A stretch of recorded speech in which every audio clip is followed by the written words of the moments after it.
Welcome to the Hawks Nest live stream show. My name is Brandon Kane, and I do appreciate you as we get to turn over a win.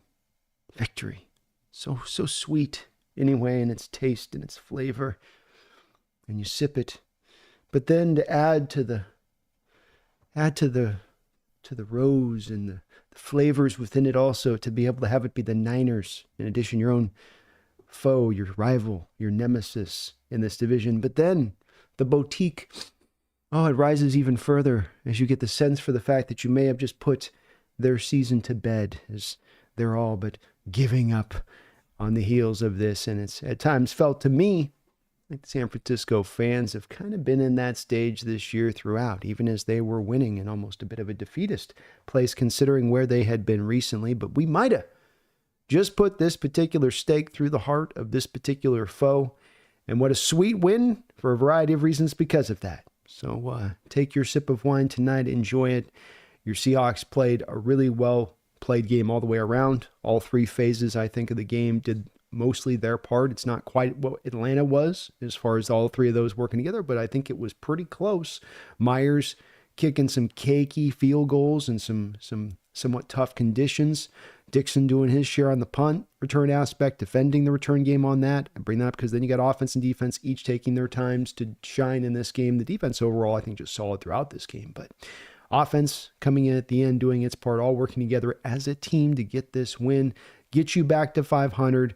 Hopefully here can now stave off the season's end here, where you can still have a pathway to get into the playoffs, still have a pathway to maybe getting into the division, and start to get around on the other side of this division. So well-played game. No more Niners for the rest of the year. Those two games are in the books now on that one. A lot of good performances to great performances in this game to unpack. No more so than the ongoing saga of Geno Smith and the complete lack of consensus opinion that will exist on this one. And we're not going to solve it tonight. It is one that is a divisive one. I think for both camps of Geno, they get a little bit of what they would want on that side of it to give them fuel to the fire. But this is a really also game of why it eventually bears out ultimately for why I land as a Geno supporter, and one that stays pretty firmly affixed to that spot. It's not to say that Geno is perfect or flawless. And I think that if the game is for us to be out there seeking the flawless as the next quarterback of the future, that we are going to fail at finding that. Much more likely that than the alternative if you actually locate the guy. It has come down to me as this great debate has gone back and forth, and it will, I'm telling you tonight in my chat, it's going to be lively as ever. Of, is Geno, isn't Geno? Well, he can't do this or he can't do that. Part of what you saw in this game, of course, was his game-winning drives. This is now his 10th game-winning drive for your Seattle Seahawks in his 2.5 years as your starter as a quarterback. He's got 2 other games, by the way, in that stretch. It should be 12, because he's got another game where Myers misses a kick with the Rams where he drove it down last year, would have gotten you into the playoffs. So that one's doesn't count on his board. And then, of course, this year against the Giants, you had driven down to put yourself in a position, and you had the block kick at the end of that game. So it should be 12 game-winning drives, which is one of those metrics, those people that want the flawless quarterback, who want the Mahomes-like or the Allen guy that says, he has to have that in his bag too. Ultimately, superiorly talented, and then he's also got to have the ability to take you from behind with the game on the line, final drive, your whole performance, no matter what happens on the day, it all rounds into that. The line will move in this debate, though. Then those people will pivot back, go, no, but the rest of the game. It's like, I thought the whole line of the performance, what signifies and distinguishes these quarterbacks one for the other, the good from the great, the bad to the good, is the guy that does get you from behind. But maybe not as much in this case. It's all separate cases. They're all individual, all of them. You can't just rubber stamp it. Okay. But he does have that, though, right? Yeah, he does have that. Yeah, he does. He's very good in 2-minute situations. He's very good at the end of the game. And that was a masterful final drive by Geno Smith. But a well-played game overall when you look at it. You look at the final numbers, and maybe he doesn't throw for a ton of passing yardage. Some of that, of course, is that the Niners are going to have a penchant for dropping into soft zone coverages. So you're going to take what they give you. You got to be careful with that pass rush early on in this game when Bosa was out there of getting the ball out of your hand as quick as possible. So you're going to have to take what they give, and he was accurate on those throws. 25 of 32, had at least to my eyes 3-4 other drops. We're looking at a game where he's 27 of 29 in this game. If a few of those drops, the interception still remains there. That's inexcusable. That's one of those plays with Geno where it does, when it gets to the bad side, you go, but I can't, there's nothing I can do to explain that one, buddy. That's just you having to be better in that moment on that throw and understand what's going on in the game and not be the superhero mode kind of thing. And as much as you want to then smack his hands for sticking him in the cookie jar on that play, he comes back on DK Metcalf another series later or so and then throws on that 3rd and 12, that ball over the top where you go, oh yeah, he's got an arm where he can make select throws that very few quarterbacks can make in this game, like that one, where he's fitting it right up over the top. And so it's not to say that the evaluation of Geno is an easy one. And for the folks that might disagree with me on the other side of it, I get where you're coming from and maybe wanting to look elsewhere, because these things do pop up as well to the really good side. It's, to me, is a bottom line thing of, first, are we really looking for the flawless quarterback? Second, does the good outweigh the bad? And then is the cost really going to be over the skis? Because that's where everyone gets caught up, is 15% of the salary cap, 20% of the salary cap. Well, what if it wasn't at that high of a mark? He gets paid, but we keep it low. What if it was at the 6.5% of the cap he's averaged as far as a cap hit the past 2 seasons? What if it can be at that place on a new contract? It's a difficult discussion. Not going to solve it tonight. But I think this one, for me at least, is one that indicates as much as anything, or not indicates, but this is an example to me of why I go with Geno. Because you can find your little parts to pick away at him. But at the end of the day, he can get it done if he can have enough time, if he can have some of that supporting cast helping him around, as he did today. Those things that came forward today that have been back: pass protection, the defense. Defense gets him the ball back sometimes a little bit more, gives him a couple extra chances in there. And pass protection, but especially with Bosa going out, shows up really well, helps you out to a great degree. Those 2 things really give you that boon to push forward on it. But Geno was really good today. Plenty of great defensive performances to talk about. We'll dive into them here, no doubt. Witherspoon showing you why that guy was a top 5 pick. It's not about box stat. He got a share of tackles. It's not about that. You love the interceptions, but you just feel him all over the football field in this game, flying around. Ernest Jones, what a wonderful addition. Team's going to make it very hard not to go out there and grab him and put him onto a contract extension very early on this offseason. He may be priority number 1 for them beginning out, because he has been just absolutely a wonderful addition to this defense. Ernest was great in this game. Defensive line did a good job in the run game. It's hard hat stuff. It's stay in your gap integrity. They're going to run wide zone. You're going to get lateral. Don't get too far lateral. Keep your eyes active. Keep yourself locked in shoulder to shoulder. It's like the Roman armies, the phalanx, where you're shoulder to shoulder. Because that running back in McCaffrey, he's looking to stretch you and then slash you. Stretch you and slash you. Pull you lateral, get you going too far lateral as a defensive lineman, and then slash you off you overextending yourself. And it takes just one guy to do that. Everybody else can be doing their pivot moment there, but this one guy to this guy's left starts to squeeze a little bit too far this way, and bam, that hole opens up wide. And there were none of that was happening today, where it has happened quite a bit on the season. Really impressive to them. It wasn't about, again, box stat, but Roy Robertson-Harris was great down there for you in this part of the game today. But it was impressive, and that's where you got to then forcing Purdy in a place where now he had to be pass happy. And as pass happy as he was, I think he had the lowest passing yardage he's had in 23 starts here against your Seahawks, as you made them kind of one-dimensional. McCaffrey never really was able to get off. And of course, with Shanahan, he doesn't ever like to go to his second running back. He's like, I'm just going to ride McCaffrey. The wheels literally fall off. But good job stopping the run, turned him one-dimensional. Defense played a great game. Offense did what they could. As I talked about, Geno, the line, Olu Atimi had a fairly solid game, certainly good in pass protection. Not a lot of holes still there for Walker, certainly none for Charbonnet. And Charbonnet, we have a guy who, there is a big difference between these 2 backs, and one being able to create when there is nothing there, to the other one needing something to be there for him to create, let's call it. But let's see where you guys are at. Open discussion tonight. Just my opening thoughts on this game coming out of it. Great win. Good, too, because it keeps a bit of this season alive and hope alive. And I don't care what the long odds are. I don't care how bad the team has been. I watched a 9-7 team Super Bowl beat us, our Seahawks, in 2005. Now, maybe they were aided on in that game a little bit, but nonetheless, they got there.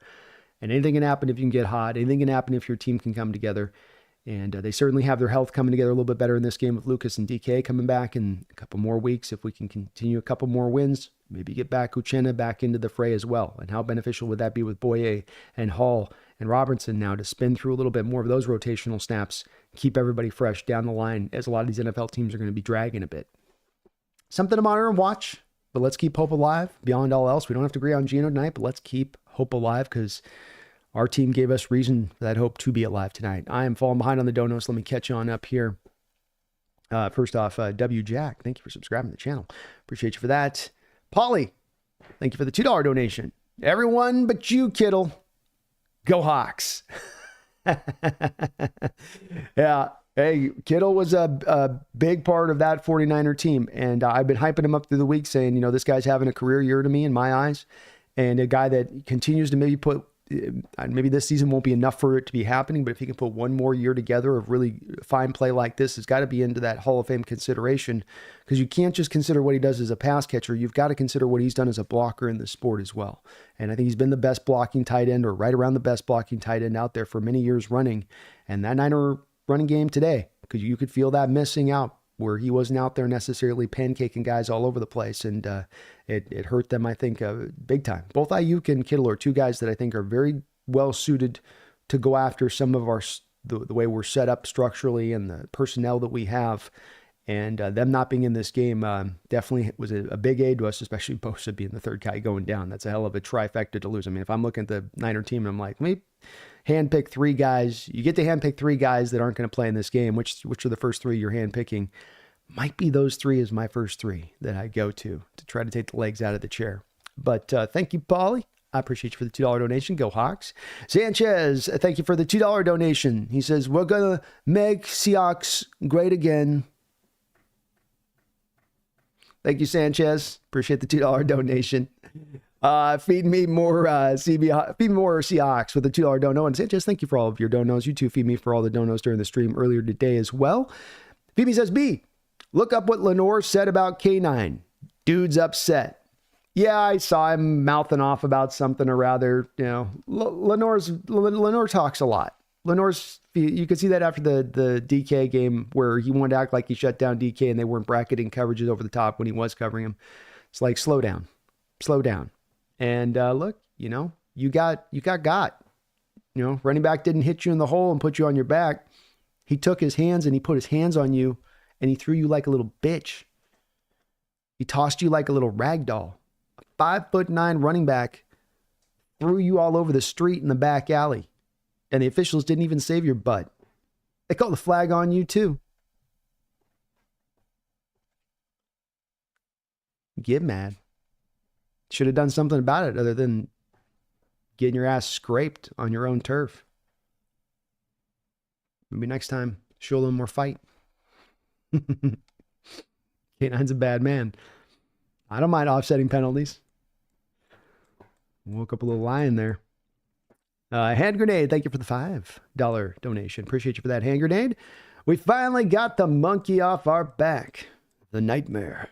It's over. We're coming for you, Cardinals. Also, shut up, Greg. Well, thanks for the $5 donation. It doesn't get any easier now. First place Cardinals on deck when we got them twice left on the year. And a team that is going to continue to challenge and see if this running game, this improved run defense, are up to snuff. And we've got the ways to go at them. We've got some unique ways to go at them that other teams might not have as much of. But at the end of the day, that one's going to quickly get down to my breakdown of that. It's going to be like, we got to stop the run again. You got to handle James Conner. You got to eat your Wheaties this week. Add a little extra padding. Wear some of those 1980s pads. Maybe Ernest Jones needs to go with the neck roll this week. I'm talking the big neck roll, right? I'm talking the neck roll that's my shark fin, is what that is. I'm going to hit you in the neck with my neck roll shark fin. These corners are tough, and they've got some depth there at that running back position, and they stay committed to running the ball. They'll have the read option looks with Kyler off of it, which just challenges everything else in there on that, where now your edges have to stay to the edges. They can't help out on Conner down to the inside runs. It's going to be a challenge. But what I like about this, as I always say, is even if we haven't played our best football, if you get down the line in the season and you're into this spot, do we control our fate? And we don't have to be perfect here. We have to be really, really good to get in. But we do control our own fate when it all boils down. And you want to be playing your best football, like I say, at the end of the year, because then anything can happen in the playoffs. Not just get in the playoffs, but be playing your best football as you get in the playoffs. And the team certainly has a lot of room for that to happen. And if Lucas looked pretty decent in my eyes, I'm going to go back and watch the tape tonight and see where we're at with that. But feel good about it, man. Monkey off our back, hand grenade. 6 straight losses to the Niners. 6 straight pretty bad losses down the line, too, where by the fourth quarter, you're pretty much outpaced in all of those games with very little chance. You just look like you're flailing away, not as much accomplishing much. But a big-time win, hand grenade. Big-time win. Save the season. Thank you for the donation. Dave Barclay, thank you for the $2 donation. Told you Lyle is trash, Brandon. So bad. Well, I get it. I get it. It's not been great. And, you know, you think about Parasol in this game and no targets. And yeah, you were just great at working Juwan Jennings and super efficient in doing just that, but didn't have much of a plan to work in Parasol, it would seem. Deebo Samuel, I don't know what last 2 years with Deebo Samuel, I don't know what you're trying to do. I don't get before the contract, last one he signed, they had a purpose and way to use him. And he just seems a random part of the offense that just sort of comes in every once in a while like this, but you don't feel him like you once did. And I think I know you guys are out on Lyle, man. I get it, Dave. How many of you are? But I don't know. I do come to it where I go, yeah, but he's also got in this game, you know, you have no Ayuk, you have no Kittle. You have, even to Jesse's own words this past week, McCaffrey at 70%. I mean, he's not at 90%, I'll tell you that. That ain't 96% of McCaffrey out there, so you're kind of down McCaffrey too. You got Parasol with a hole in his chest.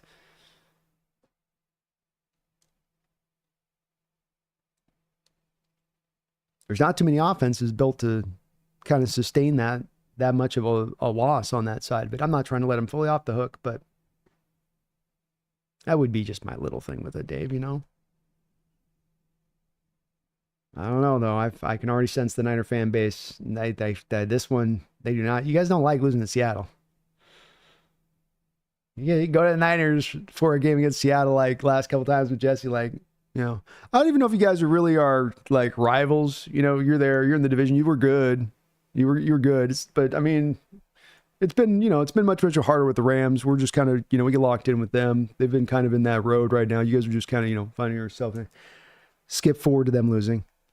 This fucking season's over. What the hell happened season? How do you lose to Seattle? Seattle! We lost Seattle! So wait, maybe so. Maybe so still the rivalry there just a little bit. Maybe so still a little bit of that, you know, a little bit of that heated aspect to losing to us, huh? Don't feel good, does it? Don't feel stings, don't it? Hurts, don't it? But Lyle wasn't. So I'm calling him now Lyle all the time, Dave. You've officially conditioned me now. You've donationed Pavlonian me. You've donation Pavlonian me with the Lyle. You took it from he's Kyle in my mind to he's become Lyle because of all the donations you put in with Lyle. I don't know if I can call him Kyle anymore unless I'm thinking about it real, making sure I'm hitting the K, going right to the L. Thank you though, Dave. You guys hang in there. Sanchez, thank you for the $5 donation. Don't know about Geno, but I do know linebacker play and run fits completely changes with Jones. Sign that dude. Boy, yeah, it's 9 days, isn't it, Sanchez? Night and day.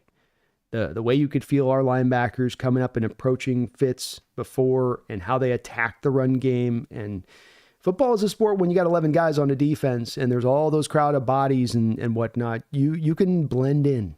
You can Where's Waldo yourself in there and not necessarily have it look like you're doing something horribly out of pocket or that you're not putting a lot of effort when you are.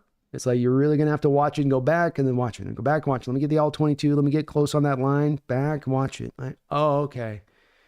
He lollipopped the second level block, you know, or he took that extra step to get to the run fit, and he knew damn well where that run fit was.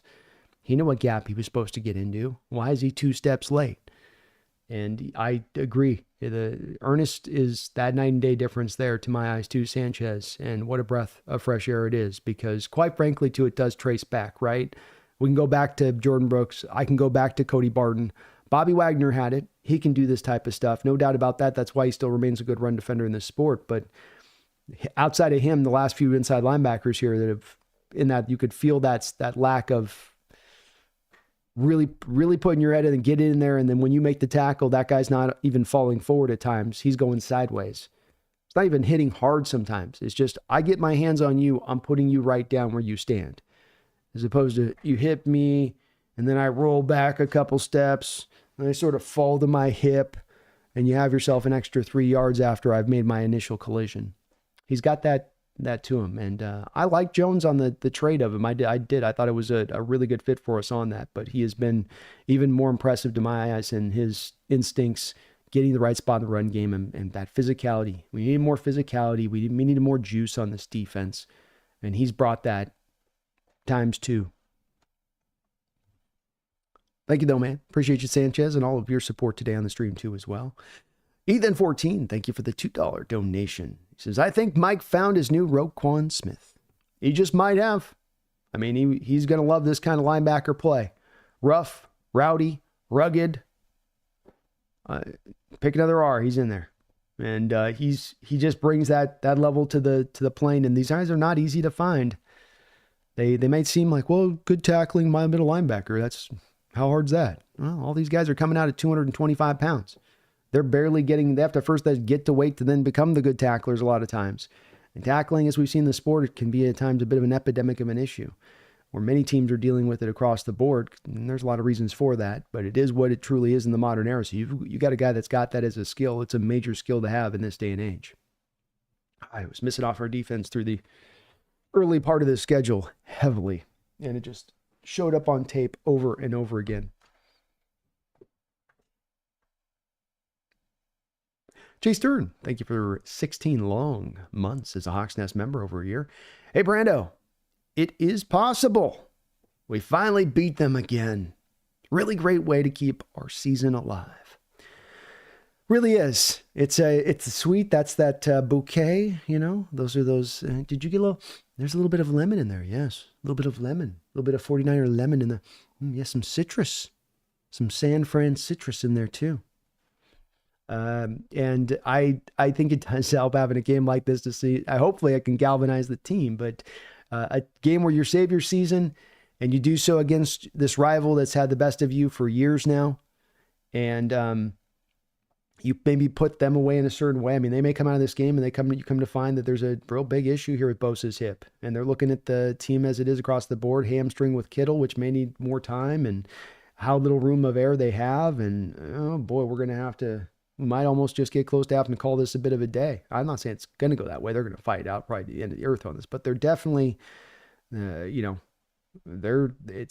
both teams at the same record, but in two different places of mind as they arrive at that. Not that it's all been honey and roses for us either, but it's definitely, you've gotten that feeling from Jesse and talking to him around table. I've seen it online from there. People, there's a general feeling there of this thing is maybe tapped out. I've not thought it's true. I've thought they've always still remained dangerous. And even today I go, they still had us right there up until the end, even down those guys they were down. But the season's alive, man. We're still fighting for something. This ain't turned to something else quite yet. And I like that. We got a chance. I say we still keep fighting. Be calm, see clearly. Thank you for the $2 donation. Sometimes you got to get the F up. And we finally did. We did. Spirits of former Seahawks coaches in there. Get up. Get up. Their ghost on. Ah!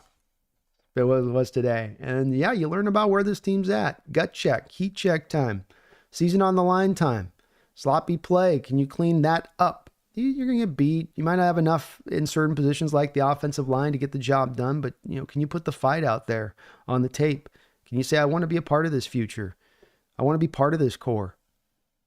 That we're going to play our best ball by the end of this season. That beyond the results of what we might get this season, that we are going to set the standard, this new standard of play that we want to hit, that it can be a contender. can see it in the Lions and how they've really locked in and the way they're playing. And I mean, they lost Aiden Hutchinson. Have they lost an inch? Have they backed off at all from that? You know, I know 5 interceptions from Goff last week, but they've been in that mode you could see that they build towards. Still got to get it done, of course, in the playoffs, but where we'd like to try to get into that same feeling of mind by the end of the year. It'd be good. They got up, man. Be calm. They got up. Stimpy, thank you for 15 months as a Hawks Nest member. Finally caught alive. Been super busy with a new job, but this made my day. I've been smiling ever since. Go Hawks. Can't wait for the round table. Laughing out loud. Yeah, I went in and we had our group messenger chat over on Twitter. Jesse was already, folks, he was in the second quarter. He's in the third quarter. He was already dancing on Geno's grave, man. He was dancing on Geno's grave. And yeah, we're going to have a little fun with this one on the round table. I'm going to enjoy myself come Tuesday. I've had to eat some crow. I've had to sit there and listen to those guys win for the last few weeks. Now I got to come back around here a little bit. Hey, my Hawks ain't dead yet. Yeah, we had to fix the flap on the wing. Okay, it's good to go now. Let's go, Stimpy. Thank you for that long-time support of the channel. I'm glad you're able to catch this live. And it's going to be a hell of a good time on the round table.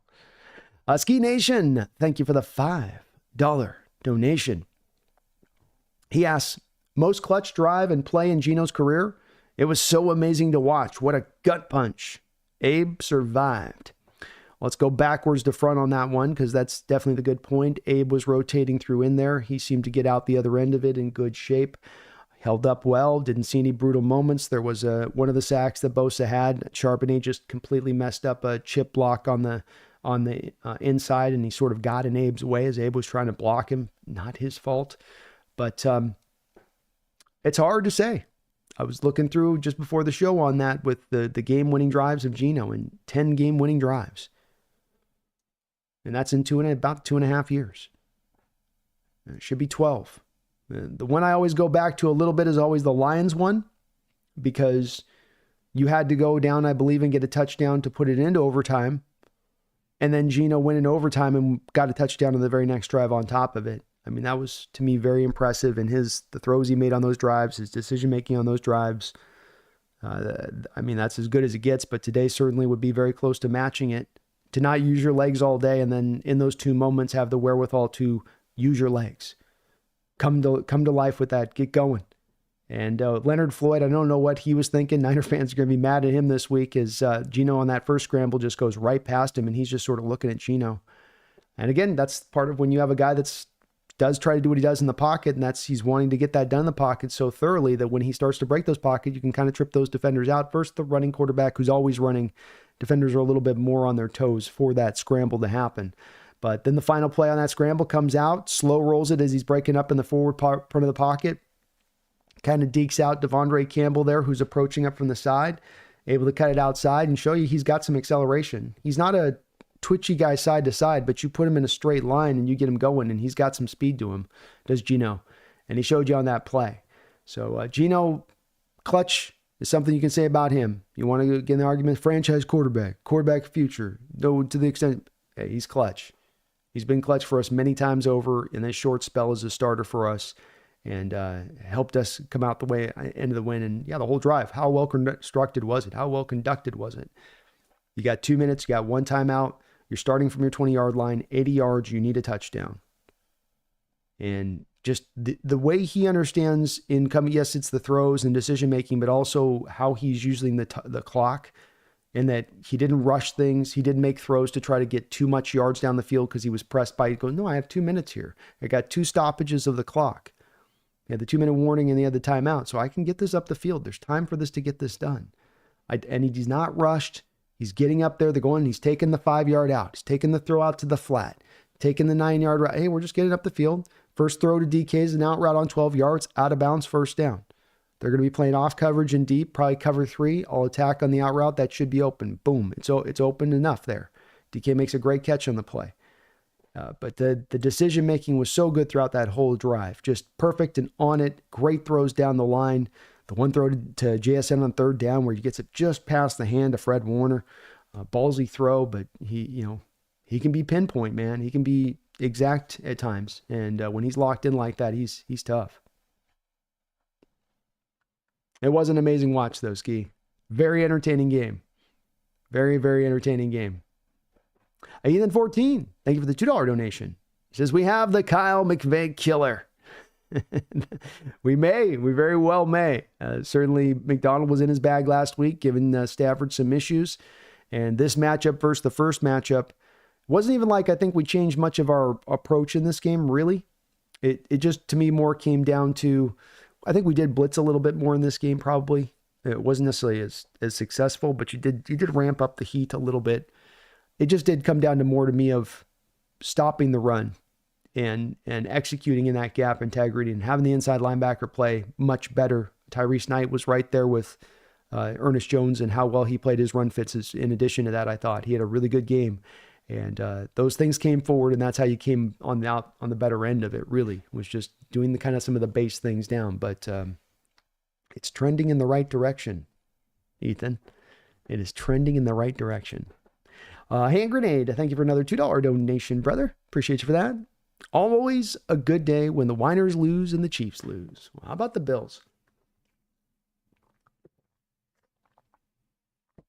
You talk about a team that has been flirting with getting to that Super Bowl, with being ready to hit that Super Bowl mark. No doubt about it, the Chiefs are ready to go there, it would seem. And, or not Chiefs, but the Bills. Good to hear they got that win there today. I was able to watch a little bit of the game, run around a bit, but always a good day when the Niners lose. Especially when they lose and you might be kind of quietly, softly. It's like that Brad Pitt movie, Killing Them Softly. You might have just put them to bed softly. You might have just tucked that baby in for the season on that one.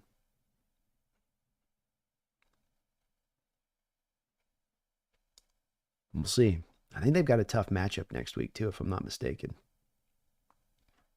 I might be wrong on that, but I think they got a tough one. Keon Lund, thank you for the $5 donation. Keon, I hope Jesse brings his fork. He said last week that the season would be done with a loss. Geno didn't get 330 and 3 touchdowns, but I'll take those runs any day. Well, and to your point, I mean, to the point of your prediction, let's also give you, because Keon, let's set the stage on this, right? To the point of your prediction, you said 330. Geno had at least 3 drops in this game. One was about a 45-yard play down to DK Metcalf. I think you had probably, call it another 30 yards and just to be fun with this, right? So that's 75 yards right there. So he throws for 220. I had 75. We're at 300 yards. Geno Smith runs for another 30 yards, Keon. That's 330. So Keon Lund, prophet? Keon Lund, the psychic? Which nickname do you want on this one? You said 330. You didn't say passing 3. You said there's 330. And in general ways, he's kind of 330 is what he about had. I might be giving a couple of those other drops a little bit more, but there were legit drops in there too. So, yeah, Keon, you had 330s right. You were right on the button. Not even kind of close. You were right. Maybe not the 3 touchdowns, but the 330 is almost more impressive. Keon with another $2 donation says, 3rd down D was terrible. 1 punt. Didn't like that. No, and that's a little bit why your 330 passing yards didn't occur. They did have 3 punts on the day to San Francisco, but a lot of long drives. Seemed like Seahawks were dropping with a lot of depth and coverage at times, allowing more of the milking to go on. They were letting Brock go at their udders, and it was one pull after the other. And so they were just going to drip this one through. But that's part of why Geno didn't get as much the opportunity too, because there was a couple drops in there and only 32 attempts on the day. But the San Francisco 49ers had times in this game where they were sort of living on the field offensively.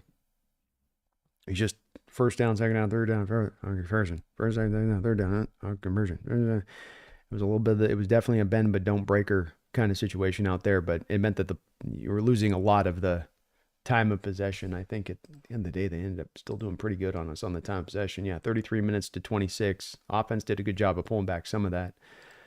But yeah, it was still a little bit tight on the time. Empower Code, thank you for the $20 donation. Power Code, I appreciate you for that, brother, as well as being, I know all of you guys are members of the channel as well. In addition to that, thank you for all of that support. He says, Geno Smith, period. Ernest Jones, period. F the 49ers, period. That is all. That is all, man. That is all. And I like those two names you mentioned. I love the F the Niners. That's always F the Niners. That's our good morning here at the Hawks Nest. F the Niners. F the Niners. F the Niners. F the Niners. Hey, we need to get some milk, honey. Yeah. And, F the Niners. F the Niners. Love you too. F the Niners. So, yeah. Ernest Jones, Geno Smith in this game. Geno's going to be one of those subjects that'll be like one of those college courses in football studies 50 years from now, just for the debate and the strong opinion drawn on the different camps that exist out there around him, and a difficult evaluation, but one that I come to my culmination on, and I still feel the way I do feel with him on it. But it's one where there's just going to be that, this kind of game. It's like what you see in the picture, is kind of this kind of game where you come out of, where the pro Geno people probably come out, going C, and the anti Geno people go C. And there's not that common ground to really find on there with them on it. And I've accepted it. I get it. That's why I say that there's always room and open for the debate on this in my channel. And I'm not going to expect an echo chamber on this one. I truly do understand the nature of this particular beast of an argument, and it is a beast of a debate. Ernest Jones, probably less so in this case. Inside linebackers are not ones that are getting paid a lot. They are a devalued position in this sport. But the Seahawks have an opportunity here with Ernest Jones to keep him in-house as a guy that seems to bring the kind of mentality that before we got him, I was saying this is what's missing on the defense. This is what we're not sensing from this defense right now, is that get after it, that I'm coming downhill at you. That they're here, you better bring your hard hat. You better be ready to bang. I'm going to be ready to bang. I'm not coming in here to lightly tackle you or hopefully softly bring you to the ground. I'm going to come up here to hit you. I'm going to come up here to take you down. I don't care how I got to do it. And he brings that mentality. There's a reason the guy's double digits in tackle numbers here multiple times over since been here for the past couple of weeks. It is the words I say is, maybe I'll use it even for the video here for him. It's night and day, man. Night and day. Call him Night and Day Jones. That's my nickname for him. Night and Day Jones. But F the Niners in Power Code. F the Niners. And with Geno Smith, if this team ends up doing a contract extension this offseason, those people that are in that anti-camp may cry a foul and be angry about it and say they don't understand and they don't get it. But folks like yourself and myself have seen here over the past couple of years that in this great sport where there are so many factors at play that determine wins and losses, success and failure, that when we look to Geno Smith, we see a guy that has aided us to success these past couple of years, not to failure, and that there's no reason to believe that that's going to trend in a different direction once you especially get him a better supporting cast. There won't be any, like I said, consensus on this one, or we come to, but it is where these camps stand, and it'll be very interesting to see the way they decide to approach this situation in the offseason. It's going to be a very, very interesting decision. Thank you, Empower. I appreciate you, though, and $20 donation. That is very kind of you. Very, very kind of you. You're amazing, bro. Randall McDaniel in the house. How's it going, Randall? Max D is rounding into shape right on cue. Hell of a W. Hell of a W, Randall. And certainly it would appear these past 2 weeks. I think this is more of what you thought you'd see from this defense, is that ability to take away the run game, turn them one-dimensional, have some creative flourishes in there, get the quarterback in that pocket thinking. Purdy's been a great guy this year at pre-snap evaluation, post-snap anticipation. I mean, that one comeback route he threw to Juwan Jennings, where Juwan hadn't even come out of his break. There was no sense of the fact he created any kind of separation. Just threw it right at the spot, right on time. He's really good at that.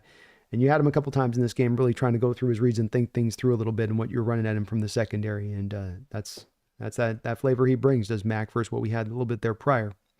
But they hopefully so, Randall. Hopefully they can continue to round in shape in this way. And who knows, a couple more weeks. If the health can stay well, as I understand it, coming out of this game, I don't think we had any real major injury.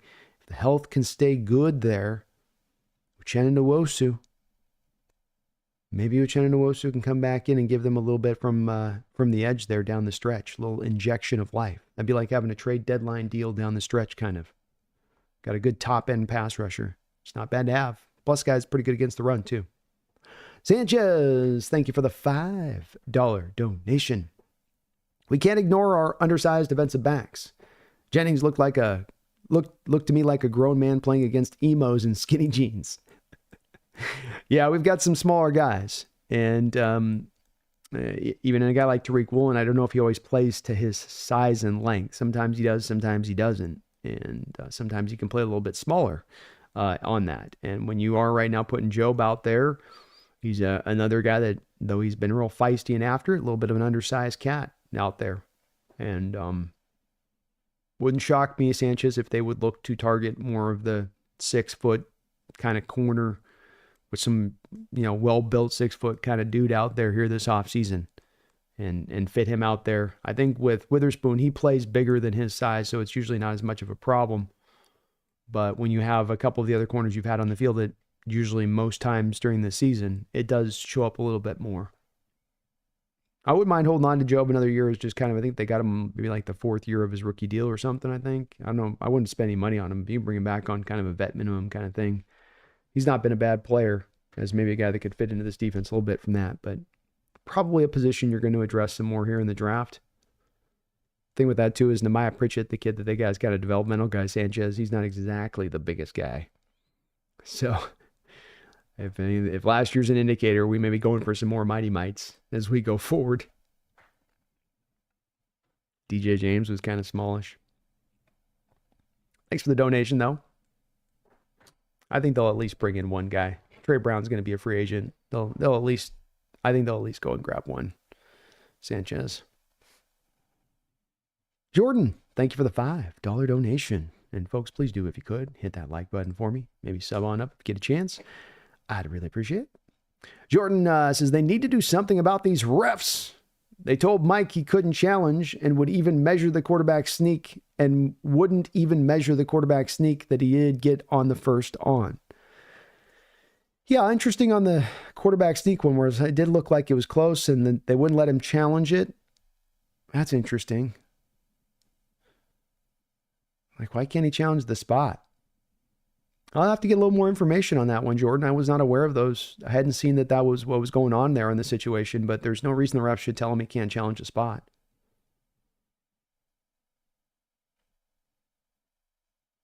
On the measurement thing, I thought that they were going to do the electronic thing now, where they're like automatically going with the sensor or something. But then I think I've seen a few measurements too. So that would be weird too, because the coaches are supposed to be able to call for a measurement. If they ask for it, the officials got to do it. I've seen coaches do that just to...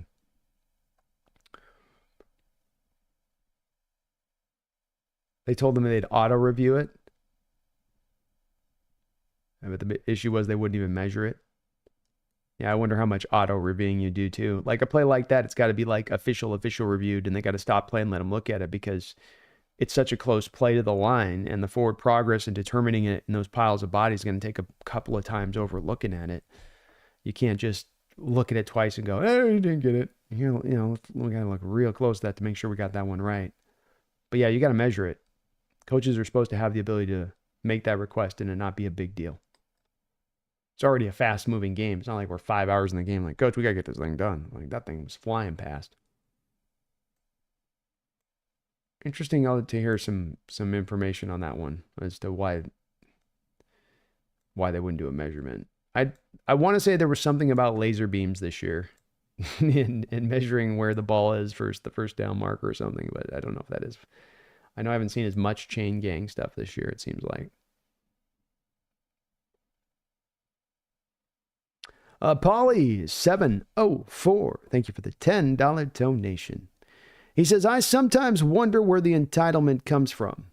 Y'all watch ball? We would be lucky to have Geno come back. Third downs are tough and a point of emphasis across the league. He made the plays when we had to. It's certainly been a point of discussion here, Paulie, in that way that I've tried to be, I've been in the same place with this in trying to make this, impassioned into the people that are not there with Geno. And you can hear it with me on a weekly basis over on the weekly roundtable show I do on Tuesday with guys that I brought Jake on. I finally got him aboard. I'm pulling slowly, maybe Jesse and Mike. But it's why I've made this impassioned plea so much to it is that, and I want to make sure I'm sort of steel manning a little bit properly the people that are on the side of not being necessarily pro Geno. And that is to, okay, I want my quarterback of the future. I want my theoretical magic man, and well, that's hard to find that guy. There's a lot of missing in the pursuit of trying to find that guy from a lot of different teams. And when you miss, it ain't just, well, you missed.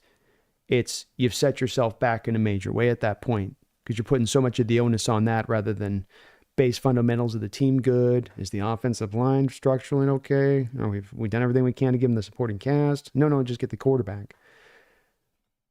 And then if they go, okay, well, you don't get that, but you'll get the really good guy who can grow into be a guy that can kind of do a little bit more than, be more of a game manager, not quite a superstar, into that second tier from the thing mode, right? There's 4 or 5 guys that are truly separators, Paulie, and then you got, 10 other guys, 12 other guys that all fit into the kind of the camp beneath, into just how you evaluate them and where the range of them would go. And so that's the pursuit, and that would be the ending pursuit. If you can't find the flawless diamond, you can't find the star guy. And where I've come back on this and saying that too is that, okay, what you really then likely end up landing on, if you go through this logically, is not landing on the unicorn, finding your way onto that second tier of a camp of guys that go from 6 to 12 in this sport as far as their ability and what they can do on the football field and how you would rank them. And that we already have that guy sitting in house right now with Geno Smith. And that, again, you can seek out to even get that more of, not middle of the road guy, but better than average into that second tier mode. You can go to seek that guy out, but you're not necessarily going to find him just because you're seeking out to find him. You have the guy in hand right now. You have the bird in hand right now. And that's where I think there should be common ground between the people that aren't pro Geno versus the people that are pro Geno, like yourself and myself are, Paulie, because that's something I think we can agree on. No, all of us would love to find the unicorn. If John's got the unicorn, fine, sweet. Hard to find. We haven't had a unicorn in Seattle, I don't think, in 50 years. Russell was a really good quarterback. Played at MVP level for a couple of years. I don't think we've had a real, true unicorn like we're talking about type these folks are mentioning, where it's like the real tilt the field kind of guy. So we're likely to land in the second camp. Geno's in the second camp. So now we get to the second ranges of the discussion and debate with Geno, which then becomes cost. Well, okay, he is that, they'll say. Okay, well, I'll give you that he's into that. But then I don't want to pay X number of dollars for that. And that's where I come back to saying, okay, let's drive the conversation to percentage. Because we look at given history of quarterback contracts given out and those teams that then don't perform well with the big contracts given out. And we say, all right, that guy got paid that monstrous deal, taking 13, 14, 15, 16, 17% of his cap up. Team couldn't build around that. Okay. But what if it's at that 6.5% place that Geno's been at the past couple of years? That's what he's averaged. His salary cap impact over the past couple of years has been 6.5%, 6.8%. Tyler Lockett's salary cap hit this year is more than Geno Smith's. So if we can keep him in that place, if Geno Smith's now, if we go from the spot of, okay, he's into tier 2, and then we come to the place where we say, yeah, and he's going to be the 17th highest paid he's going to be the 17th highest paid quarterback in the sport for the next 2 years, right around that middle of the road. Yet you're getting the guy from that 6 to 12. That's a value deal. When we get into the ethereal, but he's not going to have the right stuff to get you over the top. We can get into all the extra stuff there, this extraneous stuff that I don't know really is based on anything. But I think on these base parameters, that's where I think, Paulie, there can eventually be some common ground to be had. Because I think sometimes in that secondary point of people getting to it on the contract, they'll go, yeah, but he's going to want $55 million a year and I'm not going to pay him $50. Okay. But what if it's not that amount? 17th highest paid quarterback in the sport the past couple of years on the contract extension he signed 2 years ago, coming on the heels of the comeback award that he won. We'll see how they play it, Paulie, but I certainly think he's earned our support on this. And it's not that he's perfect on that. It's understanding how hard it is to find the true blue difference makers for the position, and how many of those guys that have certain skills that might, this guy's got more mobility than Geno does. Yeah, well, Geno's got a better arm than that guy. This guy's got better decision making. Yeah, but Geno's got the ability to make all the throws all over the field. There's some offsets there to that too when we start doing the comparative on those guys in that second tier, and that's where it comes more. But is he in the second tier? Well, yeah, he's kind of in that next tier beneath those 5 select guys in the sport that you'd put your best of your best kind of guys. Phoebe Moore Seahawks, thank you for the $2 donation. It says, my eyes, Lucas was really good in the run, so I'm happy. There we go, man. Well, I'll be concentrating on him. I'm going to try to take a deeper look at him here and see what he was pulling off and getting done when he was out there in this game. And that was to my eyes as well. I thought he was steady out there. He looked comfortable. He didn't look like he was dragging the leg along. I didn't look athletically impaired. And positive opening step for him. Like the coaching staff had a plan with him, not just to throw him out there 100% of the time, but let's get him up to footing. He hasn't played in a long time. He was talking about it. Saw him in the press conference at the end in the locker room saying, yeah, that last drive, I was sucking wind. I was trying to catch my breath. Eric Michelet, thank you for the $2 donation. Kudos to JSN for balling out. Jason Myers, solid too. Yeah, Jason Myers in the midst of a good Jason Myers year. That's a Dr. Jekyll, not a Mr. Hyde Jason Myers year. And that's just what we're getting. Boy, those 2 big field goals from deep. How huge did those kicks loom in this football game? I mean, that was money from him to be able to hit those kicks. I mean, he was basically from the midfield stripe on just about both of them. And JSN, coming off of a career best game last week, matches that up with 10 catches, 110 yards, and not just 10 catches of 110 empty yards, where you're coming from behind or no. These are catches for third downs and tight spaces and falling down and twisting this way and get your hands and make sure you make the grab. We've got to keep this going. There's no more room for error. So JSN was big in this game, not just in his production, but the timely nature of the catches. He's really coming on now, which is great to see over the past couple of weeks. I called him out on it, wanted to see a little bit more, and we have. And it's with him and DK both working in that way. They work really well off their skill set if we can get them both cooking.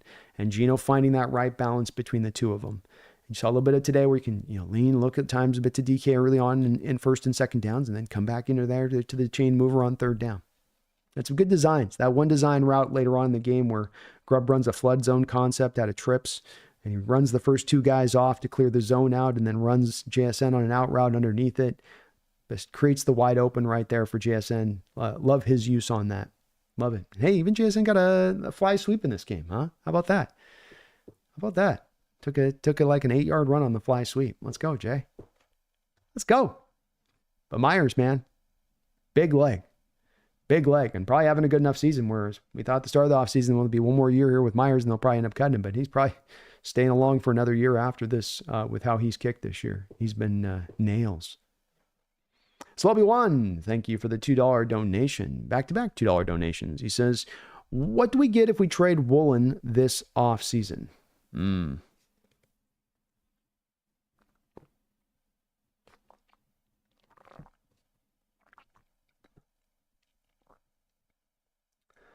I would think that you could probably get a late 3rd round pick would be probably the high that you could expect to get back in return for him.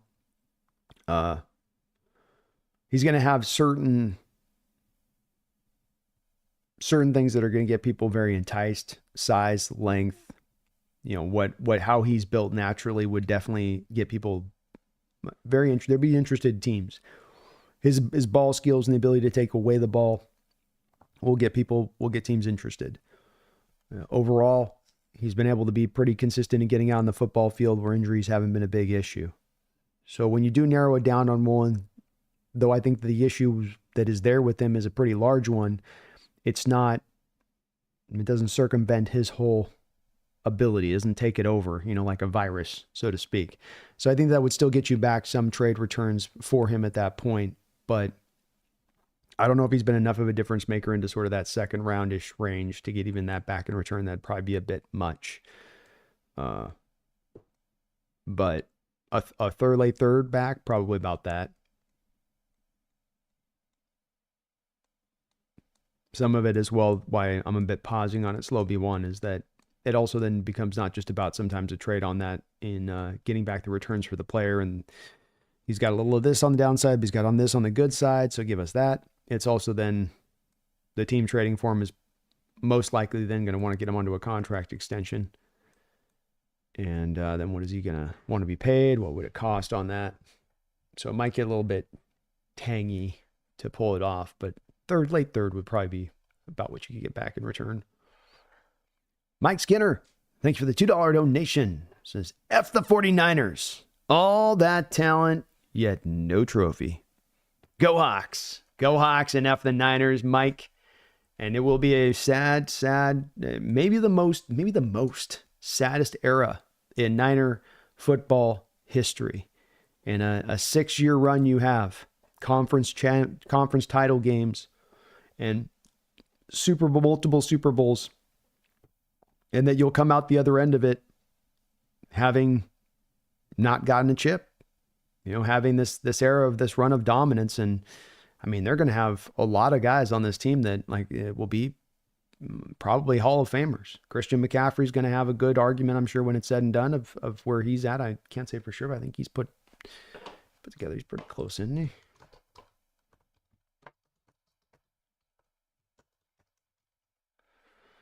I mean, he's got the 6,000 yards rushing, but then he's got, another 5,000 yards receiving or something, right?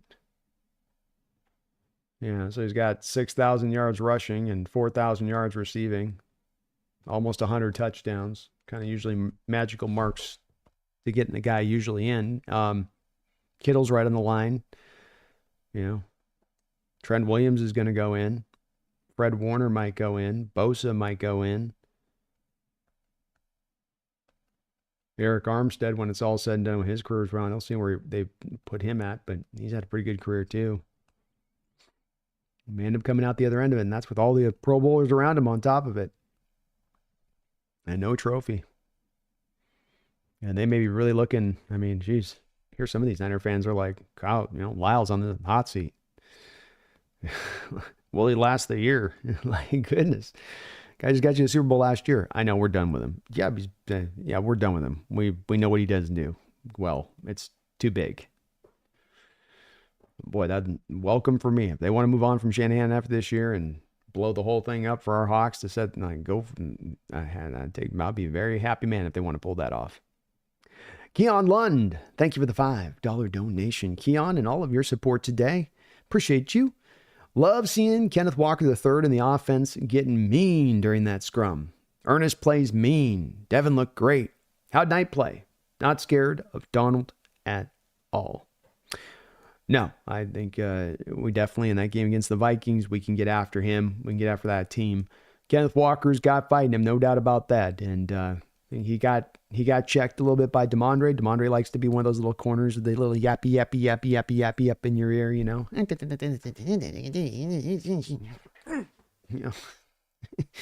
And he came back in and tried to check Walker, and Walker checked him back. Said, no, let me check your check. And that's why I love football, man. It's a man's sport. There's nowhere to run. There's no flopping like you can on a little soccer pitch. There's nowhere to run. There's nowhere to hide. It's mano a mano. And, okay, you got a flag. I got a flag. What? I punked you on this field so hard that you're going to have to tweet about it as soon as the game ends and you lost. You ain't thinking about this loss. You're thinking about getting punked on the field by me. And the defense has got to bring a level of intensity to be a good defense. You can have all the talent in the world, and if you have a defense of good guys out there, a bunch of Boy Scouts, a bunch of guys that are just, I'm here to do my job, and I need to be this spot, and I will get over here to this spot. You've got to operate like a bat out of hell. You got to be mad out there. You got to be angry out there. You got to take it personal with that offense and trying to, because otherwise, in this sport, you're going to have it taken to you. And some of this has been extricated from the game a little bit over the years with more of the passing offenses and stuff. But today wasn't that type of day. Today was a total old school style football game from a defensive standpoint. Are you going to be tough enough to stand in there? Are you going to say, I absolutely forbid you from attacking me in my gap right here? You can try, but I am neutralizing this. You ain't running on my side. We may fail today, but we're not failing on my spot. If you have every man in that mode, every man in that angry kind of mode of I will not be disrespected. That it's disrespectful you run at me. Verse, I'm going to get my job done. Verse, don't you dare. Verse, all right, I'll just get my hands in and try. Couldn't do it. Darn. Verse, it's a different spirit. Something that set the Legion of Boom apart. Those guys were wild, feral pack of dogs at times in the way that they would roll out there. Just almost turned up too much. Almost like, okay, back from 11 to 10. I know it can go to 11, but 10 will be enough with these guys. And our team earlier this year is more about, 6.5, But Ernest definitely plays up at that mark. And Devin definitely plays up at that mark, Keon. Saw it today.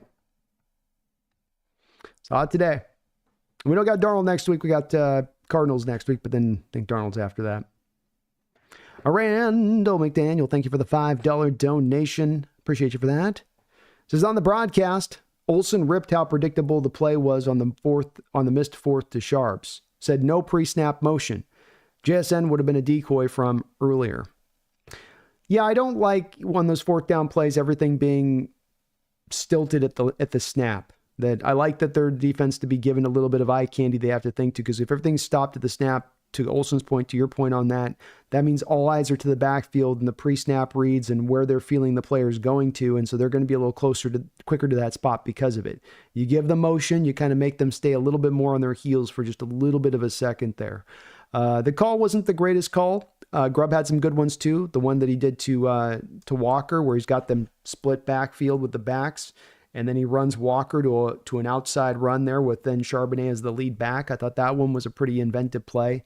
I think to me too with the fullback dive, I like it more where they go with like the I formation, and then Charbonnet's your fullback, Walker's your halfback. Because then again, Walker then he kind of balances both sides of the defense of having to be aware of that pitch going outside. And now you can hit it in there to Walker where those guys can't just crash into the A gap on those really tight, quick runs inside there. So when I think the fourth down carry to Sharp, I think it was in again that split backfield where on one of them they did the outside run, but on this one they tried to come to him just going straight downhill. But the problem there is then Walker's not a decoy because he's to the right of Geno. So he's on the other side of the line of scrimmage. And so the defenders that are on this line of scrimmage or to this side with Sharps can lock just on Sharps. They're like, all right, he's out of my purview here, unless you go back to that sort of outside zone play that they went to with Walker. I think it might have been later in the game, even Randall, that they went to that other play with him on it. But yeah, some of the fourth down calls have been a little, and I'll tell you what, there's some room at this point to run some. You put some film out there tendency-wise now. You can run some different stuff to counter the hard line, run it right downhill. And again, to the point on this, though, Grubb did some of that later in this game because the run on the touchdown to run to Walker was doing just that. I'm sensing the defense locking in on where they think the point of attack's going to. Let me send this the different direction from where we're going at the point of attack. So the touchdown run, you brought in the lineman as a fullback, and then you sent the lineman to the right, and then you ran Walker to the left. And I think all of the defense keyed in on the lineman going as a fullback. Like, oh, he's definitely guiding us to the hole on this one, as you've kind of done recently. So that was a tendency breaker there on that play. There's some room for Grubb to do that in this offense right now, because I think some teams are really locking in on some of the way they'll run it on certain kind of plays and key moments like those fourth down inches, fourth down half yards of how he likes to tend to go to this. So they'll try to take away that. But I can't believe I say this, Randall. I kind of agree with Greg Olsen. Garth Knight, celebrating now 2 years, 2 long years as a Hawks Nest member. Thank you for that, Randall. Hawks win, Steelers win, and the Jets lost. Can't wait for sad Aaron Rodgers Tuesday on McAfee. Yeah. I threw it. I threw it to a spot. And if they don't get to the spot, there's not going to be a catch ball. Pat, I threw it there. They know the adjustment. Devontae's been with him for years. He knows the adjustment. Don't make the adjustment. I don't know what you want me to do. I'm doing my job. I've done my job here in New York. I'm giving you guys all I have. I don't see what you want me to do more of. I've done it. It's not my fault. It's prior coach. New coach sucks. My receivers don't make the adjustments on the routes. We can't run. Story of my career. I do everything I can. I make it all happen. I make magic happen. I'm Rodgers. AR-12. And everyone else lets me down. But that's the NFL. You got to rely on other guys. I can't do that. Yeah, look at the sad Rodgers this week, Garth. Red McDaniel, thank you for the $2 donation. He says, what does an Ernest Jones extension look like? 3 for $39 or so? Probably not. You got to go 4. I would estimate that you're probably looking for...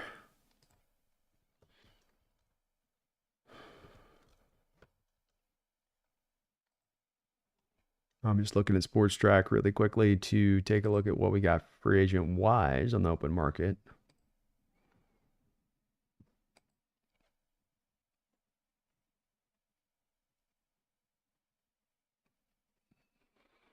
Yeah. So Ernest Jones is going to be a guy that's going to be a very highly sought after guy in free agency because the inside linebacker market's going to be a little bit tough. Levante David and Bobby Wagner back on the market. Dre Greenlaw, we'll see what shape he is in coming off. He's really more of a Will than he is a Mike. Kazir White's playing pretty good for the Cardinals. But, I mean, he's okay. Landon Roberts has been solid for the Steelers, but 31 years old. Eric Kendricks, older than hell, 32. You're not looking at him. Willie Gay with New Orleans, Willie Gay Jr. Maybe a guy you'd look at. But when you look in through these guys right now and who's out there, there really is not much to pick through here. Nick Bolton, I'm sure the Chiefs will probably end up signing him to a contract extension. So he becomes kind of the prime guy, and that's going to probably drive it to a 4-year deal. So I would probably say it's more like, probably like a 447, 449 maybe. Something like 12 and a half, 13 mil per year. In that neighborhood.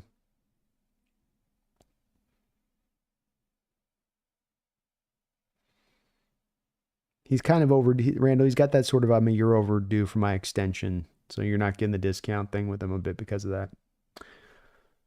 Or the Rams really had earned the extension by this year. And the Rams are like, nah, we're trading you.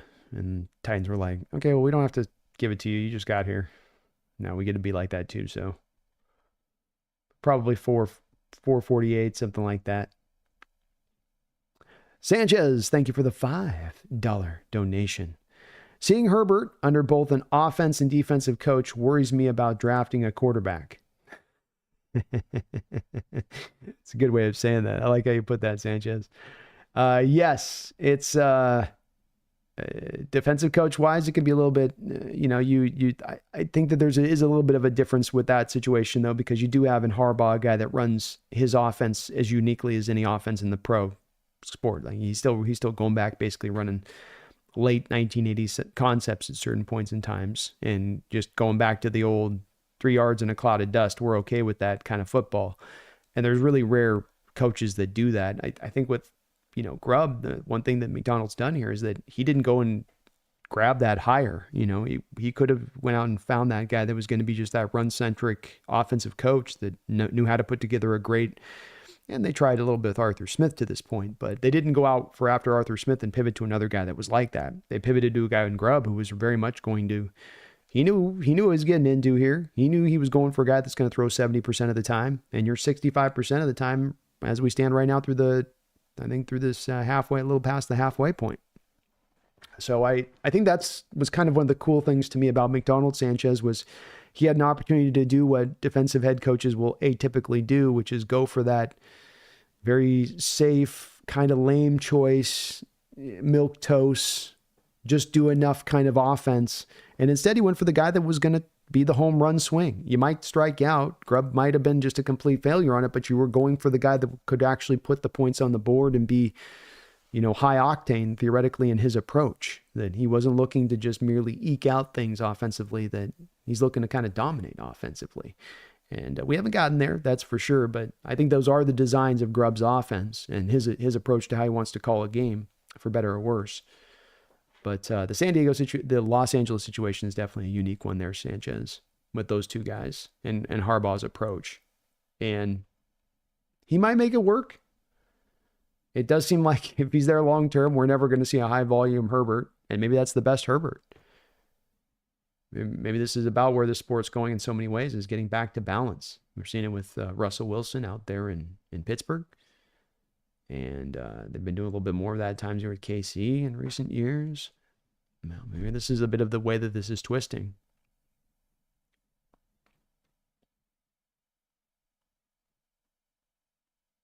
Yeah, you're right, though. Defensive coaches can be counterintuitive to young offensive quarterbacks, not just young quarterbacks. Just thinking in my mind a couple, Staley with Herbert there, Flores with Tua.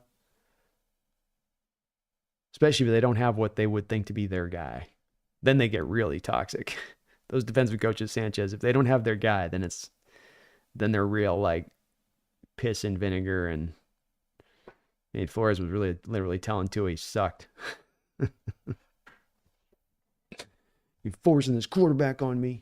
Get me something legitimate. My job's on the line. He can't throw past 30 yards. Keon Lund, thank you for the $2 donation. Keon, and all of your support today, says, did Olu win the job and Connor retired in response? A lot of conjecture on this one, Keon, and the team has done a good job, as they've often done in the past, of on these kind of situations, not really letting out much information to give us an indication one way or the other. I've heard personal issue presented. And I could make a fitful guess here, but it would be pretty much a blind guess. I can't say a couple days later that I've felt like we've gotten any clarity. When you hear the personal reasons thing,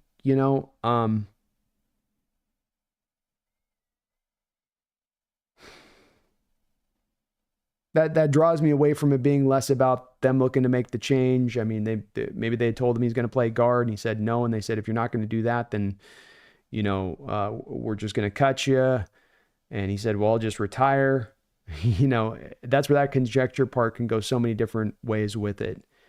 And I didn't see enough from Olu today, nor have I seen enough from Olu previously to see a guy that was better than what we were getting from Connor. Snap issues notwithstanding.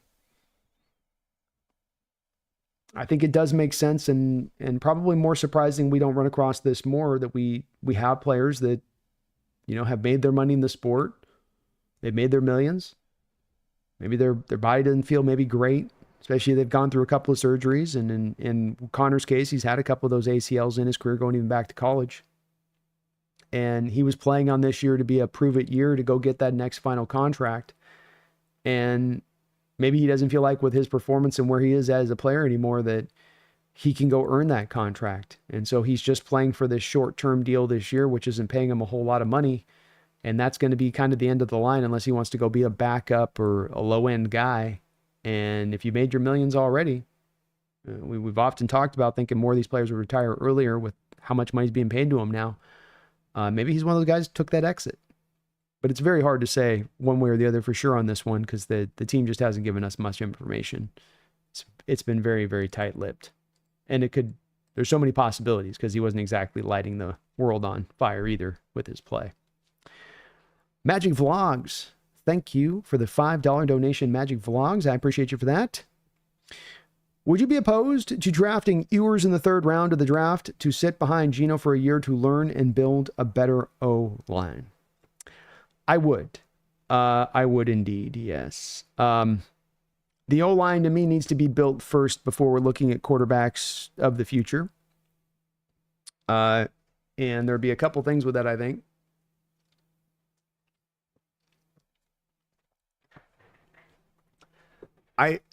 With me, Magic Vlogs, I'm not an Ewers guy.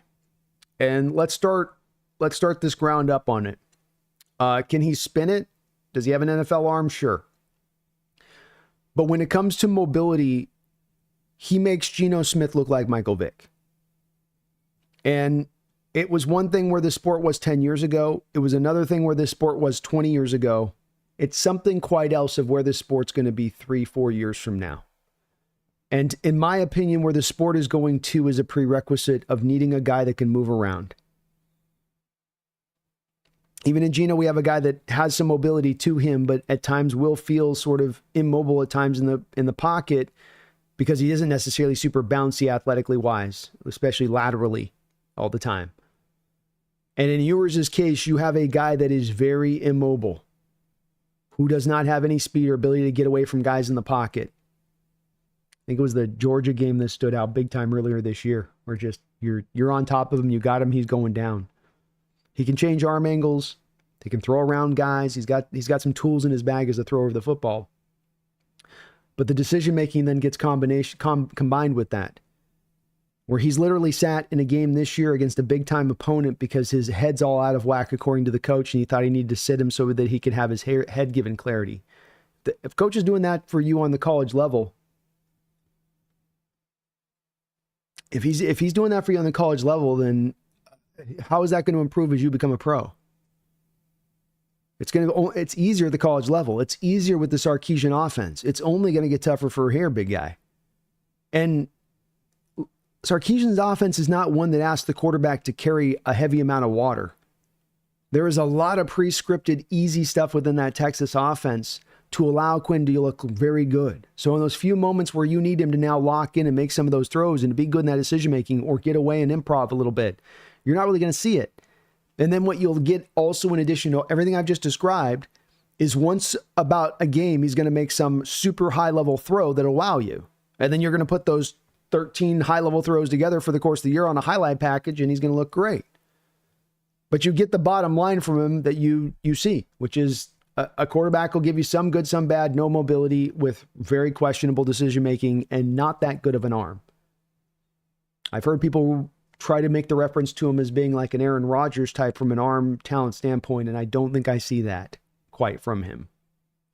He definitely can spin it pretty well, definitely has an NFL-ready arm, but I don't think that's a separating that factor. So to me, it would start to feel a little bit like you're sort of blowing a 3rd-round pick that could just as easily, Magic Vlogs, be a pick you package to go trade for an offensive lineman or draft another good offensive lineman in there. I know Haynes wasn't necessarily a particularly good pick for us this last year, at least as it seems right now, but we do have like the Niners going and getting Dominic Pooney in that same spot and him being a very good player for him. So if I can go find a Dominic Pooney-like guy to go be my guard, or a Dominic Pooney guy who could be a left guard equivalent versus going for a Quinn Ewers, who I think is a very, very long-armed odds guy to be a developmental guy to be able to play in this league, give me the line first.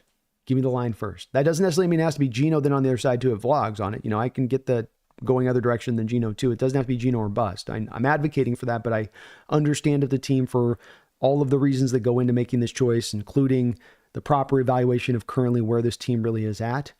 But I can't do the Ewers thing. I think he's been, you know how this goes with me, Magic Vlogs, you've been with me for years on this. And that is that I have this weird, it's almost like a tick, okay? If you guys want to call it a psychological tick or, it's It's some weird thing. Every single year, there's got to be one quarterback. I don't plan on it. I don't ask for it. I want to love all these guys. I want to love all these guys and tell you they're going to be fantastic and brilliant. But there is one that always gets stuck in my craw. There is always one Matt Corral, Zach Wilson. I think of who the guy was last year with it that people were trying to sell me on. And I was like, So every year there's one guy. There's always one guy. And yours for me, he's been circling around for a couple of years where I just knew that's going to be my guy. I can tell when he comes out, there's people are going to like some of what he does on tape with it, but I can't sign up for him. He's definitely got talent, but that mobility part's the part to really, I think, lock on beyond anything else with how he throws, decision-making, bad interceptions is, are you going to be able to afford to be a statue in 2026, 2027? Are you going to afford to be able to have a defensive end who's 4'3" and you're 4'9", 5, flat, 40, with a 1.65, 10-yard split? Maybe. I mean, maybe there's still room in the game to be that guy. But as you look across the league, these guys coming out, more and more, all of them have at least that base standard level of mobility to them. And I think it is going to become more of a requirement. But thank you, Magic Vlogs. Appreciate the $5. It's a great question at that. Build the line. Line first. First and last. Ryan Nelson. Thank you for subscribing to the channel, Ryan. You are a gentleman and a scholar, sir. I appreciate you for doing that. Folks, if you're not already, please do get subbed up. Join Ryan here at the Hawks Nest. Trying to get over 20,000 subscribers this year. I'd love to hit that mark. If we get to 19.5, I'm going to do a 24-hour stream. And we're knocking on the door. We're knocking on the door. We're a little over 1.5 away. So if you want to see me do a 24-hour stream here on the Hawks Nest when we're out this season, help us get that spot sub up today. I'd really, really appreciate it. Video Game Sports. Thank you for the $5 donation. Appreciate you for that. How do you think this game changed your expectations for this season? I'd say that this game didn't really change my expectations for the season. I think that starting out 3-0 Video Game Sports, it's you going into a fine dining restaurant and you're looking at the menu and your eyes are just like, yeah, you're going, oh, I that one. I'm going to have that one. I'll have that as just a side.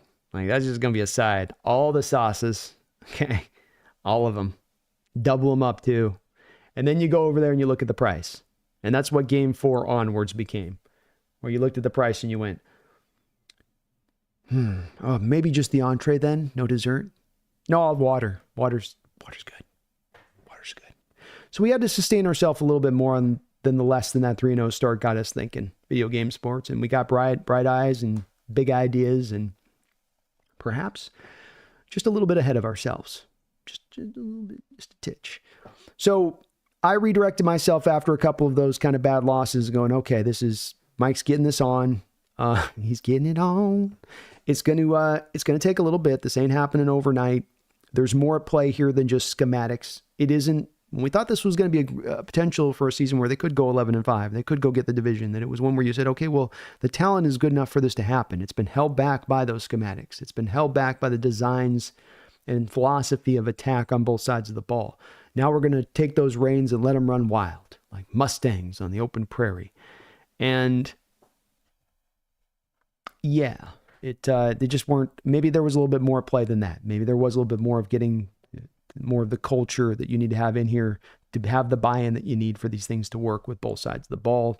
Offensive line needs a little bit more help to get themselves up to a snuff to where they can at least be legitimate, rather than putting their quarterback under a 50% pressure rate on the often. So this game doesn't change expectations, Video Game Sports. If I can not, jack your donation or change your donation's question, I would say it's hope. Change your hope for the season. The hope was that coming in that this can be very hard to even having a chance to do anything to make the playoffs here. Let's just finish out strong and let's find out who our foundational guys are and let's go. Here's some hope coming out the end of this one where you have kept yourself alive, both in this division and in this playoff hunt. It's probably still very long odds to making the wild card, but it's really just stacking up wins. And there are, tough games in this division that still remain with the Cardinals. You got to play them twice. You got the Rams still that you got to play, but you also do have the Bears team, who's a team that's firing offensive coordinator Waldron hasn't looked in their best kind of shape. You got players saying they'd like to see Caleb Williams benched out over there. Got the Vikings, who are really good. That's going to be a tough game that you might have to go and get that win as well, in addition to these other ones. But then you got the Jets, who we've seen has been susceptible here with where they're at down the stretch. So there are some winnable games down here too. It's just really get yourself to 10 wins. See where you land at that point, if you can get there and see where the cards fall where they may, so to speak. So not expectations, more hope, and that there's, hey, we've got a little bit more hope than you thought you would have coming out this game. If there's a loss, I just don't see how you come out of it going, there's any real hope for playoffs at that point. You're 0-3 to start out in your division. You haven't done too well in the NFC so far. A lot of your wins now come out of that AFC. You go, tiebreakers are going to be rough here. That's what that'll come down to, and why you can start to do a little bit more of that math go. There's really not a pathway to getting to those playoffs, but no expectations. Just great to see the resiliency. Great to see some more of the toughness coming forward. Great to see the team showing up. That there's less of a feeling of going through the motions and more of a tenacity of spirit at play here in this game that hasn't always been there in every single game this year. And when it's missing, it stands out like a sore thumb. Long live the king. Thank you for the $5 donation. Geno is put behind Lamar, but Lamar's toolbox is limited. It's not a bad thing to say your quarterback can comprise. It's not a bad thing to say our quarterback can comprise your defense from the pocket in various throws. 100%, King. It's a little bit like running backs, where running backs come in a lot of different shapes and sizes and skills. And everybody likes the juke. Everybody likes the spin button. But there's not a vision button, is there? And with the quarterback position, likewise, it's a sport, it's a position that's asked to do a lot of different things, and different quarterbacks have different weights on their shoulders. Different quarterbacks win through different means. And Lamar Jackson has certainly put himself into that argument to be one of those top guys that are out there. But you're right. It is two different type of players and how they win. And Geno does win from the pocket. Guys can win from the pocket. And I think Geno does have, as he showed on that final drive, some of that prerequisite mobility that a guy like Ewers doesn't have, where those two runs there at the end by Geno, Ewers couldn't do that. He does not have that ability to do that. Leonard Floyd would have brought him right to the ground if he ran past him there on that first run in particular. I'll say nothing of sort of dead legging and sort of, deking out the Devondre Campbell there on the second run. So yeah, he's a guy that does it through a different methodology, and that's also part of the different offensive attacks you have in play here, where we're running more of a spread style system here. We're down there, they're more rooted around RPO stuff and, using some of Lamar's legs off of that, and just two different quarterbacks and two different ways they play the position for sure. But I do think there's certain throws that Geno can make that Lamar can't make necessarily, or at least make way more consistently than Lamar can, though of course Lamar's at a whole nother level when it comes to his scrambling ability and use of legs. Agreed. Thank you, King. Pretentious Cameron, thank you for the 26 months over 2 years as a Hawks Nest member. He says, go Hawks. Go Hawks, man. Y2K has been in 17 months as a member. Says, can I get an O-line breakdown? Right tackle, center. It's always a little bit tough for me because I'm doing the play-by-play Y2K, so my eyes are usually pulled away from the line as I'm trying to explain what's going on during the stream. So it usually very much requires more of the all 22 second look to get a real feel for what happened or didn't happen.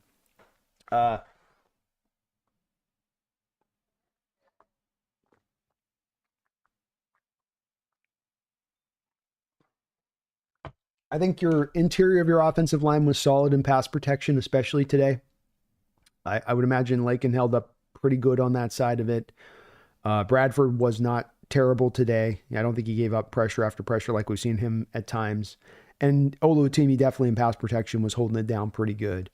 Run blocking wise, I don't think it will be as good, well graded in there from PFF and won't be as good on a second view from those guys on what you saw them bring on that. Lucas seemed pretty steady for the first start in about a year out there. They were rotating him out Y2K with Jarrell. Jarrell looked like he played some of his better football in this game. It wasn't perfect. There's some pressures in there he gave up, but he was really eroding there at the end here before Lucas has kind of come back in and took over for him this game. So good to see him come a little bit stronger forward. I thought Jarrell played a pretty solid game overall. Something for him to build upon, certainly. And Cross was a bit up and down today.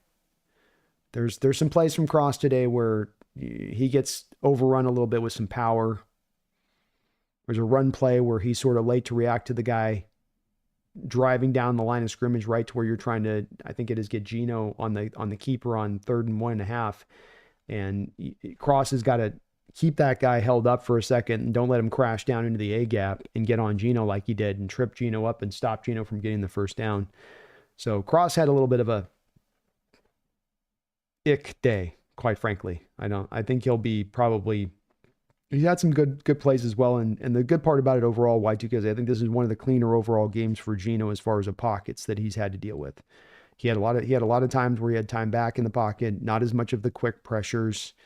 Definitely gave him a little bit more time to work through some things. And everybody on that has to be given a tip of the cap in helping him get that in this game, I think. But everybody, it was a solid performance. Solid performance. I didn't think anybody's out there dying, but interior of the line, especially in pass protection, is the part that I'd say stood out to me on it, where when the pressure was coming to Geno, it tended to be coming from the edges.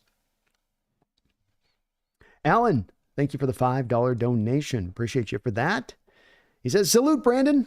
A long time no see. Hey, it's good to have you back in the house, Alan. Seattle due to a new job, but awesome win and go Hawks. Well, I'm glad to have him back on in here, Alan. Thank you for the donation. And awesome win indeed. We've had this Niner team give it to us. We had them sweating a couple years ago in the playoffs. We had the lead on the road after halftime in the playoffs, but your defense just had no stops on that particular day. And you lost that game, and it's just been one after other and some brutal performances and getting embarrassed at home and having their fans take over our stadium the last time they were in our house. We got the win today, though. Got the win today. And you say it, you salvaged and saved this season for some potentiality still. You might have put the Niners to bed for the year on the back of this one. I mean, if you're the Niners right now and you're Shanahan and they're coming to you and they're saying, Coach, Post has got this hip thing, probably going to need surgery. Probably can only hurt it by playing more. He wants to tough it out. What do you think? Shanahan's like, well, he ain't getting anywhere this year. Rack him up. Put him on the stretcher. You know, does it get you a little closer to making them call it at that point? You know, Alan, I guess we'll see. But big win. Awesome win to beat the Niners. And then you did it with a fourth quarter comeback drive for a touchdown. I mean, it even gets the picturesque moment of Geno walking past with the football extended for the win. You know, just a great moment on a year that has had our share of travails, had our share of up and downs, had our share of embarrassing football we've had to watch, where you want to shut off in the third quarter going, don't make me see anymore, please. I can't watch it anymore. My eyes are going to bleed. But love to see the resiliency from this bunch. Love to see the fight. That's what I want to see from my team. Sometimes you're not going to be the better team. Sometimes you're not going to have talent. Sometimes you got too many injuries. But fight your ass off. Fight. Claw, scratch. You gotta fight. You gotta claw. You gotta scratch. Never give up. And down that line, you put your nose and you don't let it out. Jeffrey Thistle, thank you for 30 months, almost working his way into 3 years as a Hawks Nest member. You can become a Hawks Nest member right now. I've got PFF scores coming out on Monday morning from this game. Thursday night streams, watching Thursday night football, call-in shows, and more here from members of the channel. Thank you for that, Jeffrey. These bums, the minute everyone counts them out, they all show up. Much improved pass and run pro. Defense still progressing in the right direction. Accurately put. Very accurately put. And just when we count them out and think it's all done, they find a way with a little bit more fight and fury, and that's what I want to see on that. This stuff's not going to turn over an off season of just turning through the personnel. We need the personnel within this house, the core members, the cornerstone guys, the foundational piece dudes. They've got to get locked in on this buy-in. They've got to get locked on setting what is going to be this new standard. It's been loosey-goosey. It's been a little bit light. Got to lock this in a little bit better than it's been. Start to amp up that level of intensity a little bit with it. And that's what we felt the past couple of weeks here with this defense. And to your point, get this offensive line starting to show some more signs of life too would be good. If Lucas can come in and steady that ship from the right side, if Olu Atimi can still hang into at least where Connor was, and they can find out how to snap the football. Snapping the football. Yeah. There's improvement. There's plenty of improvement there to be had. Plenty of improvement to be had. And You go through the defenses here that you have to play down the stretch of the season. The Rams, you can get after them. Cardinals, you can run on that defense. You can get after that defense. The Jets have been tough at times. Their defense has been able to be attacked at times, and certainly don't look at their necessarily strongest right now, I would say, of that Jets team.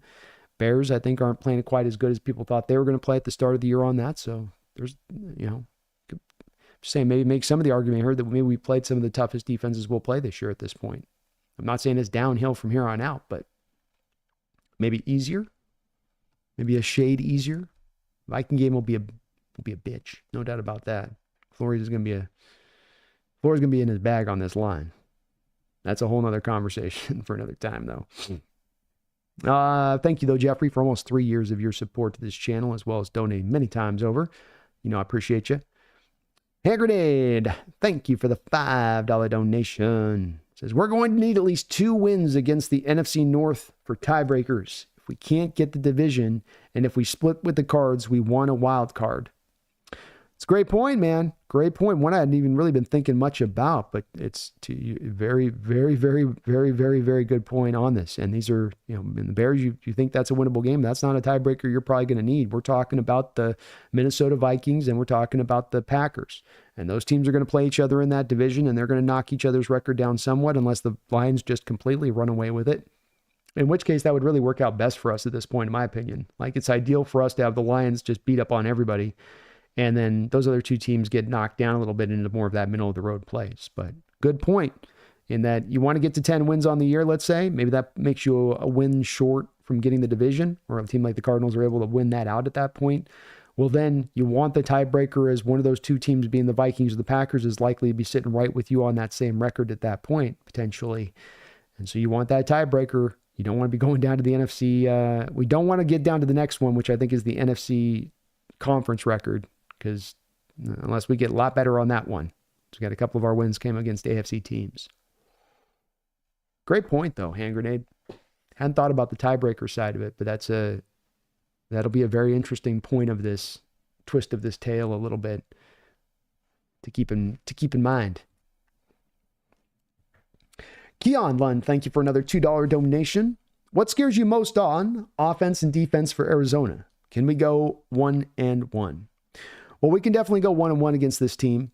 Last year, and I think in a lot of ways, they beat us in the first game. Did they beat in the first game? Or did we get in the first game? Why am I spacing that? I guess we did win the first one last year. We've had them a couple times. They could have beat us in the second game for sure on the road, where they were, I think, kind of giving up to get draft positioning at that point. They wanted Marvin Harrison Jr.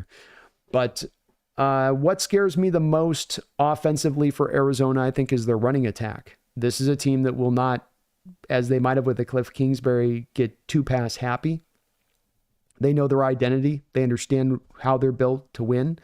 And they've done this thing with Kyler Murray, where I think you've really gotten into sort of the perfect spot where you should get with Kyler Murray to get the best out of him. I don't think Kyler Murray is a 40, 45 attempt quarterback in this sport. Quite frankly, I think there's very few quarterbacks that are really 40, 45 attempt guys, 37, 38, 39, 40 attempts. First guys that are like 25 to 30 attempts.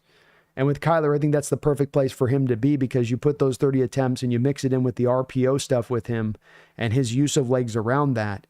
And it really makes him devastating, because they're so hard to predict what they're going to do pre-snap every play. And there's so many ways they can go with it. It can be a read option to Connor, and he gets downhill, and he's a little bit like Marshawn on that, where he's really good out of read option as Connor. He's not a guy that needs to have, let me get up to speed getting downhill with it.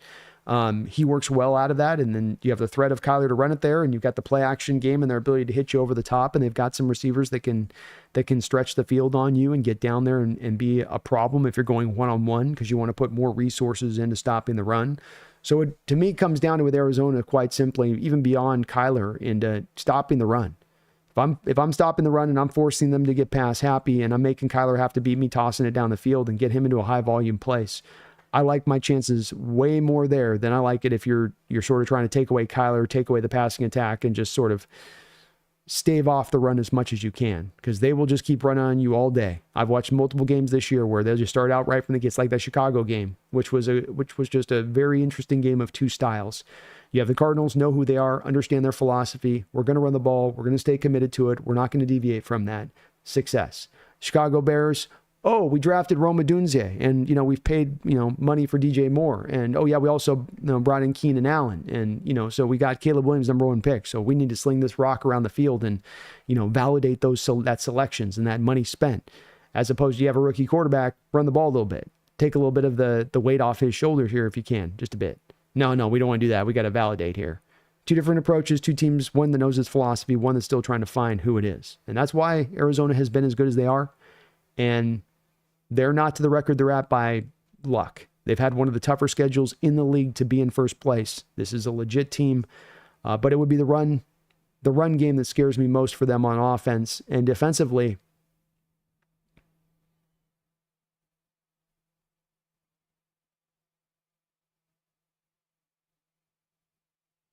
there's really nothing about them that's scary defensively. Their defense can be attacked every which way but loose. It's just that what happens to teams is they'll start to get run on. They'll get behind in games. They have to now not run the ball.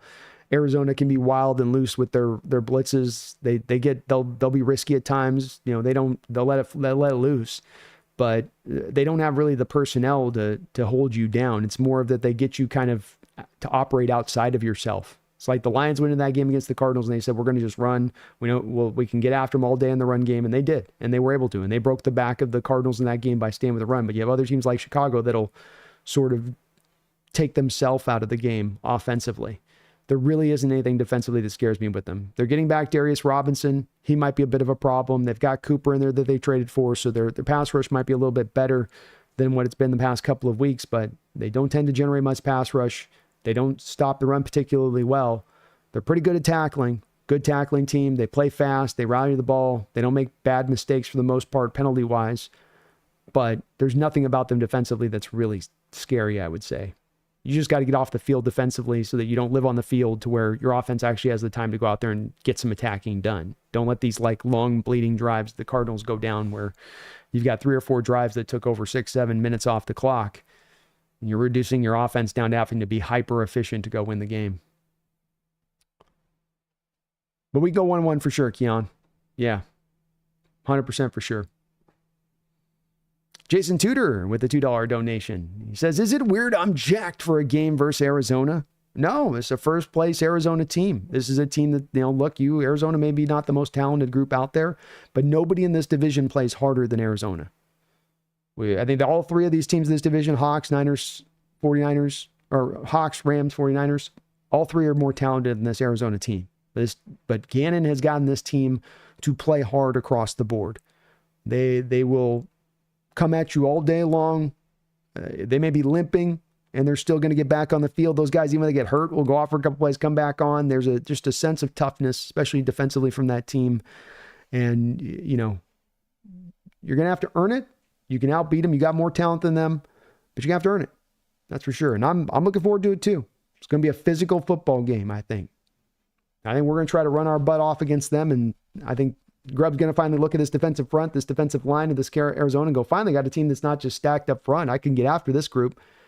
And likewise, Arizona's going to see how we've stopped the run throughout this year by and large part. And they say, hey, we got another team susceptible here to the way we like to attack at the forefront. And then once we start running, we get you locked in on running the ball. And then Kyler can start to take those play action shots over the top or use his legs. But big game, big important game this week, Jason. Big important game this week.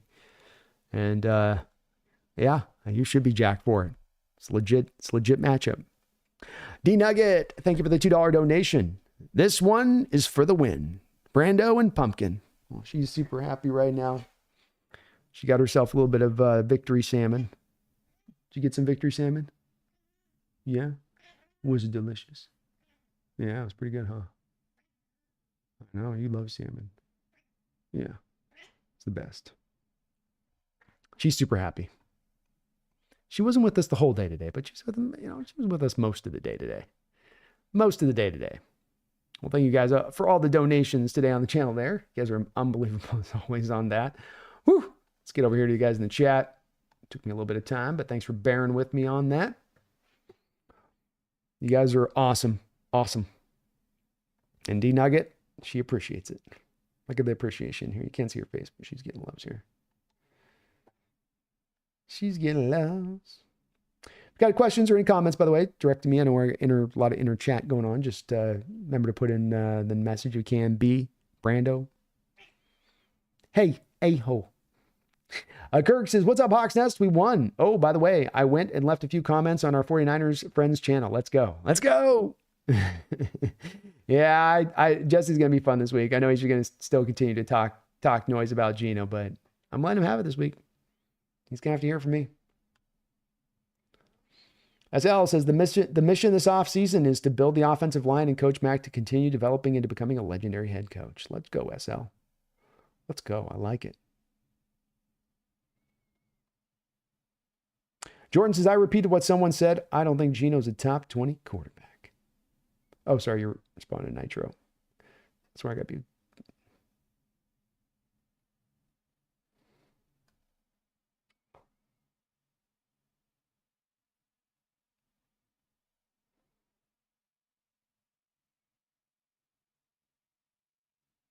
Raising Kiddo says, Knight and Jones are huge improvements at linebacker. They are. Knight and Jones, the law firm of run stopping. Carlos says, rewatch the last drive on NFL YouTube. Is Amir or is Olu Atimi better than Connor? Hard to say. I got to watch back on the all 22. The line play is always hard for me to concentrate on the first watch. I haven't had a chance to really go back and take the second look at it, but he seemed good in pass protection, especially, which is definitely on that last drive. You're doing a lot of that.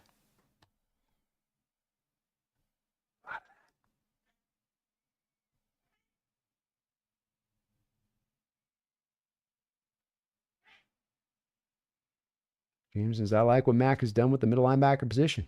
Me as well. He said, I'm thinking Ward, Sanders, Miller will all go top 20. Lots of quarterback needy teams. I definitely think, Nick, to your point, that we're looking at Ward and Sanders sliding into top 10 at this point. To your point, because as well, that the quarterback neediness of the draft of the teams at the top, there's a litany of them.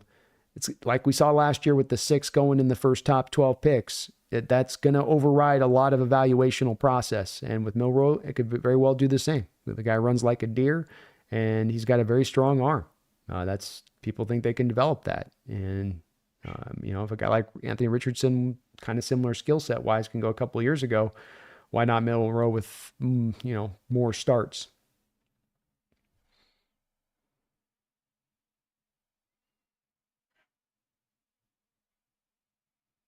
Next is, it sounds insane, but I wouldn't even mind someone like Warren or Loveland in the first round. A true tight end one you can funnel an offense through. Yeah, they're really good tight ends.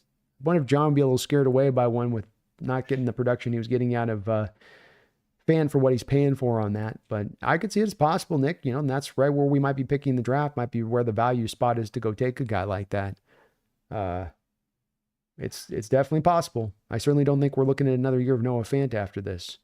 So you're going to have to probably do something. And you saw a couple times today in Barner. He's, I think, a pretty solid tight end, but he's not exactly a pure pass-catching tight end either. And that the hands are maybe not, let's call it limited, but they're not great, let's say. They're okay. We did sweep him last year? I was thinking we had. I was having a brain fart moment. I couldn't remember.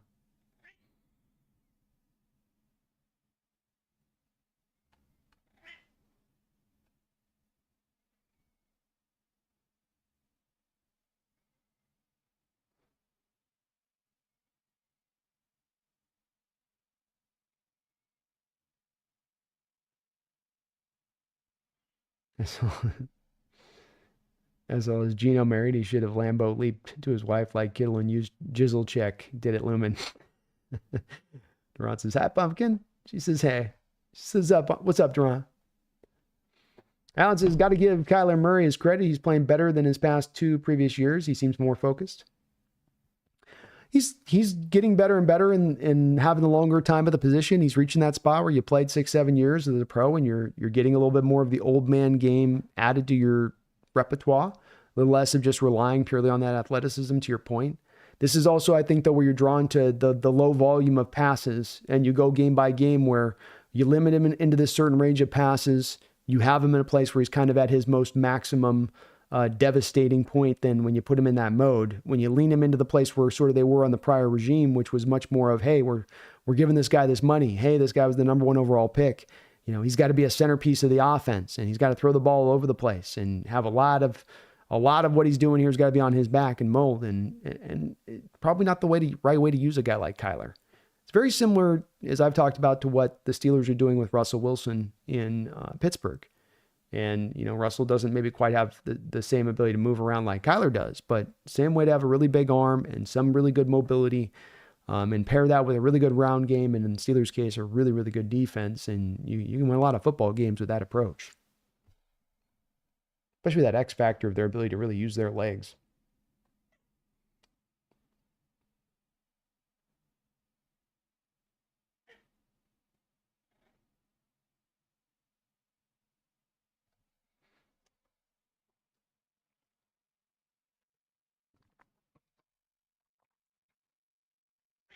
James Peter says, the question is, can you justify giving Geno $50 million and having to get rid of DK?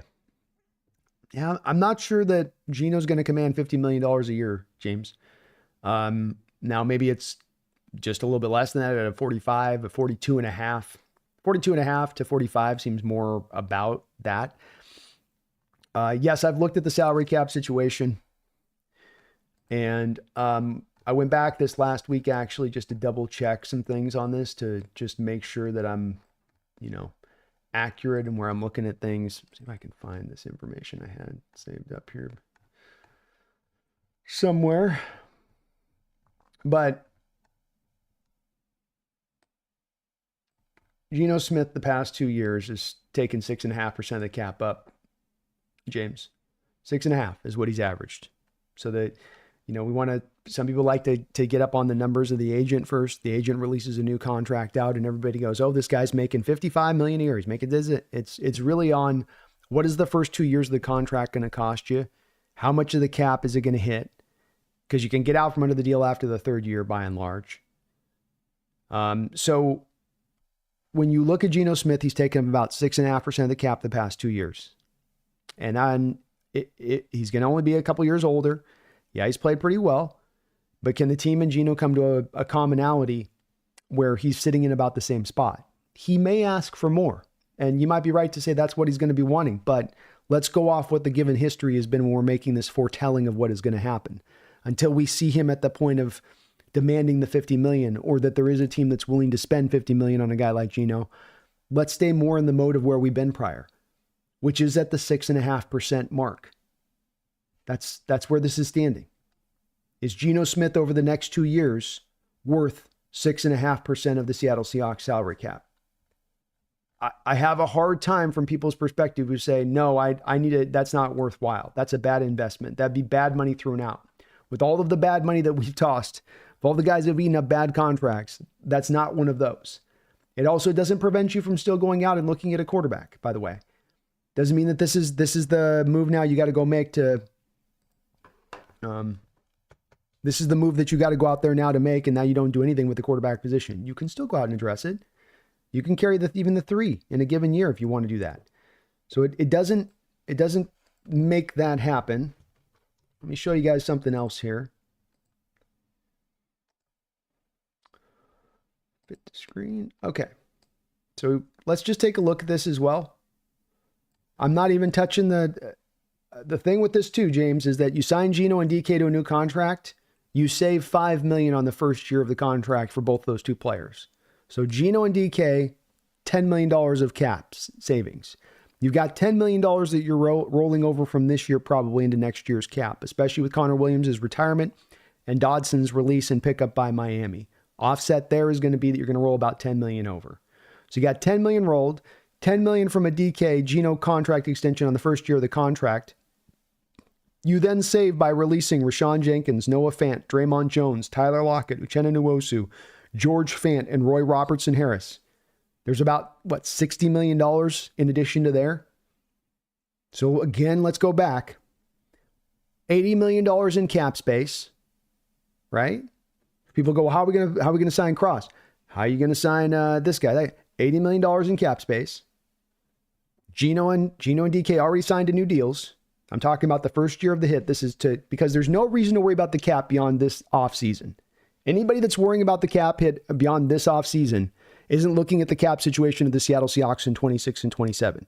Because you're top 5 right now in cap space. You've got no bad money on the books for those seasons. Everything is completely opened up in those years. It is only this 2025 cap that's going to have people worried. So I create $80 million of cap space. I've saved I have both Geno and DK on contract extensions. None of these guys I'm releasing are any foundational pieces that are necessarily helping this team at any point in time right now. So I have all the money in the world at that point to, if I want to sign Boye Mafe to an extension, I want to sign Charles Cross to an extension.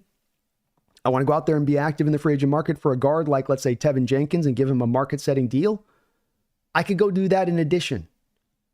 There is no this or that here in this situation, which is a little bit how this does get posed. So, and James, I'm not going after you with this. It's just, it does get posed this way where people will say, well, it's this guy or that guy. Because we're in this situation here.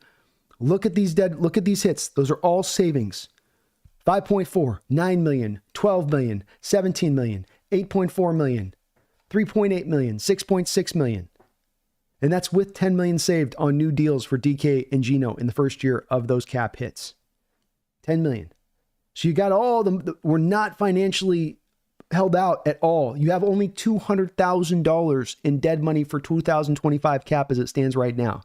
There are teams like the Rams, for instance, that are already like $37 million of dead money for next year's cap in 2025. You have cap flexibility. You have all the room in the world because you've already eked out all the bad money off the books, really, to go get done whatever deals you want to do here. I'm with the people that say I don't want to spend necessarily the 15% of the cap on Geno. But if it's 6.5, if he's the 17th highest paid quarterback over the next 2 years, is that a bad deal?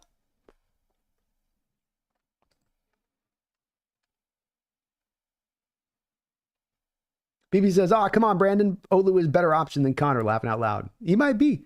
I just can't. So it's doing the play-by-play. When you do the play-by-play, BP, you're trying to, bam, keep it on exactly what's going on with where the ball's at. And of course, once the ball's leaving the line of scrimmage, your eyes are leaving the line of scrimmage, it doesn't give me as much of an opportunity at times to really so I just don't know how I get asked on that. And I lean back on my all 22 second and third viewings to kind of get a view of what the line's really done. I think in general it was good, but I don't know. Ricardo, have you checked in on Jesse? Is he okay? I don't know how he'll handle this mighty 49ers getting walked off by Geno. They'd already been kind of in that soured point, it's where and it was not just him on that, there's a feeling and a vibe from 49er fan base as doing the round table and having some discussions with 49er fans, even in the chat through the last few months of, we feel like we're at the end of the road a little bit here. We as fans looking on the outside in might say you guys just got to a Super Bowl. Albeit maybe your window is ever shutting. You are still a very good team and there's not a reason to believe that this thing have to end right now, but it's almost like, this is coming to a wind down point. Kyle will have to move on and we're going to have to turn over all this thing and Trent's going to retire. And there just seems to be there's a somberness to this team. They've said that the vibe was just off in training camp and that may have been it. But I think they'd been kind of making some of their peace with this already up ahead of time a bit. They've been just kind of waiting for that death stroke to kind of come down and finish them off. James Peter says 2 years, $35 million for Geno plus incentives. I'm good with that, James. I'm completely good with that. Sign me up, man. Like I said, he might ask for that big money. I ain't saying that he ain't going to ask it, but the prior contract he signed was very team friendly. The prior contract he signed, I think he probably could have even got a little bit more money on the open market. And if he did it once, why wouldn't he do it again? And if you can especially sell Geno on the fact that, okay, Geno, look, we're going to give you this contract and the money that we save off of you is directly going into your offensive line. I promise you. We swear. Hand Grenade says, if I was Geno, and if I'm going to take another team-friendly deal, I tell JS the only way this is going to happen is if we invested a legit offensive line. Stealing my mind. Great minds must think alike, Hand Grenade. That's exactly what I'd be saying to him. Like, all right, John. I'll take a little less. You can incentivize me to the nines. I need to see something in this line. Stop going to the dollar store for my offensive line. The Chinese toy at right tackle is not working.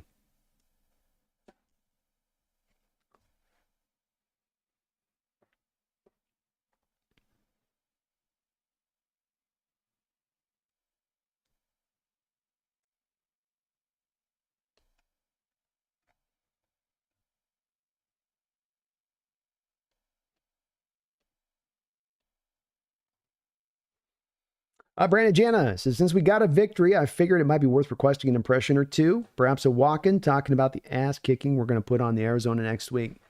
They're not ready, Brandon Jana. They're not ready. I'm telling you now. Hear me. Cardinals, who are they going to beat? Seattle? No. They're keeping our seat warm. Cardinals are now. Just warm it up, you seat-warming birds.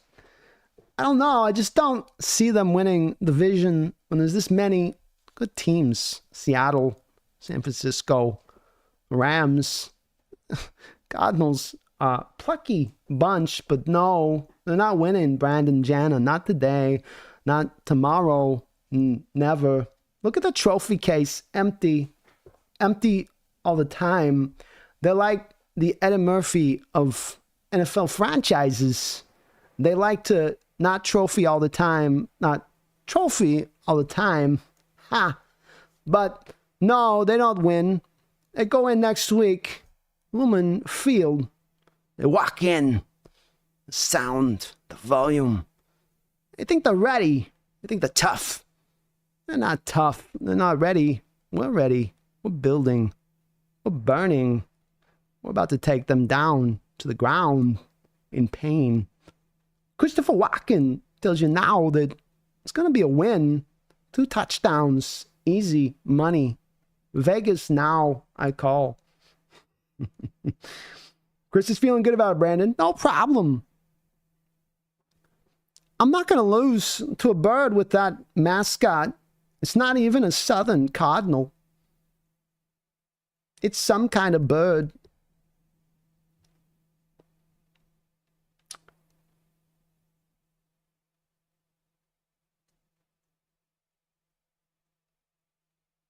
Sanchez says the amount of dumb Geno picks is too damn high. Agreed with you there. That's the big place within his game this year that stands out to me, that has me most worried in these moments.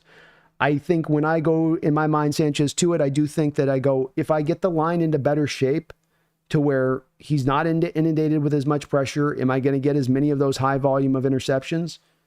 And I think that those do go down once you get a little bit more legitimacy with the offensive line. But I don't want to take away from the fact that, especially as we go forward through the rest of this year, there's got to be these moments where he's just able to understand we don't need superhero time. Defense is coming forward now. Trust in them a little bit more. Trust in that you don't need to score in every possession. Trust in the fact that we can throw them away at some, throw it away at times when there's nothing there to be had. Yeah, it's valid criticism.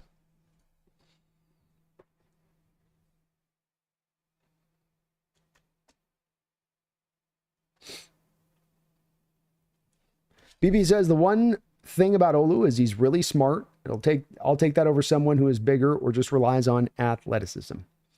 Definitely a good know-how on how to play the position. Part of that guy that we thought would be pretty pro ready to go when he was drafted because he had played so much college ball at a couple different programs and very seasoned. But he's got a great acumen for the position, a great feel for the position. He's a true natural center out there. And I'm interested to see what he can do here. I was hopeful for the guy when we picked him. I was hopeful coming in this year. It was a little surprising when you went to Connor, but that was also understandable at the same time where they just weren't seeing necessarily the improvement at that point they wanted to see from Olu. But solid opening step in this game. Jeffrey says the new COD isn't very good. That's why Kyler Murray is good this year. Maybe. I'm liking it, man. I'm digging it.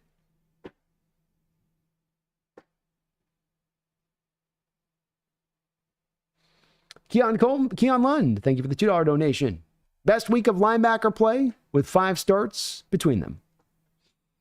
Yeah, I think you're right about that, Keon.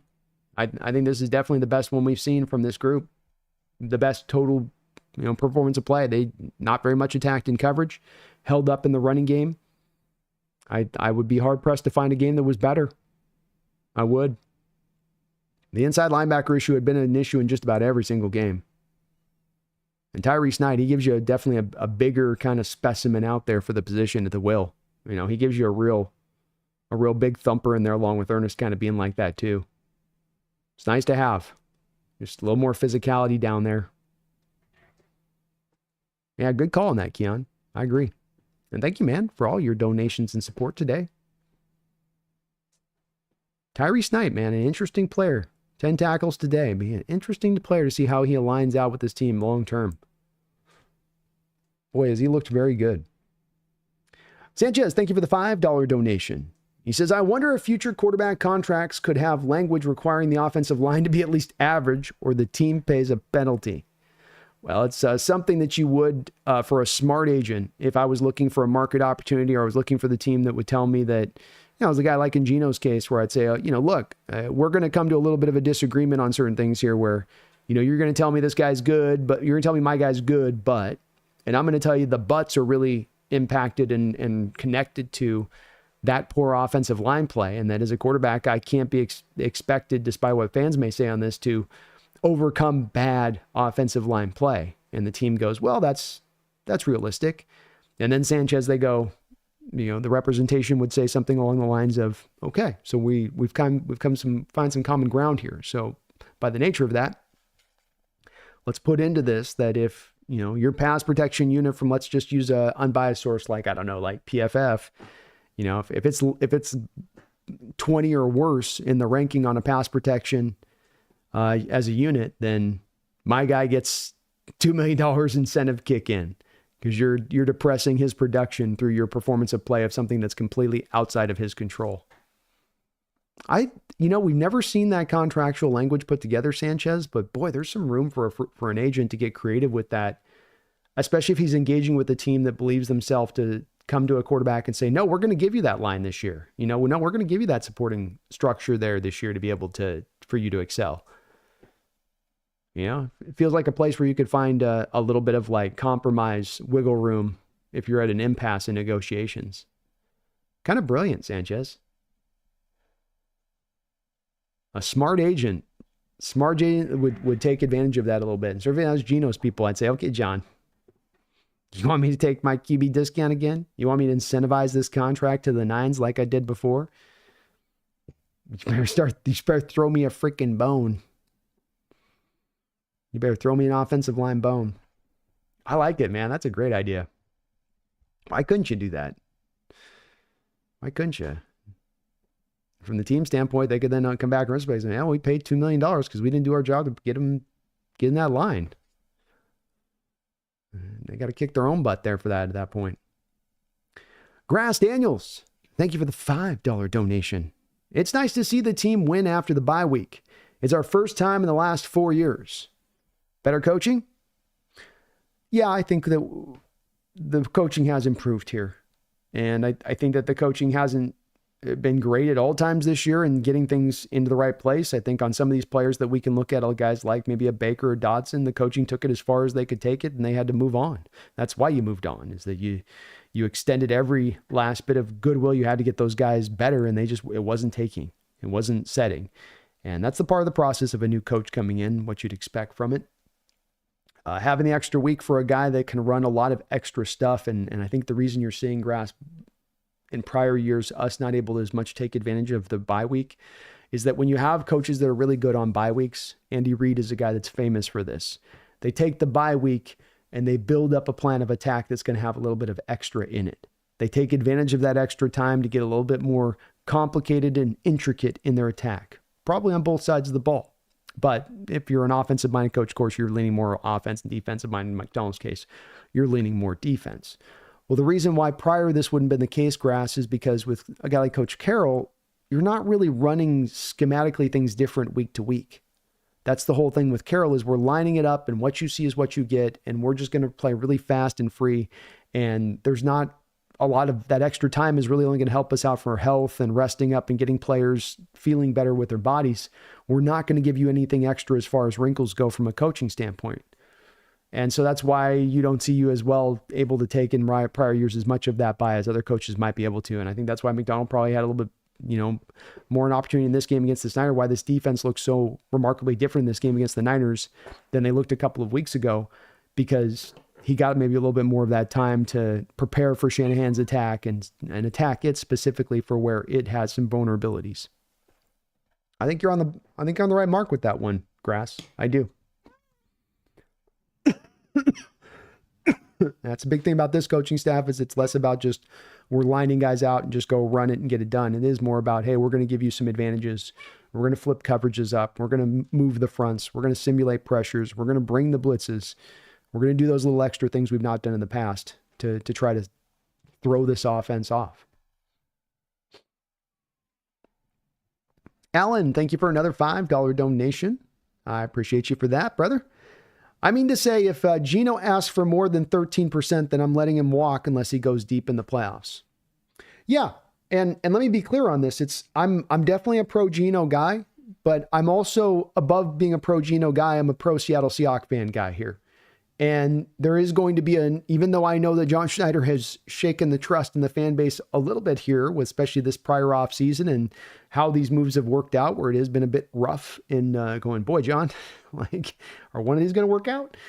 But you still got to have, I think, at least while he's here and while he's your GM manager and while he's helped trying to get this new coaching staff right, we've got to trust in their approach to building this winner right. And there may be an approach with this where he goes, okay, we're going to get the line, and I'm not putting that much in the quarterback, and I'm going back to the Russell Wilson-like blueprint where we build the super team and we get the QB on the second, third round quarterback contract, and he dukes it out with Sam Howell, and then let's see what we can build from a whole team around those guys. I mean, he might take that approach here too, Alan, And there is certainly a line here with Geno Smith of money that I'm not paying either. It's not a blank check. It's not that you've just earned the right for us to give you whatever you're going to want here. It's got to make sense for both the team and the player. And if it reaches this point where Geno's going to drive for this just to make sense for him, then I wouldn't do it at that point. Not at his age. Not with what you still have to really get fixed here along this offensive line, in that it might take you a little bit of time to do so. I'm already a little hesitant with the age and a little hesitant because of how out of sorts that line has been by and large throughout this year, indicating that it will take more to improve it. But with that said, if we can find the happy middle ground here between the player and the team, then it makes a lot of sense, for me to do it. And that's why I get caught as much up on that 6.5% there, Alan. That's why I also get caught up on the 17th highest paid quarterback over the last 2 years in the sport. That's what he's averaged each of the last 2 years. So first year of the extension, 17th highest paid. This year, he's like the 16th highest paid. And that's why I like to get on that number rather than getting caught on the number of 3 years, 120 million or, something like that. Because no, let's get down to what the first 2 years of the cost would be. Let's use the backtrack as a trace on this. Let's accurately put it right where it is. And like you say, then we find where's our line of where we won't go and where we will go on this. And that's where it would be kind of appropriate for me. So if you're talking about doubling that 6.5%, Alan, and getting to the 13%, like you say, that is a no-go land spot for me at that spot. That is one where I'm going, I don't think with where this team's at, I can do it. If I knew I had an offensive line in place, if I knew that thing was ready to roll, maybe I'd be up to paying that price, but I need a little bit of extra of that percentage to go and build that offensive line up. Yeah, very good point, Alan. Very good point. There is no blank checks here. There is always a line on this stuff. And you got to be sure of where that line actually stands. That's why I also say it's important not to overstate this case, where you will hear people go as high as saying, is Geno worth 20% of the cap? And that's where they're being disingenuous about it, because there's never any reality where Geno's potentially going to command 20% or anything close to 20% of the cap. So it's about where is really the numbers going to land on this one. And yeah, somewhere in that neighborhood, I think of 6.5% is where the true numbers lie. And if it's that, I'll sign him to that extension all day long. I think that's good bang for the buck money. Braden Larson, thank you for the $5 donation. It's his third time a Purdy-led offense was held to less than 300 yards in a game. Great game from the defense. Great stat there, Braden. Fantastic stat. So only the third time since Brock Purdy has taken over this offense from Jimmy Garoppolo that this offense has been held to less than 300 yards in a game. I think this was also the lowest passing total that he's had in his last 23 starts, which is saying something because you by and large took away their rushing attack in this game. You didn't completely stop McCaffrey, but he was never able to get going. And so they were going to have to really throw to win this game. And they were not able to do that. And so this was a defensive performance that was not one where the Niners just self-inflicted penalties all day, bad fumble, bad interception over here where he throws it right to the guy. No, you took it from them. Even on the interception, it's not Purdy making a misread or the receiver running a bad route. It's that Witherspoon makes a great throw on the tip to knock it up in the air. And Hankins is smart, Johnny on the spot to go and make the interception. And so you really did take those plays to them today. You earned this performance. It was not given to you. Great stat there, Braden. Sorry, let me say your name right, Mr. Larson, my bad. But great stat there. Third time a Purdy offense has been held to less than 300 yards in a game. Pretty crazy. Nick Craig has been celebrating 18 months, working his way to almost 2 years as a Hawks Nest member. He says, been out all day, so if this has been said, but I have been waiting for JSN to look like Lockett and finally the tunnel screen from the UW playbook. Tunnel screen is something worth talking about. Definitely, Nick. It's been maybe the most consistent part of our offense as a play that we can go to. It is our version of the fly sweep. But the tunnel screen, be it going to Charbonnet, to DK, to JSN, to Kenneth Walker, it's working. And if you want to run that, as I've said multiple times over to Grubb here, you got an offense that's struggling to find its footing at times in games and things aren't quite working. You want to run that 5-6 times a game, I'm totally good with it. Because not only has it been successful and productive, but it will also, Nick, help to keep that defense a little bit less on their toes coming downhill. They got to wait a little bit of a beat of a second on that if you're going to run it enough in that way. And cool to see JSN run it and really get some, he's really shown off a little bit more of what he can do with the ball in his hands over the past couple of weeks. He's not a real kind of open field break a tackle kind of guy. He's not really super fast with the ball in his hands, but he's got good vision with the ball in his hands, and he'll pick the right angle with the ball after the catch to go pick up what yardage he can go find. He did that today. Also very impressive, Nick, on his little fly sweep that they had him run, get himself an 8-yard gain there. It's good to see.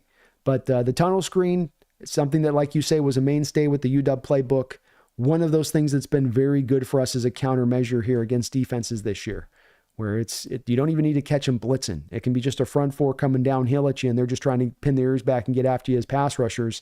Slow them down. Find some of those plays in there that can slow those guys down, and that's one that will do it, and you put enough of it on tape that teams are going to have to be aware of it. I think you ran about three plays in this game, and again, what I love about it too is, it could be JSN there, Nick, or it could be Barner, or it could be either of the two running backs or DK. So it seems like any person's kind of a threat to be able to run it there, which just makes it harder for the defense to lock on who's actually going to get the ball in those moments on those kind of plays. JSN, best game of his career last week, built on it again with this week with 10 catches. He's really coming on and showing us why he was that first round guy. We hadn't had really or felt really the effect in these past two games in the early part of this year. I mean, it is a guy that's just sort of flipping the switch, it feels like, a bit. And he was really dominant in training camp. I thought he was really going to come alive and have this kind of season because he was looking so good. But it's great to see him come forward like this. We need it. And when you got the flow of both him and DK working at the same time back and forth, it's very hard for defenses to lock in and concentrate on what we're doing. Add and then Walker into the mix on that as well. And now you can start to be a little bit more unpredictable offensively rather than just sort of trying to lean onto DK a little bit too much as maybe we had on the early part of this year at times. Puff has been celebrating 35 months, almost 3 years here at the Hawks Nest. Thank you for that, Puff. I really appreciate that long-time support and dedication to the channel. About time we beat them. Took long enough. The curse is over. The Jimmy Garoppolo curse is over. Go Hawks. That's right, man. The curse has ended. Now we're going to go on a run of 8 straight against the Niners. That's how this works. It's time to balance the scales, Puff. Time to bring some equilibrium to the football world in the NFC West. But took long enough, man. This team had our number, and boy, did they give it to us 10 ways from Sunday here over the past couple of years. They want to run on us, they could run on us. They want to throw, they could throw. Their defense was suffocating, nothing to be had anywhere. And so it does feel good to finally get it in this way, get it with a little bit of dramatics and flair. Fourth quarter comeback drive. Love seeing it, man. What a hell of a win. Hell of a win, Puff. And thank you, man, for 3 years as a Hawks Nest member. Ski Nation, thank you for the $10 donation. He says, I agree. I'm loving the tunnel screen. It's the best kind of screen because it starts behind the line of scrimmage as opposed to at or behind it. We have shredded with it this year. Yeah, it's one, too, where your receivers now aren't necessarily having to block. They can just get up the field ski and just look like they're trying to eat up, the cushion and space in zone coverage and take the top off the defense, which then starts to pull the defense back further and further at that point. And then you get the defensive lineman getting upfield and you've got this natural cushion of space there to where the lineman can really get up and get set in front of whoever's going to get it as the tunnel screen guy. And you can run it from the left to the right to the tunnel screen guy. It can come from either edge. It can come to a multitude of players. On the Barner play, for instance, they had Barner first blocking as a pass protector, and then he leaks out into the tunnel screen. So, and then when they run it with the running backs, they'll run it like an out route that's going out here, like you're cutting it out to the flat. So you get a linebacker starting to, edge out wide here to the flat, right? He starts to get lateral himself to sort of mirror the movement of the running back. Then you cut it back inside. You have a lineman then able to catch that linebacker if he gets too wide out, getting downhill. And then usually the runner's got a little bit of space in front of them to kind of survey what's going on and make the proper determination on the cut that they want to make and at least go get themselves 8, 9, 10, 11 yards. It is a really, really effective play. And it's a unique kind of screen because it is one I think that's a little bit harder for those defenses to pick up. To your point on Ski, it gets a little bit harder to pick up from a pre-snap read to even a post-snap because you're feeling those receivers draw to depth. They're hitting their releases hard. They're looking like they're trying to really press up the football field. Their blocking isn't really as reliant as to just run their man out of the play. If you run your corner 11 or 12 yards up the field, just getting upfield like on a streak route type of look to it, you've neutralized that defender enough for yourself on the play. He might come back around to go make the tackle, but again, it will be at that point once the ball carries 8 or 9 or 10 yards down the football field. But I'm legit when I say Grubb, run it 6 or 7 times a game. Overuse it. Force people to actually stymie it. Because if you get them to the point, I guarantee you that they're actually stymieing it and that they're kind of sitting on it. I guarantee you you've pulled the brake up a little, or you've tapped the brake a bit on their pass rush. So there will be a offset effect that will be a plus to you if you can do it that way. But it's nice, huh, Ski? We haven't run tunnel screens here at all in prior years. We might have seen like one tunnel screen a year. But if I'm Grubb, I'm like, hey, this is working. That's my easy button. I'm hitting that thing a couple times a game.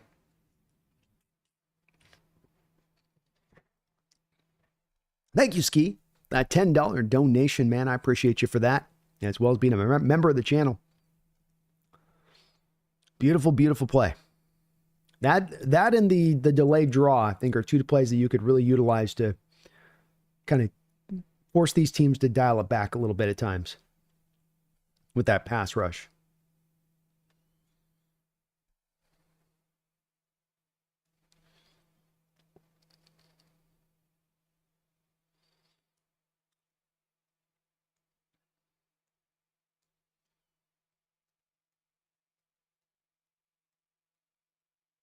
And James Peters, you're right about the Geno situation where he does have a year left on his deal. So technically speaking, you have still leverage over the top of him.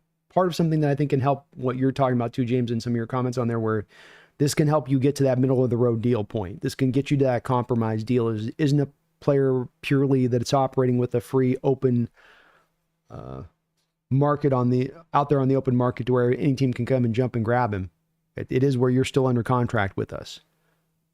And I don't think Seattle's going to hold the line on him with that, but it does serve as a bit of a leverage point and maybe making the negotiations find that common ground.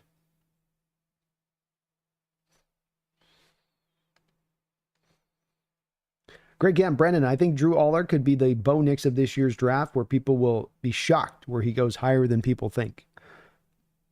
It's very possible, Greg. I think that the trend that we saw from last year, and I think the important part of this trend is the guys that get the multiple years starting thing going on, where atypically with these quarterbacks that were coming out in the draft in prior years, you're really only going to be getting the 1 year. And you do have last year and this year to go off of with Allers. So you get the 2 years of starting experience, true starting experience. And that starts to weigh heavy, I think, on these player personnel evaluators' minds. They want that extra time in college. And this is also, I think, the one point of happy fallout from the NIL stuff, Greg, is that it encourages those quarterbacks to go back in that extra year and get that extra starting time. I don't know if that's the case here with Allers. He's a junior. He's a true junior. So, he couldn't have come out, last year as it is. And certainly potentially goes back in at that point. But you might be right. He might get that evaluation point where they tell him you're going to be a top 15 pick when they get you through the post-evaluation process and you start running and throwing and all that. And this is a trend that's not going to stop anytime soon, Greg. And the more time we get these quarterbacks in college, the more starting experience they get, the more brighter a prospect we get potentially to the NFL level. The deeper and juicier these quarterback classes get because of that. Because that's what they all desperately needed. The old model did too much of one season of starting. Now you're going to go to the pros. Oh, Mitch Trubisky, you have one great year. Now you're a top 5 pick. It was way more of a guessing game at that point, which then drew a lot of teams to go, well, I don't want to make that guess. I don't want to pick this guy at 7 that I can't make that established read on. But now when you got the extra year of data, like Peyton did and the Broncos did with the Bo Nix, to your point, now you can feel much more cemented in your evaluation of the kid and who he is and what he is and where he's going. It's less of a potential of flash in the pan kind of situation. So Drew might be that guy. And I like my first kind of little bit of outlook. I haven't done my deep dive on him yet, Greg. I promise I'm just getting back into my my scouting. I've been kind of going through some of the linemen here a little bit because I'm getting a lot of questions on those. But I will be doing a deep dive on Aller. And he's got the tools, man. Wouldn't surprise me in the least to see him as a guy that eventually draws up into first round range. AI says JSN has 290 yards over the last 2 games. 3rd most in team history. Number 1 is Largent at 317. What a 2-game run from Largent, huh, AI? You can appreciate that guy's game, man. Playing an age where they ran the ball all the time, putting up those kind of stats. But he's been great. And JSN today in this game, getting open on 3rd down. Catches where they weren't catches where it's out away from the body and you're extending full, but very hard catches where Geno's having to throw it into a tight window. He's got to really juice it in with some velocity. You saw a throw last week in the way where Geno had to step up in the pocket and make one of those throws, and it bounced off JSN's hands before he really lit it up and got it going in that game. A lot of those throws in this game were that way, where he's having to fall down and make sure he's just draping his hands around that ball because it's coming in with some steam because it's being fit into a tight window. And that's with 3rd downs, 4th downs, where you got to make the catch. Game's on the line. Not just catches, not just yards, but catches with the game on the line. And JSN came up huge in that way. Huge in that way today.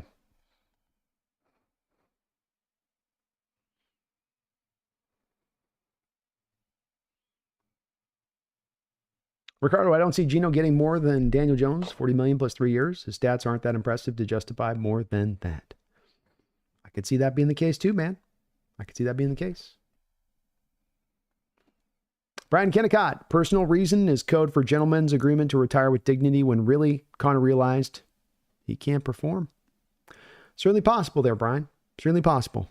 And you find yourself at times after multiple lower leg surgeries being diminished as a player. It does happen. We've seen a couple of guys this happen to. Jamal Adams being a recent example of this. And that very well may be the case with Connor, where it just can't quite bounce back in that way. Last Second Sports, go Hawk fans. What's up, Jesse? Says Geno still sucks. 49ers suck more, apparently. Enjoy this one. Well earned. Well, you hang in there, Jesse. And we're going to have some fun discussion on the Roundtable show this week. Your Niners aren't out of it yet. I'd be very concerned, though, looking at that Bosa injury as much as anything. And I know Kyle's going to get a lot of talk, but wait a minute, where's Bosa's hip at? How bad in shape is he on that? Is that a surgery thing? Because those hips can be surgery needed. But division's tight, man. Everybody's still in this. Everybody's still in this. And I figured that wouldn't have pushed you over with Geno quite yet. That's okay. Once he's hoisting the trophy at the end of this year, we'll get you on board. Hope you're doing well, Jesse, man. Hope you're doing well. I look forward to this week. You hang in there, man. It ain't over yet. BP says, I don't agree paying Geno top money, but there is no one in free agency that I would want, unless Malik Willis or Justin Fields is on the table, and that's a stretch. True. Yeah. Yes, sir. D-Nugget, if I was Geno, I'd take $15 million a year, 3-year guaranteed, then promise they spend to improve the offensive line. That would be approach. I'll take a little jump, but you're putting all in my line. All right? All right? Zombie Central. People are still calling for Mike McDonald and Geno Smith to be replaced. Any words of wisdom for these people, Brandon? Should we engage with them or ignore them? Go Hawks.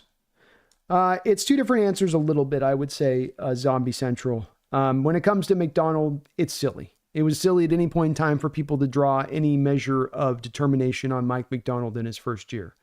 This is not the Jim Mora situation, and maybe perhaps Zombie Central, it's that Jim Mora existed here. I don't think it's that, quite honestly, because I think some of these fans that are talking like that were more youthful fans. Because in Jim Mora's case, you did have him just here for a year, and you learned in that year this ain't going to work. He's not the guy. We got to move on. McDonald is not the same kind of cat, not built the same kind of way, hadn't been showing the same kind of indications of being a train wreck like you got in that Mora first season. So the whole thinking at any point in time on this, almost no matter how this season went, that we were going to look at McDonald in this year and make a final determination on him as a head coach, that's first-time head coach, this youngest head coach in the NFL, that's silly, and it's a little bit childish to draw those determinations. And I think that there is a modern NFL draw, Zombie Central, to reach determinations as quickly as possible, be it on players, be it on coaches, be it on teams. It's some kind of inner burning fire within fandom now that exists more than ever. It's probably always existed to a degree, but I think it's more turbulent and more intense than it's ever been before. And so when it comes to McDonald, it was always silly. When it comes to Geno, I think that he is a guy that has been very clear to me, has been one of the top 4 divisive figures in talking about players or coaches on this channel since I started this channel 6 years ago. So, it's gone that way. And the thing I've learned about these divisive figures that are on this list for me is that people have their camps. People are dug into their particular trench.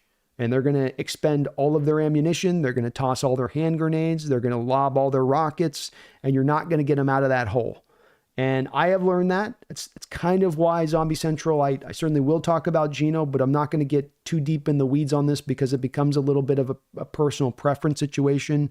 And it also becomes a little bit of a difference of outlook in the way of how a quarterback impacts the team and what you need from the position and what we're searching of and what we're likely to go find if we go look for this. It's a very complicated item, the quarterback position. It's not easy. And nobody's got the end-all, be-all outlook on the position for what is the true and the right way of it. With Geno Smith, this is a game that is exactly the type of game, Zombie Central, that's going to be a microcosm of this argument of Geno, where the people that are pro-Geno would come out of this saying, see, and the people that are anti-Geno will come out of this game saying, see, and that's where we come to, where we have 2 people looking up at the sky and one people saying it's blue and the other people saying it's cloudy. And what's the right answer on that? Who's got the truth to it? Well, to my opinion on it, I think that there's some things within the conversation for folks that are out on Geno that they're not considering enough in fullness. How bad the offensive line has been, where the play calling's been at, your inability to run the ball, the defense by and large throughout a lot of this year and the past couple of years with Geno, and how that all comes back in to affect the quarterback position. And despite that, he's actually played pretty well around that, played good at times around that. And then the thinking that goes with that is the kind of the final mark to that then, like, let's keep pushing this forward now, right? To that, okay, this, but he's still here as a performative level despite these things. We clean these things up. Now, does his performance level even rise even further with that? Yeah, I think it does. You would agree and think it does. But that's where we get to the place of the math that those folks don't do that math here to me, in my opinion. Because he's played at this performance and you go to them and you say, okay, the line's been bad, right? And they go, yeah, line's been bad. Okay, and the play calling's not been the greatest, right? Yeah. And the defense has been highly inconsistent too, right? Yeah. That's all true. Completely true. Okay. So once we improve those things, won't he then be better than from what he is right now then too? Being that he's not bad? No. Why not? I just don't like him. That's kind of where it feels like at times the conversation that's sort of where we hit at the end of the road on it, Zombie Central. And that's where I say it does get to that point of okay, we agree to disagree to the people that are on that side of it. It's not to take out the legs of them and to say that they don't have their own solid reasons for not wanting to be on Geno. And there's some other things we can unpack with that. But that when we come to some of the baseline of this, his contract is not going to be taking 15% of the cap up. You can find a team-friendly deal with this guy. And that when you give him the improved supporting cast, when the defense can start to play at least at a consistent, legitimate level, not great, but consistently legitimate. When the offensive line can get to middle of the road, not great, middle of the road. When the drop-itis problem that shows its head through so many of these games, where I can count 3, 4, 5 drops over the course of a football game, right in the guy's hands, Got to make that catch. JSN last week with the ball bouncing out of his hands for an interception. Hits it right in both of his hands. When I can improve those things, do I get a better Geno? Yes, I do. And if he's going to be at a value-based signing like he has been, and I get the rest of the team stuff right that I've gotten so wrong from Snyder's perspective, the aging veterans on one-year deals that I keep falling in love with that don't work, the offensive line, which I continue to ignore on a yearly basis, fix those things, you'll get a better Geno. Better Geno can certainly go out there and contend, can certainly go out there and make noise in this sport. Yeah, even push for trophies. But I don't think there'll be much common ground you find there, zombies. I think it's one that, as I say, I think people are just dug in. Mark Sanchez, thank you for the $5 donation. Mark, I appreciate you for that. It's good to see you in the house too, brother. Hope you're doing well. Mark says, I think we can all agree that the Niners are overrated. Definitely, I think a bit overrated. I think that this was a season where, as Jesse with Last Second Sports has talked to me about, the vibe was just kind of off from the start. You've got Trent Williams holding out through all training camp, Brandon Ayuk holding out through all training camp. And I kind of wonder with Brandon Ayuk on the injury that he had. I know that it was maybe would have happened no matter what, but you do wonder a little bit of with how kind of rough he looked and not in sorts, so to speak, starting the year off, if maybe that did cost him a little bit, having that time where, he wasn't out there practicing. You need training camp. I'm saying that about Trent Williams. I'm saying that about Brandon Ayuk. You can't just sit out all of training camp and then get out there and hit the ground running and expect you're not going to miss a beat. And the thing that they have had go on along with this to this Niners team this year is that maybe there's been a little bit of slight underperformance on their part of it, Mark. I think it's valid to say that they are certainly overrated. When you're to a 5-5 stage, we've been talking about them throughout the years, really in that contender stage. You hit the 5-5, you are what you are here, well past the midway point. And so you really can't excuse that through. But the injury stuff has really jumped up and struck up this year on them too. Losing Kittle in this game as well, after you'd already lost Ayuk, you don't have McCaffrey at 100%. There's no way he's at 100%. I don't think he's at 90%, or maybe 90%, but heavily diminished. And when it comes to the defensive line, I think Floyd's not the guy that they thought he was going to be coming out of Buffalo.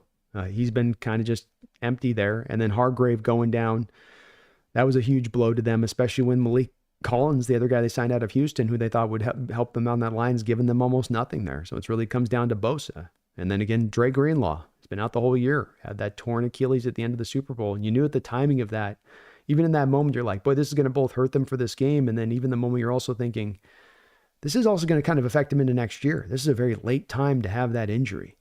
So it's just, they had just a cacophony, I think, of kind of some of these real injuries to key players here also. Now, that also is marked to, you're at the end of your Super Bowl run. Are some of your aging players going to now be having more injuries? And then, you got to overcome that. Yeah. And then that comes back down to the depth side of it, to where you don't have the depth reinforced. But that's also what happens when you start paying all these guys all the amount of money you are. When you're making 5-6 guys some of the top paid at their position, it's going to affect your depth. And you're not going to be able to sign those good depth guys to fill in like you once were able to do. Even that's there where it's even, I have a hard time knocking the Niners, where this year you've gotten good play out of Ricardo Green, Dominic Pooney, Malik Mustafa. Even Isaac Guerendo's filled in pretty well for you at times.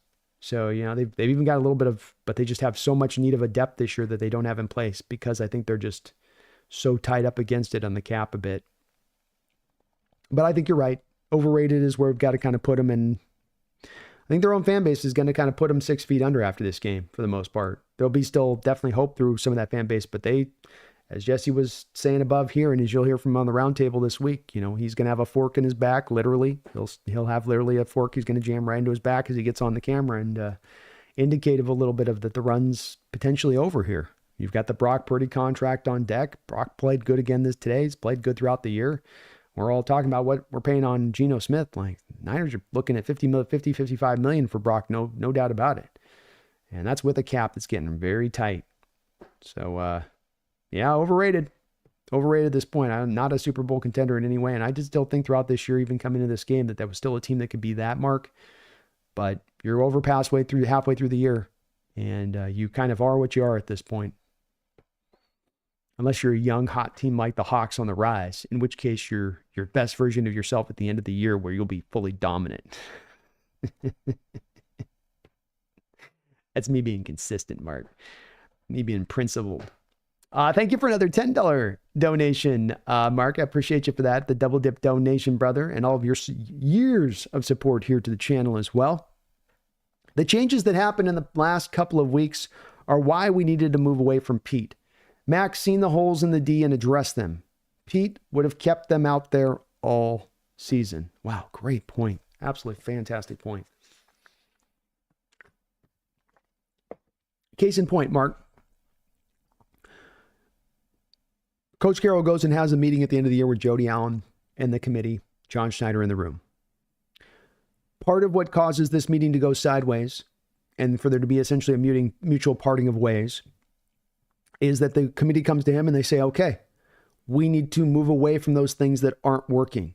We need to hit the spot where we can realize this is not the guy, this ain't good with this thing, and pivot into the other direction of things. Specific guys that I think that this came down to on would have been Quandre Diggs and Jamal Adams, where Coach Carroll would have gone to bat for those guys in that meeting and said, I don't want to move off of those guys. Or when they would have said to him, hey, we got to move on from Norton and you need to get a new DC in here. Norton's not working, or not Norton, but Hurts ain't working. You know, get somebody else in here new, get somebody with some new ideas. I don't want somebody in here with new ideas. And I think it does stand out to your point as well when you look at players that you had through here for years who you kept trotting out, who you could see weren't going to get the job done. And you kept doubling back down on it. And I think that is a very important point, Mark, to say that in the NFL, talent evaluation is important. Tracking and fitting the right guys to your system, using them in the right ways is important. But also an extension of this is the realization and the recognition when you've missed. We took a swing with this. We thought this guy was going to be that. He's not that. Do I hold on to it? Do I sunk cost it? Do I go, man, we put so much into this, we got to just kind of see if this will go. With a guy like Jamal to that point, Mark, 2 first-round picks and a third-round pick, man, let's try to salvage this. Let's try to salvage this. Is it working or is it not working? Does it seem to be trending towards a direction of working or not working? Or is it broken and we need to pivot and not give a good golly gee whiz about what we invested into it? And that's a tough decision to be made. I gave up a lot for this thing, but I'm throwing it away for nothing.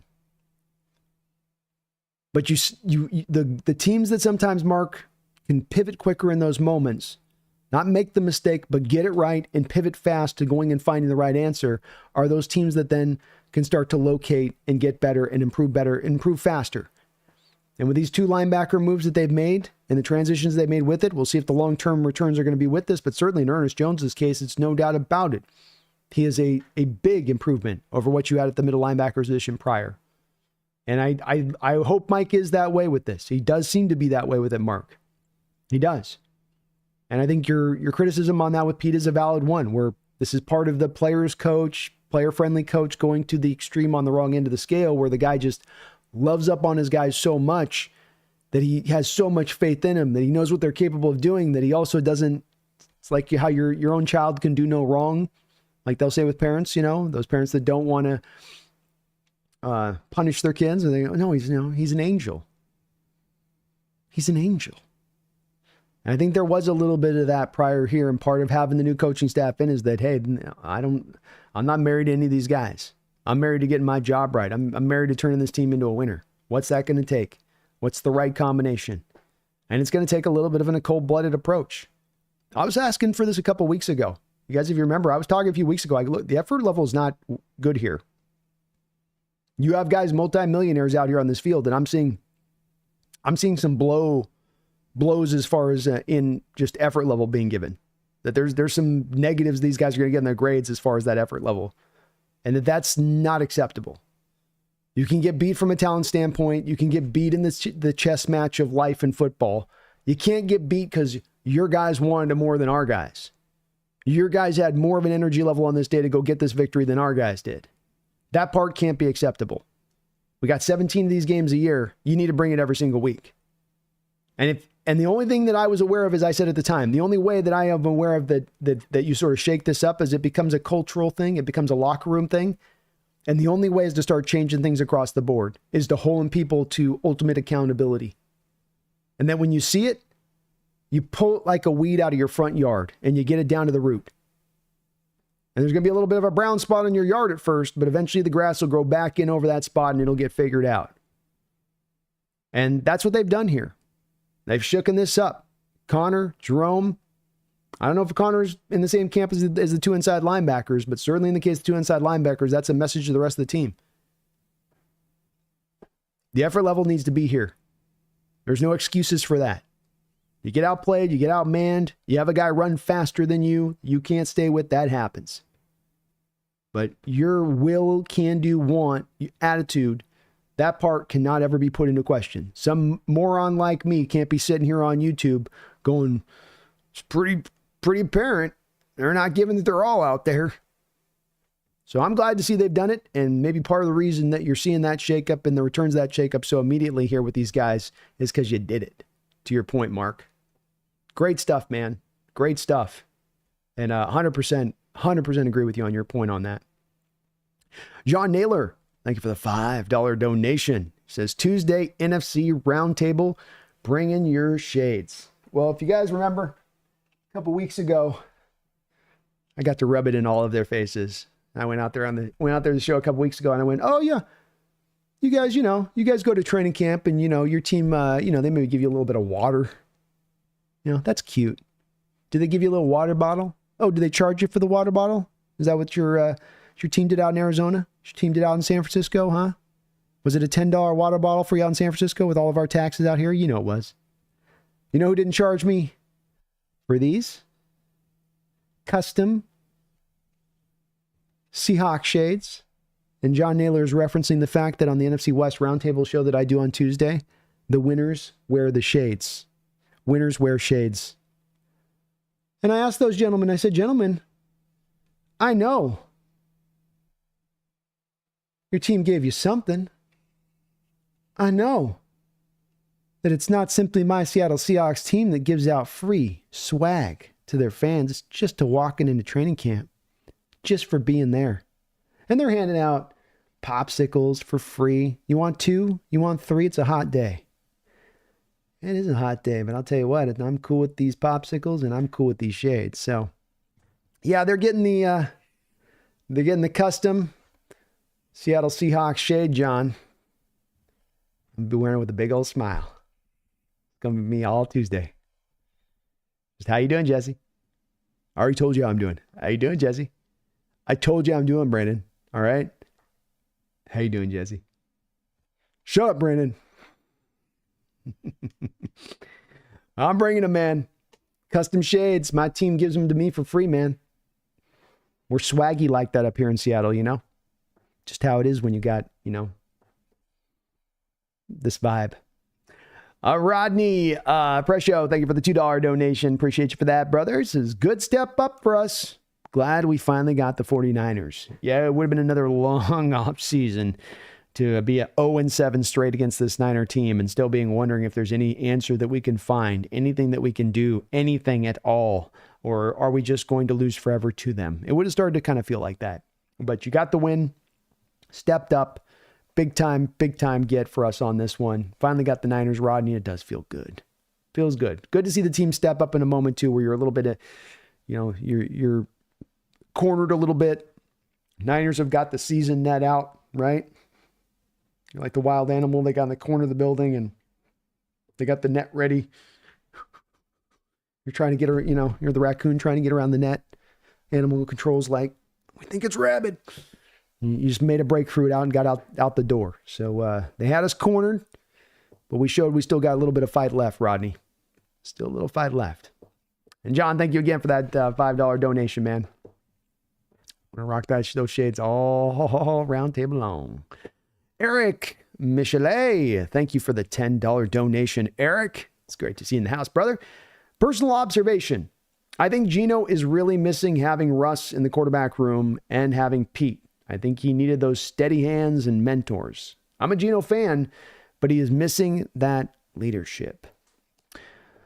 Yeah, I think that certainly with especially Grubb up in the booth at times, Eric, I think that's just to kind of piggyback on your point with that is that, if you had the OC over there on the sidelines at times and there can be more of a meeting of the minds, and I'm sure Geno can get on the phone and talk to him a little bit, but it's a bit different. I feel like when you're sort of person to person in those moments and having an ability to, go through that. And as well as if I might offer on top of that, Eric, you have Dave Canales as well, who moved on, who I think was also a big part of helping to recoup a bit in Geno and helping get him in that place. And so you need a supporting structure to be at your best as a quarterback.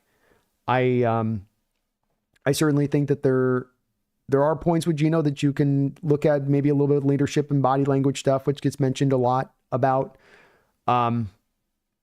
I also think, Eric, there's a little bit of this is a bit of a characteristic of what you get if you create these conditions for a quarterback. And are there quarterbacks like maybe a Russell type who will never show you him sweat, show you, I'm sweating, show his sweat, that he's going to kind of keep that poker face and be unflappable. That there are those guys that can be that way. There are. And should Geno have a little bit more of that and try to lean into finding more of that? Sure, he should. He should. And having some of that leadership there could guide him in that way, to your point on that. Some of it also I go to and say, it becomes a bit of inevitability.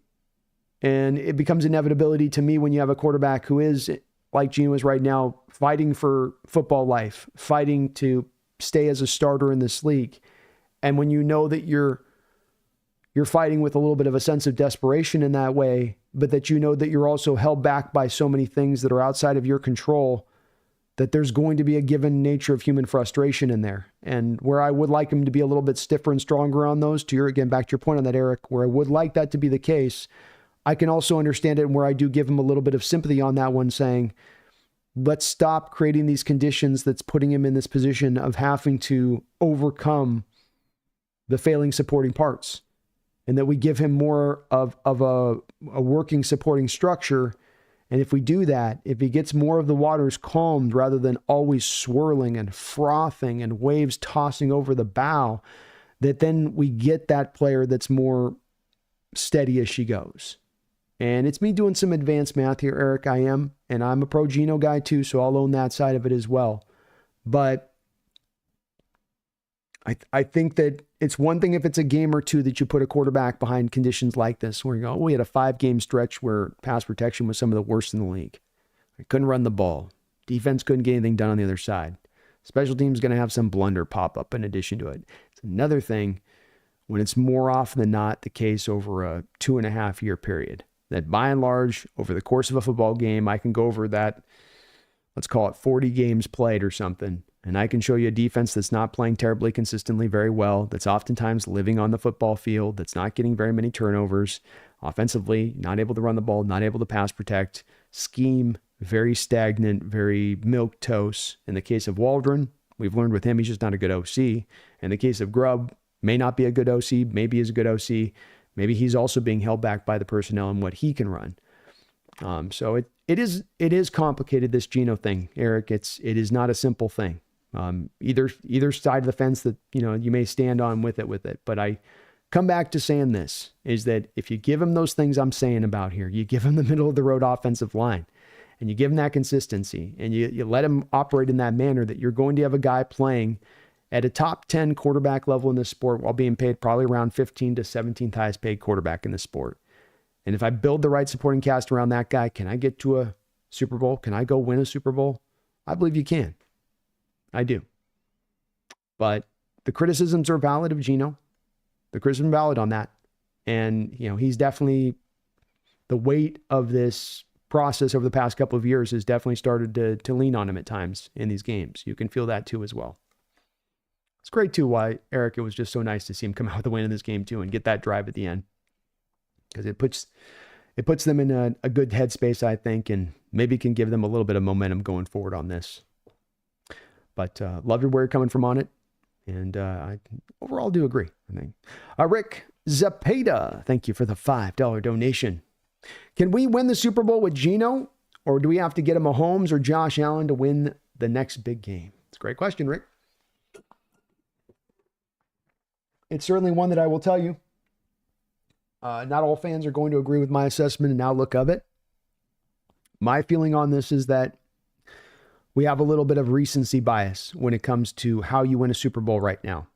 And what I mean by that is that Patrick Mahomes and Josh Allen, or Patrick Mahomes and Tom Brady, have won a gob of Super Bowls over the past 15 years, making people think that that's the guy you have to go win it now, that that's the new standard.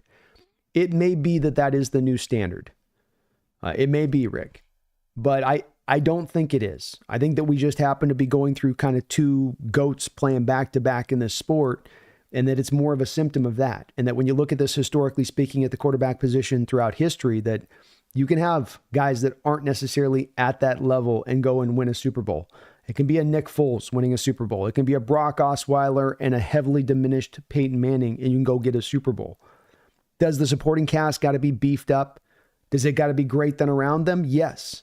But even here in Seattle, Rick, 10 years ago, you went to back-to-back Super Bowls with that model. Russell Wilson was not playing like Patrick Mahomes or Josh Allen when you went to Super Bowls. He's playing really good football, playing like a top 10 quarterback type football. That's what I keep coming back to. Let's make the model of, can Geno play at a top 10 level with that supporting cast? And my opinion is yes, he can. And if he can play that and you get the supporting cast right, then you can go get a Super Bowl win. It does mean the other supporting parts have to be better. It makes it harder than just saying, here's this one player we have to go find to be great, and the rest of the stuff's just got to be good enough, and then he'll carry the day. So it does make it harder on that there's many more choices and decisions to get right to make it then happen. But to me, it's that there's a couple of different pathways to get to a Super Bowl. There's a couple of different pathways to winning a Super Bowl. It's not just a fix to you have to go down this road and you have to start with the quarterback and then you maximize the rookie deal and that's the only way to do it. No, not in my opinion. I think there's a lot of ways to do this. I think it's just that recency bias thing that's clicked in here, Rick, and has kind of overruled a lot of people in their mind of what they think about the QB position. But it's a symptom of just the here and now. It's not a symptom of the full totality of what you see from NFL history, even just looking through the last 45 years of the sport. But a lot of people do feel it is that way now. So I will admit to that part too here, Rick, where a lot of people do have the outlook of, yes, you do have to get that. I just think you as much as anything need a top 10 guy. And if you do that, you can certainly go get it. Especially get a top 10 guy who might be a little bit clutch, good down in the fourth quarter on a final drive, like if you might need a touchdown with no time remaining. I think you can get it done with that. Keon Lund, thank you for the $5 donation. Seahawks Steelers Super Bowl. Think of the storylines. Russ versus Geno. Two quarterbacks in the gutter for years, then redeemed. Second Super Bowl matchup between them. Would be great. Yeah, it would be awesome. There would be a lot of built-in storylines into that game. Boy, that would feel awkward, wouldn't it, Keon? That would feel all kinds of awkward. We'd have the old pro Russ people in the house talking about how we were wrong, while at the same time, Geno's also in the big dance. Yeah, it'd be a fun Super Bowl, man. Could you imagine this year with all the twists and turns that we end up with that kind of matchup in the Super Bowl at the end? How insane that would be. Talk about feeling like you're in an alternate reality. Nobody had that on their Vegas card either, Keon. How many Vegas bets had that one? None. The start of the year. The storylines would be so juicy, man. So juicy. Be a fun matchup, too, between the two teams. Thank you, Keon, man. Appreciate all of your support and donations to the channel today, man. You dropped like 5, 6 on me. Thank you for that.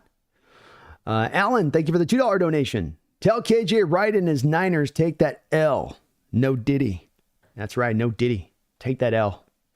I'm not even going to give you any of Diddy's lube. No lube. Just the L. How you like that, Niners? No lube, just the L. It's kind of a bar. No lube, just the L. Gotta find a good rhyme scheme off that thing, man. Yeah, KJ right now maybe regretting some life decisions here. Like, maybe coming right at the end of the Super Bowl window wasn't the greatest of ideas. Maybe coming here with Devondre Campbell as a starter instead of Dre Greenlaw was not my brightest idea. Eric Michelet, thank you for that $10 donation, man. Thank you for all of your support. You are very kind on that, and a long-time donator to this channel. In addition to that, Eric, I really, really, really appreciate you for that. He says, to your point, B, how can anyone put any of our woes on Geno while we aren't sniffing 100 yards a game and we're leading the league in botched snaps? Not G's fault. There it is. And you know, that's where we really get to the heart on the Geno stuff at times for me is I want to make a proper evaluation, but I and maybe I'm just being super overall pro Geno as I've been accused of being, you know, and I'm just, you know, I'm just glazing, as the kids would say. But what I want to see is I want to see this stuff brought up to a place of functionality, and then I can make my determination. And I'm watching him do what he does today, and I see him being really good, and it's not perfect, but those things aren't being brought up to snuff. Some of the things are being brought up to snuff, but many of those things are also still remaining. You get the multiple drops a game, Eric. You get the pre-snap penalties coming from offensive linemen that can't even remember the snap count. You got 3 straight weeks, like you say, of botched snaps. You have a defense that at times can't get off the football field and just lets the clock drain out. I mean, look at today's time of possession and still factoring so heavily in the Niners' favor because of so many of those conversions and just slowly moving the ball up the field. This stuff all works together when you put it all together in a bag and you look at it and go, well, there's a lot of little factor things here that are going to affect the quarterback position and hold the quarterback position back. And yet Geno still performs, in my opinion, well in that environment. Yet he still does produce in that environment. And a big part of my points on this has been that most quarterbacks you put in Geno's shoes over the past 2.5 years, they would fail. They wouldn't be at pace on 5,000 yard pace at one point this year. They wouldn't be, leading the league in yardage. They would be failing. They'd be falling flat on their face.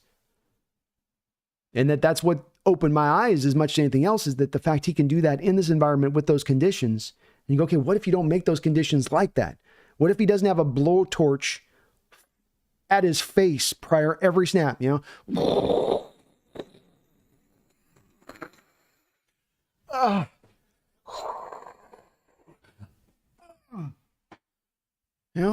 He just lets it, give him a clean pocket and let him survey and look around, which is what he had today, Eric. When you look at, especially when Sposa went out of this game, watch Geno in that pocket in the second half of this game as he's able to be comfortable back there and actually have time to go through his reads, make a determination about what he's going to do, about the difference of player that you get. And the data does support this. One of the best quarterbacks in this sport over the last year here, when he's been given a clean pocket, is Geno Smith. But how often do we give him the clean pocket? There's actual data you can look on this. Go look it up on quarterbacks with a clean pocket in the NFL, their quarterback rating and how productive they're with it. And Geno is one of the best in the sport. So it's where I do go to on that logical deduction of this, where A, B, C, D, E, you go from one thing to the next, where you go, okay, this gets improved, that gets improved, and that gets improved. Not made dominant. Let's not overstate our case. Let's not straw man attack it. Not to say that offensive line needs to be top 5 and the defense needs to be top 5 and then his running backs need, and then he'll be good. No, that you get it middle of the road. Middle of the road will get me a top 7 quarterback in this sport in performance. A middle of the road offensive line, a middle of the road defense. That'll get me I think that takes a Geno to a top 10 state.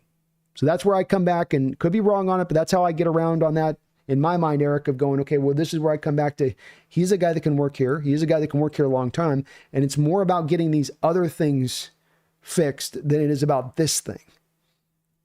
You can improve this thing. You can maybe go find something else. You can go look for the unicorn guy, but these things will still remain as inhibiting factors for the quarterback position. And you mentioned running. That's just one of them that's been here throughout the year. You've not been able to really consistently run in almost any football game this year. I've had a lot of games this year where you've run well, and you run well, but you're 2.5 quarters into the game when you finally start running. You're deep into the third quarter before you finally start finding effectiveness.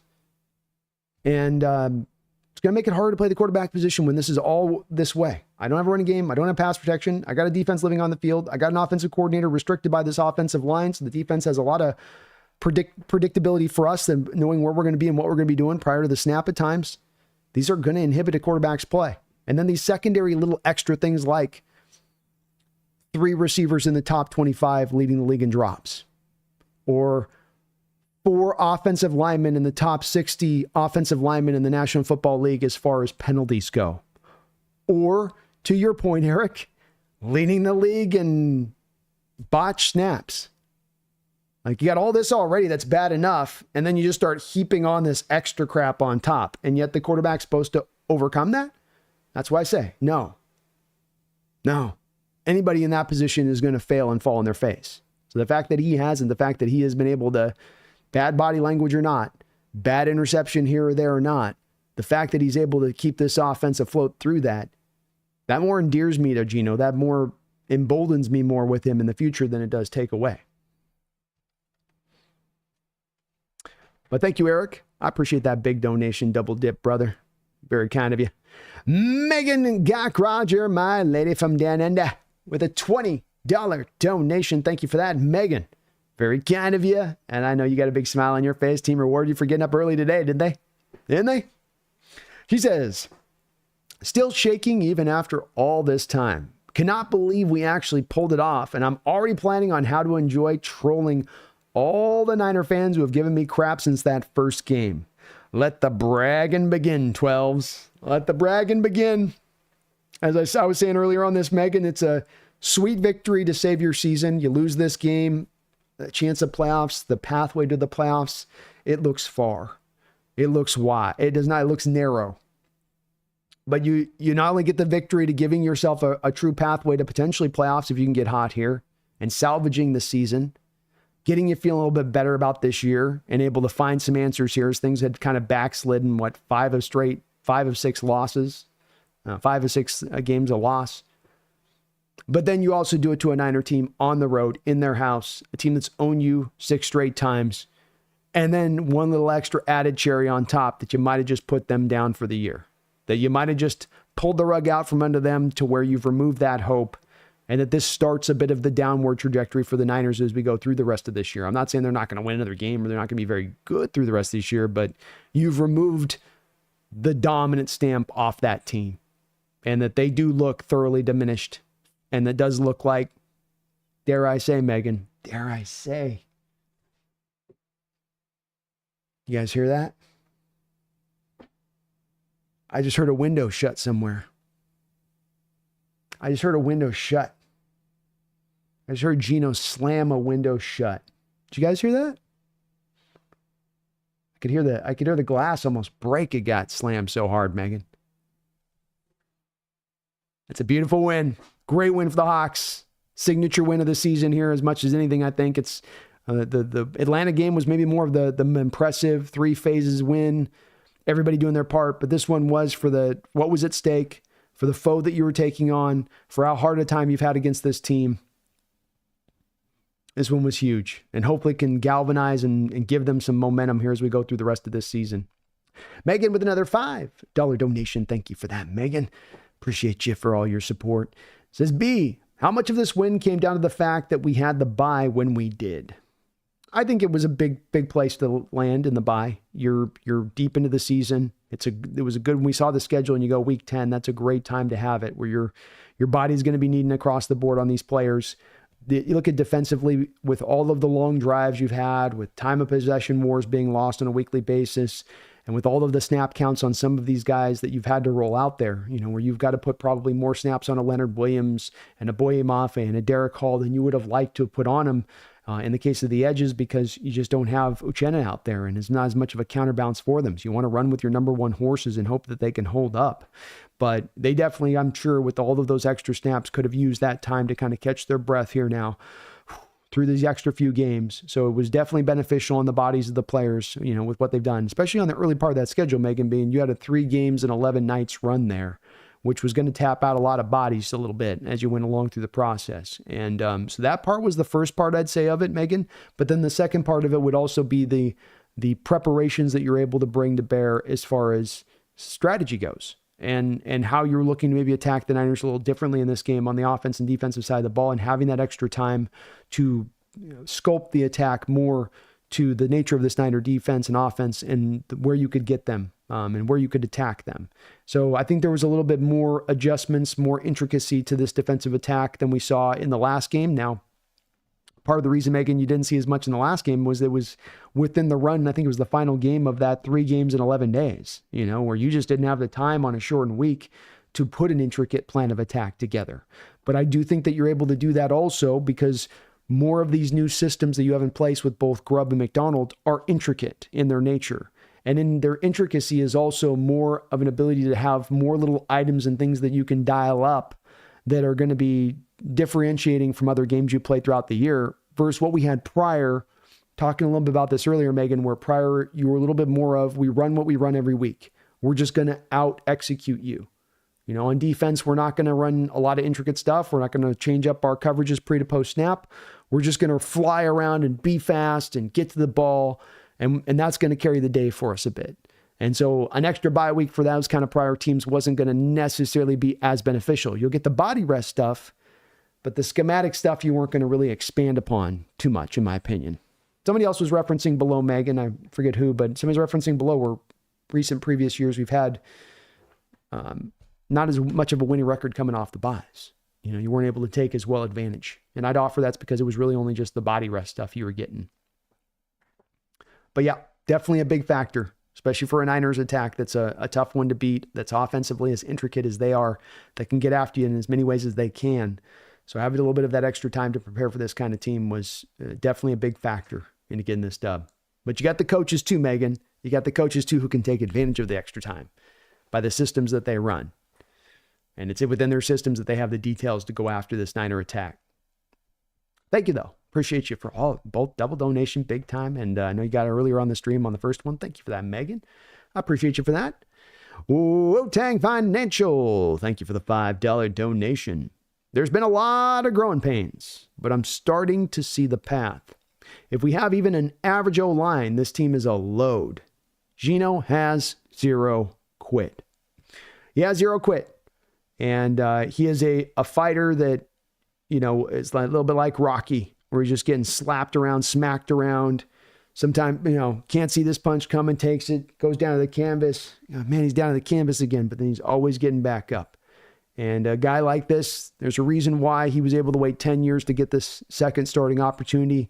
And then he was prepared for that second starting opportunity, that he did everything he could to put all the work in to make sure that if I get the second chance, I'm going to run with it as far as I can take it. I'm going to do everything in my power to make sure I'm maximizing that time. And I think he has done that. Just one of the reasons, many reasons that I'm a supporter of him for that. But the fourth quarter comebacks, this is now his 10th Wu-Tang, 10th game-winning drive in the last 2.5 years for your Seattle Seahawks. He has 2 other drives where he drove the team down into field goal range. Should have gotten the victory in those 2 games as well, but your field goal kicker had one where he missed and one where it was blocked this year against the Giants. So that's 12 game-winning drives he's conducted in 2.5 years. And you may have some rough moments in him, but if you give him a chance at the end of the game, if he's got a 2-minute drive, he has shown you time and time again that he can be really, really great in those situations and that he can make the right call, make the right choices, do the right thing in the big moments when there is no room for error. And today was another example of that here today. And I'm so glad to see it. I'm so hopeful for Geno in the long term because he's a guy that I've said, I think this is the type of player we should be rooting for as fans. Nothing has been given easy to him. He has had to earn everything hard, and he's trying to do everything he can with this opportunity. So I know there's some people just will never get sold on him. That's just the way it's going to go with him, is he is a very divisive player in that way, but not for me. And like you say, can we just get the offensive line to average? Can you give me an average offensive line? And I think you can get a great Geno Smith. I think you get a top 7 quarterback, Geno Smith. And if I got top 7 quarterback play and I've got an average offensive line, I trust in Mike Macdonald to turn this defense eventually into a monster of a unit, especially with the talent that you're working with off the base points. I believe in that plan, Wu-Tang. I believe that can take you to the promised land. Eric Michelet, thank you, man, for another $10 donation. Triple $10 dono. Very, very kind. Thank you so much. Man, I really appreciate you guys for all of your support to the channel. You guys are unbelievable. I say it every time, but it is true. It is unbelievable. And I am very, very thankful, you guys. It's nights like this. I normally have to have a job on a Monday and we got to wrap it up earlier so I can get some sleep. But no, I get to do this full time so we can go into the heart of the night and chop up these real fun wins when they get to have some fun wins to turn over. But thank you, Eric, man, for the triple donation. You are part of what allows me to do what I get to do here, and I really, really do appreciate that. Watching Geno score and scream in the sky on that last drive was so amazing and such a momentum driver for us. He throws the pick he could unravel.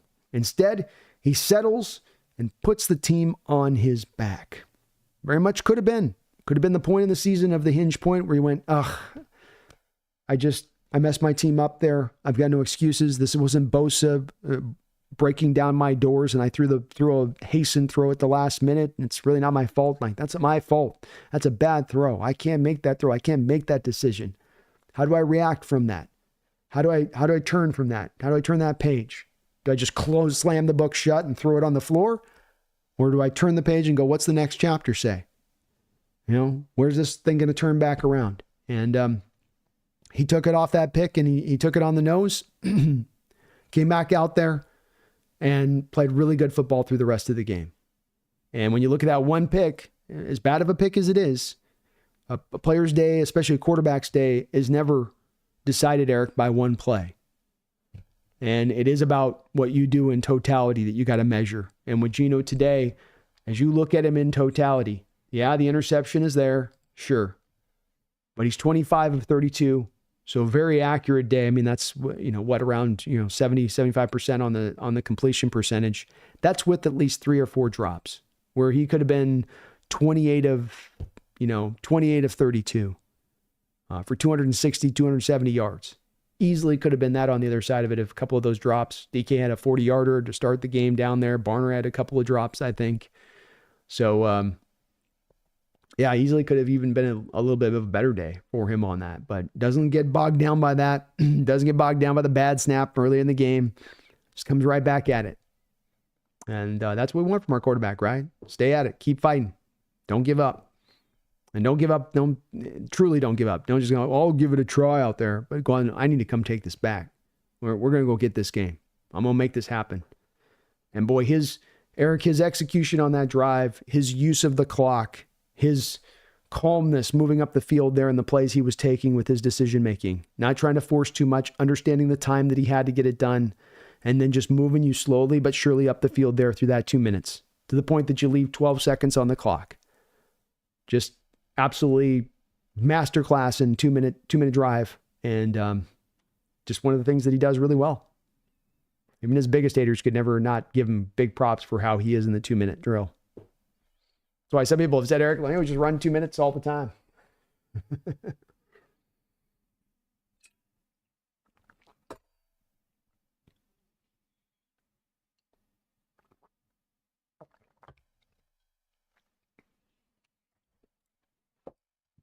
Thank you, though, Eric. Man, appreciate you on the triple donation, brother.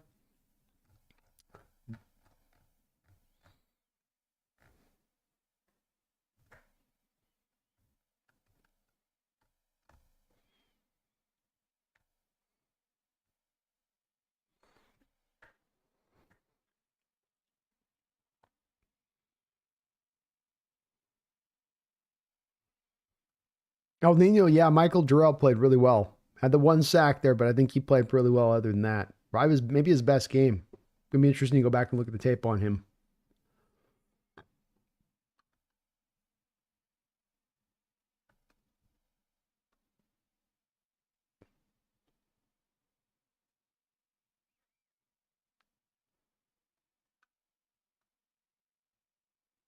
See, Lars says Jesse ain't prepared for what Brandon's going to bring in the round table. I'll be kind to him. It's hard. It'd be easier if Jesse was the whole year like sticking his chest out and talking crap and being like, my Niners once again are going to slip and slide their way to the Super Bowl. We don't even have to try hard. But he's been all year sort of like, I don't know. I'm not feeling it. You know? He's giving me a little bit of that. It's a little touch and go right now, Brandon. I go, are you sure? He's like, no, I don't think it's happening. But I'll give him a little bit. D-Nugget says it's goats on really good teams that are in harmony. That's it, yeah. It's great all-time quarterbacks that also have the great function around them. And hell, great all-time coaches with it. And Andy Reid and Bill Belichick, right? These are going to be two top probably 4 or 5 all-time coaches when it's all said and done. Depending on where your ranking is going to be with those guys. Belichick certainly probably number one all time. So yeah, that's why it's hard for me to get in that camp of saying go find the unicorn quarterback, because it ain't just the unicorn quarterback. Then it's also, do you have a legendary coach with it? Maybe we do have that in addition, but that gets to be a hard thing to go find. But this Mahomes, Andy Reid, Belichick, Brady eras have, I think, definitely really messed up, I think, fans in the outlook of the QB position, thinking that's what you got to go find. That's the only way to make it happen. Brandon says, oh my God, I know you're going to fry those fools at the round table on Tuesday night. Hey, I got Jake on board, Brandon. I've brought in Jake completely over on the Geno Smith discussion. So I know Jake's going to be in there going, nah, this is what I was talking about too. I just got to get Jesse and Mike in on it now. And I'm going to be working them this week, that's for sure. We got Mike on the Behind Enemy Lines on Wednesday, and I'm going to be in his ear about it. Be like, Mike, you know what I mean? But I'm going to let him have it, man. I'm going to let him have it. You know I'll bring that fire.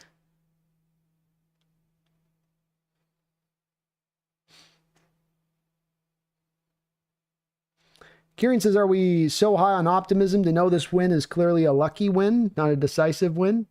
You're all talking like we stomped the Niners and don't just roll a beat-up team in the last minutes on a prayer drive. Well, I'm never a guy that's really much on the style point side of getting victories, Kieran. I think it's really hard to win in the NFL, and that you get a win, you should be thankful for it. I also don't believe in really lucky win side of things. I really don't. I think this Niner team has beaten you 6 straight times for a reason, that they've been the better team than you. I mean, did any of those wins, Kieran, they luck into it? No, they beat you. And they had injuries.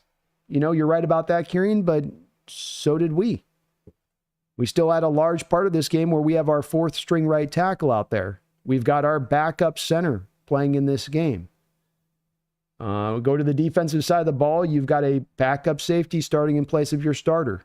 You've got a rookie linebacker playing in your starter. You've got an inside linebacker who's 3 games into playing with the team for the first time as a fill-in guy. You're down your best pass rusher in Uchenna Nwosu. So, okay, you're down Kittle. Okay, you're down Bosa. You got maybe one other injury there that you can kind of point to on their team, I guess, in like an Ayuk, but we're not walking into this game at our full strength, Kieran. So I don't think the Niners can just lean on it saying we're so decimated by injuries we just couldn't get it done. That doesn't seem a valid excuse to me. Your defense played a great game throughout the whole course of this game, Kieran. I don't think it's luck when this is the lowest you've held that passing attack for Brock Purdy in 23 games. A few teams have been able to hold this team under 300 yards, and you did it in the Niners. I don't think that part's luck in the least bit.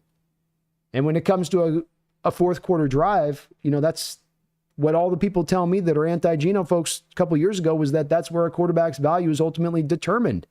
That's where you get to learn about how good a QB really is can he bring you back in the 2-minute drive? Can he, with it all on the line, with there being no room for error? And you went out there and you took it on that drive, and not to go get a field goal, Kieran, but to go get the win.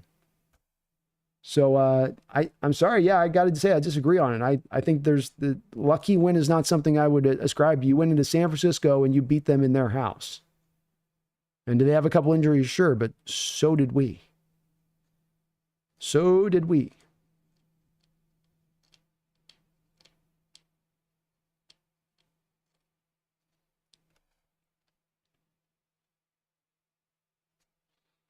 Amazing Mario Brothers. Can Olu be our long-term solution at center? It'd be nice to have a continuity at that spot.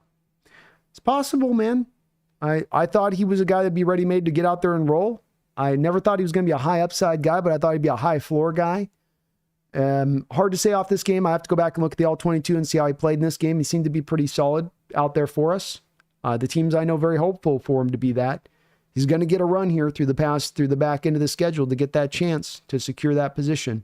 So we'll just have to see, I think. Brandon with the bars.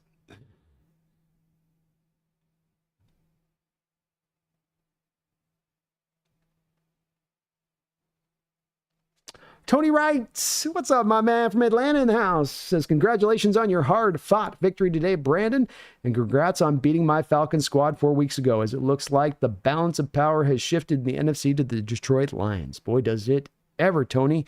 That Detroit Lions team is moving along like a machine. They are offensively doing whatever they want to do, it seems like, just toying with teams on a weekly basis. And they certainly seem like the team that's ready-made to go take this and be the representative out of the NFC. That is undoubted from my perspective. Tough loss for your Falcons a couple weeks ago. We played maybe our best game of the year in that game, Tony, on the road. And, you guys have had your good moments. You've been a bit like us where you've had the good moments. You've had the tough moments. It's been a bit up and down. I will say the nice part from Atlanta's perspective, you're still 6-5, top of that division. And you go get yourself a home playoff game.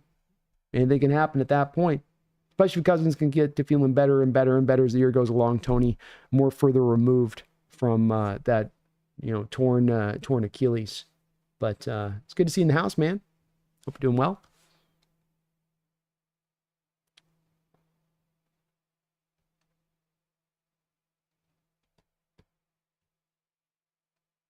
Y2K, thank you for the $2 donation. Says, I love you, Brock Bowers, you sexy beast. Brock Bowers is a hell of a player, man. Did he have a good day today? I didn't see, what do you do for the Raiders here? He lost the Dolphins, but did he go off? 13 catches for 126 yards on 16 targets. Yeah. Yeah, he's a beast, Y2K. He's a beast. He's winning. He's helping somebody in fantasy this year. Another evaluation I got right on that guy. He's a good player. Hell of a good player. Thank you for the $2 donation. Congrats on him helping you out there in fantasy.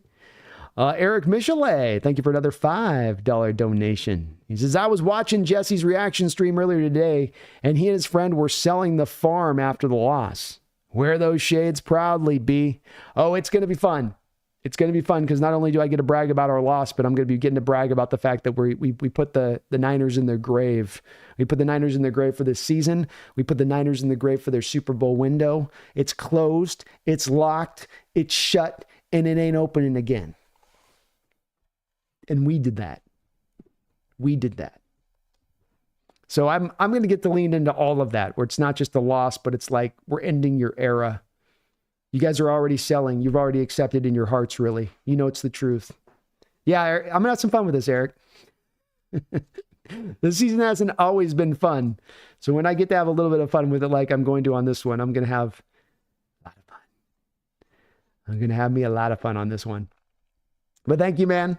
And you better believe it. I'm going to be wearing these custom Seahawks shades made by our Seattle Seahawks team, given out for free to the fans during training camp because they take care of us. You know what I mean? You guys want some popsicles, water? We're going to charge them. What do you need? Here's popcorn. There you go. And also, here's the shades. Get your Seahawks shades as well. But thank you, Eric. I'm feeling good, man. Let's go. Let's go. Mark Sanchez has been a member for 12 months of the Hawks Nest channel. Thank you, Mark, for that long time dedication and support, as well as your donations tonight to the channel. A win is a win. Ugly, lucky. Winning is winning. That's where I always say to this. I go back to many times before a Max Strong quote where there was an ugly game the Seahawks won, I think, in the early 90s. And Max Strong said, this sport is set up for parity. The sport is set up for anybody to have a chance on any given Sunday. And if you come out of it with the win, you don't apologize for that victory. It's a win. And you feel good about it no matter what. And I think that's what you got to do in these kind of games. And style points don't exist in this sport. You don't get to the end of the year and they go, yeah, they're 11-5, but they really, stylistically wise, were, 9 and your record is your record at the end of the year. You get in, you get in. You win enough games, you get in the playoffs, you get in the playoffs. You get in the playoffs, anything can happen. Get in the playoffs with a division win. You get a home playoff game, and anything can happen. So I land in that camp very much as just, it's hard to get a win in this sport. Rams a couple weeks ago eked it out against the Raiders. You're going to have those kind of games. You're going to have those kind of weeks. So I'll take it. Just give me the dub at the end. That's all that matters, Mark. Y2K, thank you for the $2 donation. He says, I think JSN has hit a turning point. Maybe so. Maybe so. Hopefully it does seem like maybe the light bulb has kind of fully come on from the past couple of weeks and he's really clicked in. Maybe it's just the combination of the chemistry between him and Geno, when having DK out there and finally getting him really acclimated in without DK. And now you can find the right perfect balance between the two of them and how you work them both. But he's had a couple of really great weeks. Two of his top 4 best performances as a pro over these past 2 weeks. And hopefully he can maintain that, because your offense is so difficult to deal with when you have those different things you can really flow through.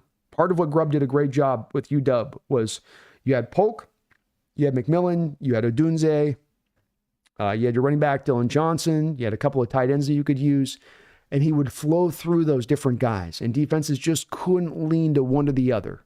It wasn't like you were hammering one thing over and over again, but you were having to constantly play it legit to everything. And it just made the offense that much tougher to deal with, because you had to play it kind of straight up as a defense. And JSN can help to draw that same kind of line here in Seattle, especially with DK, especially with Kenneth Walker as sort of your triangle pivot point here on this one. And I hope you're right. I think you may be right on that one, as he's certainly showing you why he was a first-round pick these past couple of weeks. Jeffrey Ball, thank you for the $5 donation. Jeffrey says, I think we owe the Jets a gift basket for severely mishandling Geno. Laughing out loud. Go Hawks. Great win today.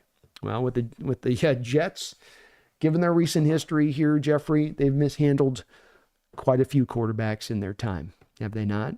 They've got a few black marks on their record as far as their development factor goes, and they need to probably really relook at their whole situation there and their whole process to the quarterback position from a square one standpoint as they move into this offseason. Though Aaron Rodgers is already indicating a little bit that he wants to play in 2025, so we'll see how that situation goes. But they definitely didn't give him the opportunity for success. And quarterbacks are held up to a line in this way, in this outlook of fans of they get it done or they don't get it done. And it's removed Geno Smith of this. I think that quarterbacks, by and large, are looked at in this way, and I think it's very unfair to them. Now, some of them bring this unto themselves. When you're Daniel Jones and you're going to go take that big contract, and then you're going to look so out of sorts in that, people are going to be like, why are we paying you that money? You can't elevate anything around you. What are we paying for here, buddy? But there's so many instances and places we see with these QBs where there's not been a good handling of the quarterback in their first stay, that there's not a plan that's really put in place, that whatever plan might get put in place gets rushed along and messed up. And then you end up sometimes breaking that quarterback's development and not getting the most out of them. And I think it's a very common story here in the NFL because of the disposable nature of the quarterback position. And it's so easy to go, this guy didn't work, let's just go to the next one. Rather than really looking at the previous guy and going, wait, did it really not work? Or did we not make it work for that quarterback? And if I was to look at Geno Smith moving on after this year, he may or may not have success going on to his next spot, Jeffrey. But I'll say we didn't make it work all the way around for Geno when he was here. He held up his end. We didn't hold up our end at all times. And that's just a part of the reason that he has my support. Part of the reason why I look at him as still a long-term guy here, because I'm enamored by the thought of us giving him those things for the first time and then seeing what he can be on the back of that. But you're right about them mishandling. And I think this is a commonality within the NFL. And also why, when we go outside of Geno on this one, Jeffrey, and just take him out of the discussion on this, it's also why I've said where so many people will sometimes get caught up on, let's go get the guy that we're going to draft in the draft. Let's go package multiple picks and go target in on this guy and go get him. That's why I've always said that, that's a path we can go, but there's also maybe an on-market opportunity here for a Geno-like deal in a different guy, maybe a younger guy who's gone through a similar situation where he's just sort of was put into the fire right from the start, not given a lot of supporting cast. They came to a determination of him that's not fair, and now we can grab him and put him into a wholly different situation here than he had at his first stop and actually come to find we got a really good quarterback, a guy that can go get you to the Super Bowl. Because I think there's way more of a market opportunity for that and going that direction than there is for the package a bundle of picks and go target a guy up at the top of the draft thing. Especially understanding John Schneider's track record of never doing that in his entire career. But great win today. You're right, Jeffrey. It's right behind that Falcons game as far as a team win goes, and all three phases working together to get you that victory.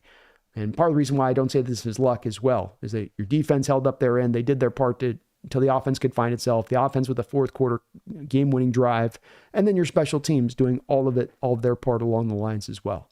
That's a team win. That's not a luck. That's you going out and earning that dub.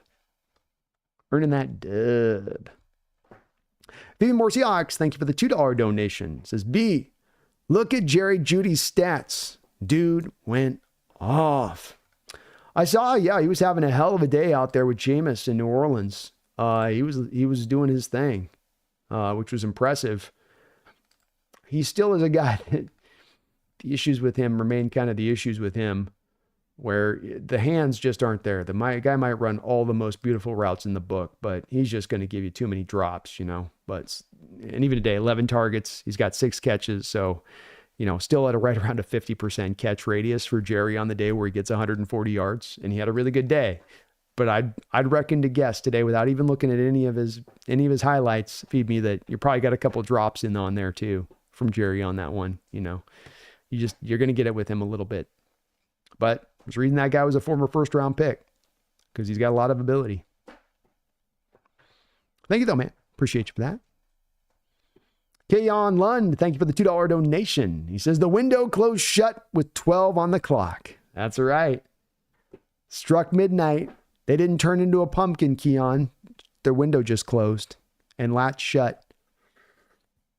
And the only way you can open it is from the inside, and they're stuck on the outside in the winter winds. They're frosting up like Jack Nicholson in The Shining at the end,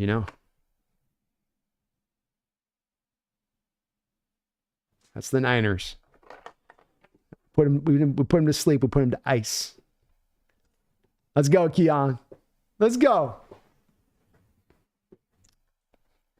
Took a little bit of extra time. Window got stuck last year. We were in the process of shutting it. It got stuck last year, but just took the elbow up on the top, grabbed the hand down, and forced that sucker down, It's an old building out there in San Francisco. It's old wood. It's a little bit hard to close that thing.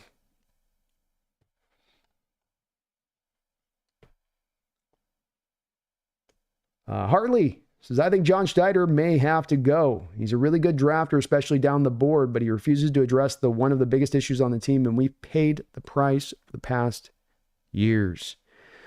You're speaking, of course, to offensive line, and you are speaking accurately to that, Harley. I have no excuses to give for John on this side of it.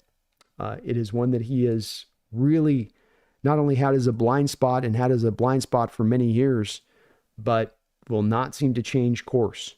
And I'm not in the camp of saying that John should be in a place of being fired this offseason, as some Seahawks fans are.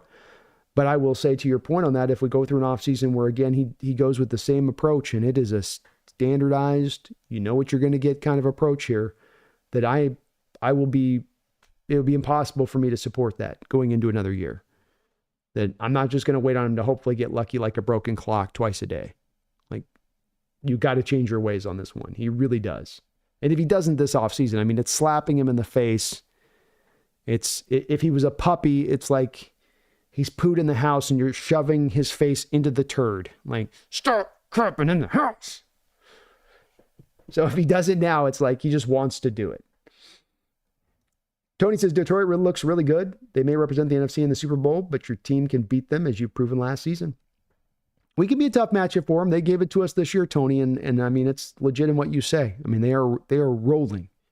They are rolling. And their coordinator's got it working, and that line is legitimate, and it is a tough team to deal with.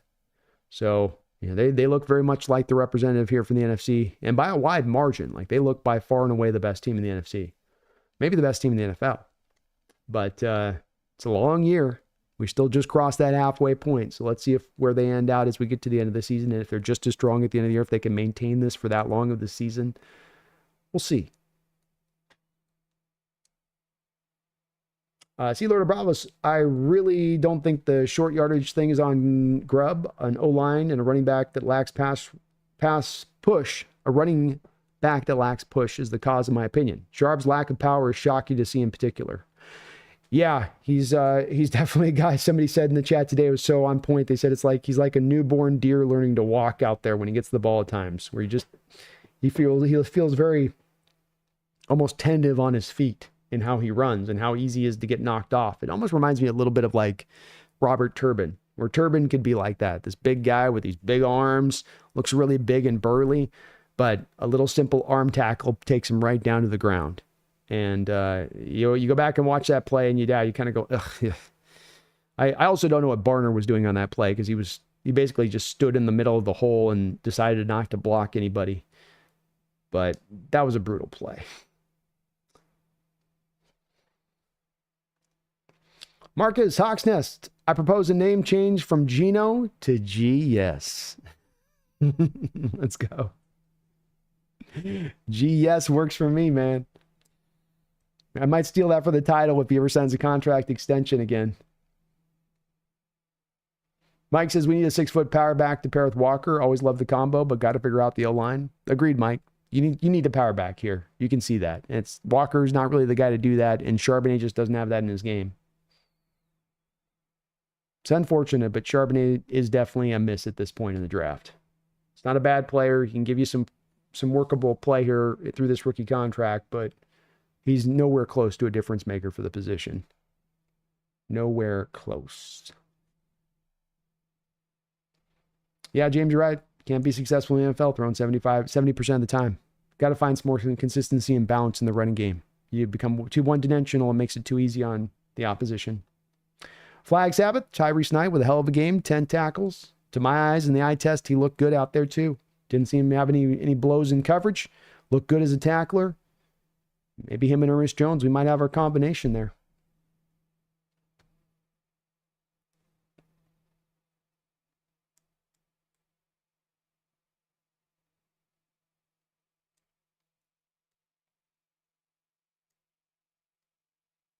James says the question is, can you win in the Super Bowl with Geno? Absolutely 100%, but not without an above average line.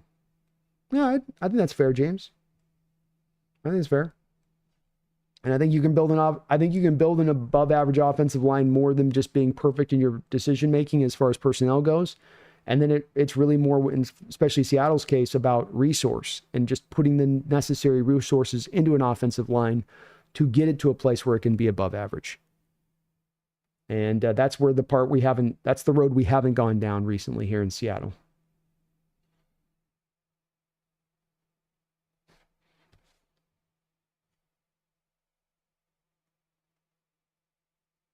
Lou says, went for a walk to see if the Hawks whiners would calm down. Just got back home from that. Guess what? No change. Go Hawks. F the haters. F the haters, Lou. F the haters.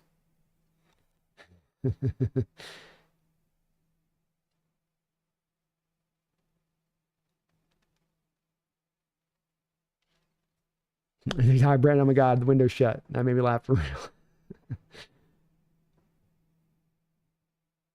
James says, people don't realize how accurate Geno is with his feet set. He's top 5 in accuracy. Problem is throwing on the run.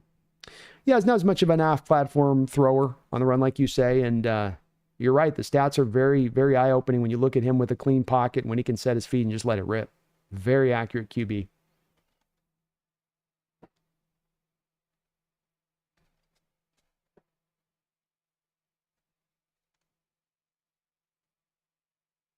Flag says this makes the Rams and Giants loss more frustrating because the Niners would be way down the basement. Indeed. Not to mention you could have a little bit more of a hold on this division going into these Cardinals games. A little bit more room for error.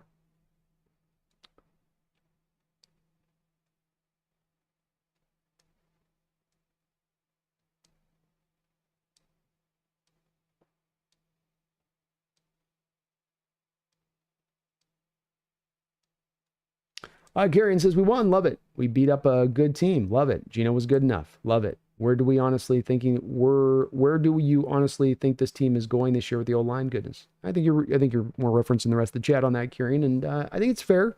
The offensive line could end up being the kryptonite that prevents this team no matter what else in JSN develops, defense comes along, play calling gets a little bit better, but you might come to find that this thing is the thing that ends up flopping the season over.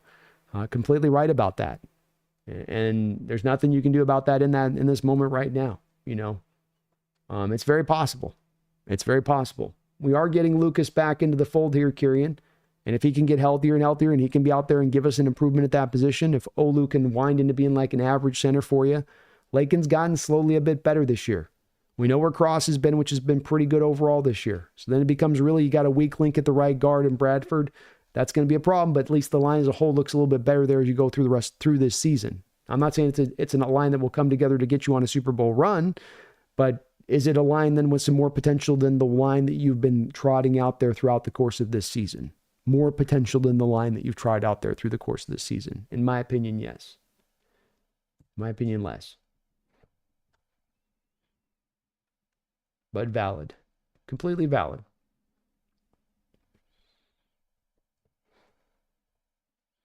The Docs, Brandon, the DK agreement made me laugh out loud for real. I just don't understand some of the fans groan, but they don't understand me, to be fair.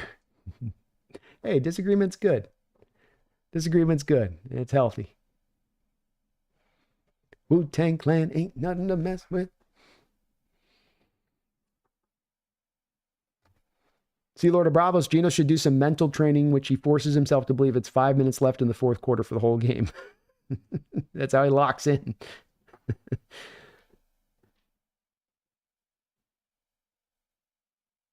James Peters, I was surprised to see Geno finally take off up the field, which he never does. I'd like to see him scramble more, actually. He's a hard worker and always has a great arm. I lived with him. I lived him in college. Lived with him in college? Oh, I would too. He's got some moments where at times he'll try to lean too much on the arm and just take the legs, take the free 5, 6, 7 yards if you get it at times. It can have a big effect. And he's got it in his bag to do it.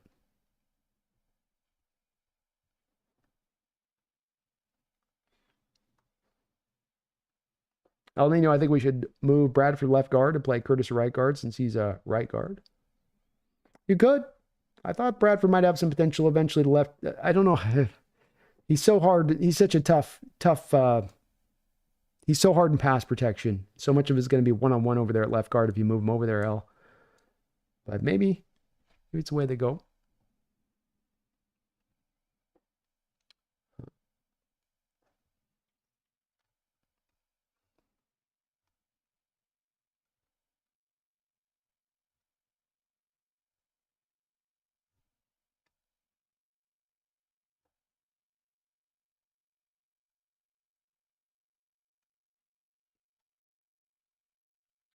Stoyan says Geno did well, but still made bad interception, which if we played a Super Bowl contending team like the Lions, we lose. This is why Russ was not the best quarterback. This is why Russ was not the best quarterback ever. He made one horrible play for every two amazing. And it's hard to play the quarterback position perfect. It is. And there is one throw in the game that's a bad one, and I'm not going to excuse it at all, Stoyan. It's as bad a throw as you're going to get as far as decision-making and the throw. But he had a lot of good decision-making around that throw. A lot of real accurate, great passes in there as well in addition to that. And I never like, it's always my hesitancy on this, Stoyan, is to say, if we're going to, we can't take one play from a game of a player and say, okay, we're going to look at your worst play of this game and all of the rest of the stuff is irrelevant to the evaluation process of that player. And does that one bad play then supersede all of what the rest of what Geno did, including that fourth quarter game-winning comeback? And I'm not saying it isn't a tough evaluation on this Geno stuff, but that is where I kind of stand on that. And I will say again too, I think it's just always worth mentioning on this, and especially with it, is that discussion and disagreement on this channel is always going to be welcome. And when it comes to the Geno thing, the thing I've made my peace with on this, the thing that I will say to the people that might be anti-Geno or not fully on board with them, you don't have to be fully on board with them to hang out my channel. I want all people in here. I want all perspectives in here. I appreciate where those people are coming from. And I think the thing we always got to be aware of with this Geno thing is that it is a very divisive topic. And for some of those like myself, it's a little bit more clear, and it gets harder then to understand the other side of why somebody wouldn't be on him, because they're, what about this? What about this? What about this? What this? And they go, you're not going to bring them to that side. And that's where it's got to be there will be that difference of opinion. And I make my peace with it. I'll still make the argument. I'll still try to bring those folks over that are on a little bit of the not warmed up onto Geno side of this. But I understand where it's at, as well as, the nature of this beast and where it stands in the fandom as far as the discussion goes. I appreciate it.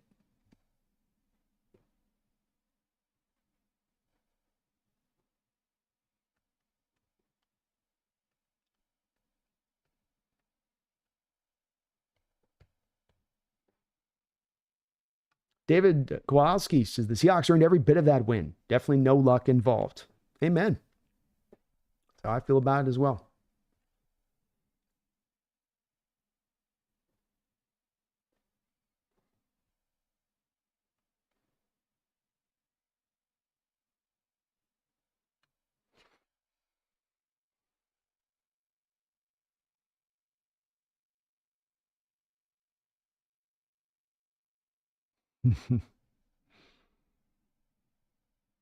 King of Nuggets says, please, Lord in heaven, let us beat the Arizona Cardinals the next coming high holy Sunday. Let's do it.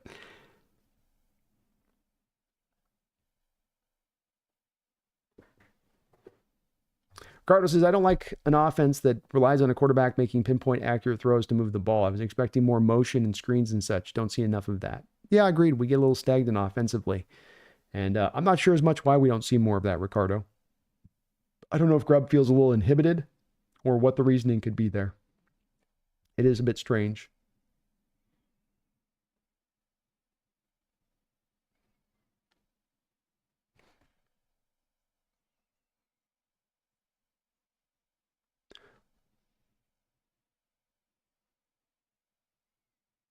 Have a good day. Says, couldn't have won today without Jason Myers. 100%. 100%. Myers hit some big time kicks in this game. These field goals that he was able to get through, those were some deep, deep field goals. And, he's kicking it from the midfield stripe on both of them on a day where the conditions are at play, a little bit of wind in that stadium, making those kicks even harder. And you needed both of those to go through to get the W here. That's why I said this was a team win. That is where I go to, you did go get this win, where every asset you were better than them offensively, you're better than them defensively, you're better than them in special teams. You got the win. And, when it all gets sold down, at least offensively, maybe you were even, but you were better defensively, better special teams. Team win. But yeah, props to Jason Myers. And you're right, Ricardo. When you got a quarterback's more pinpoint, and then he's going to be a little bit more of a high volume thrower. Let me add that on top of your point, Ricardo, of then he becomes a little bit more of a high volume thrower in addition to there being more of a reliance on him to be pinpoint, because like you say, there is some of that motion, some of the manufactured stuff is missing a bit from the offense from what we thought we'd see from it with Washington, that then you will see an uptick on the INTs. That will kind of come in conjunction with that. And that's where we keep reverse engineering this back to, how do you fix the situation? Well, if I remove this impediment for this player, now this player can kind of go soar and be at his best. Now the offense can be at its best. What's the impediment? I think to most here, even to the people that might be anti-Geno, people would agree that it is offensive line first and foremost. That's where we really land with this. C. Lord says JSN's 8th in the NFL in total receptions. Not too shabby. Sorry if someone's already posted that stat. No, I hadn't seen that stat. That's legit. Top 8's legit.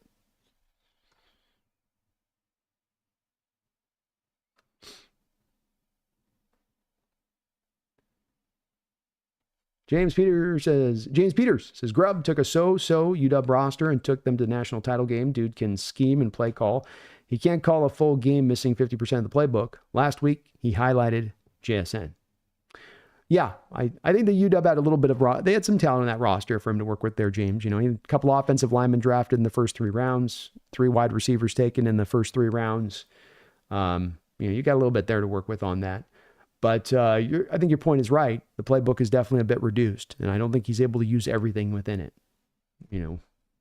That offensive line is both restricted Geno and restricted Grubb.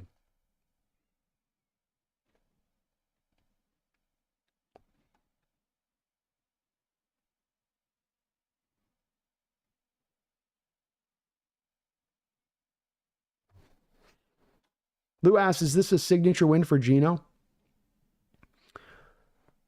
Could be. Yeah.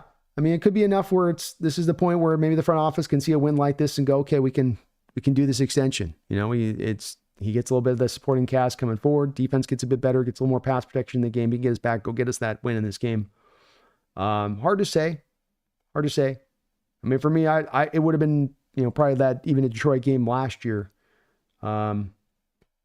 As far as really a standout point there, where you're going to their house on the road, 10 a.m., legit Detroit team that ended up making the conference title game. But he was 0 for 5 against San Francisco coming into this game. He hadn't found a win once against them. You got over this hump. You finally solved this one. That's a big deal.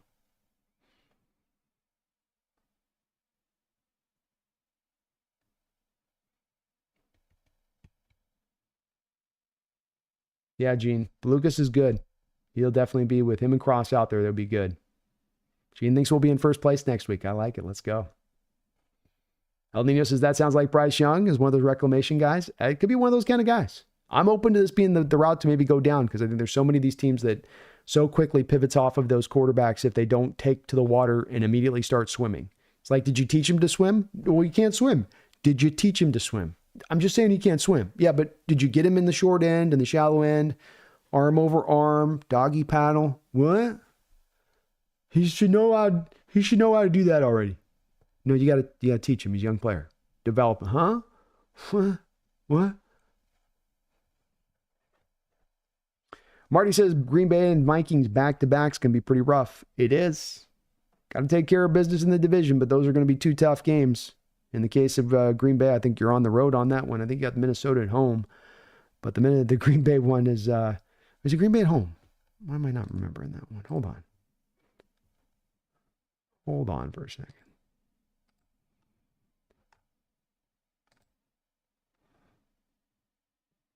Oh, they're both at home. Okay. Well, at least they're at home. That helps. That does help. I don't like going into Green Bay in the middle of winter. Jeffrey says, Bryce Young, short, weak, and slow. I want no part of him. Another quarterback. Bama got drafted number 1. CJ was always better than him. True enough, Jeffrey. And certainly wouldn't be at the top of my list. You know me with Bryce. I have a similar outlook with him. But that type of quarterback reclamation kind of thing. The visage of a Bryce Young type. Not exactly him per se.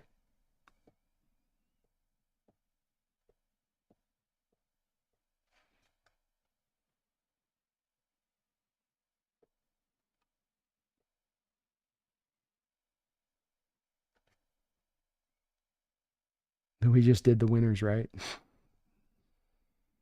Tony Wright says, in the NFC West, it's going to be a battle as far as all 4 teams are still close together right now. It come down the line on this one, Tony. It really could. And hard to see how this will finish up. It is tight. It's compacted. Nobody has run away with it. Cardinals are a team that's played really well, though. And if they go out and get the win this next week, I mean, they could start to extend themselves away from the rest of this division at that point. They've certainly earned the right to be in first place, and they're not going to be an easy out for us at all in this. It's going to be a dogfight.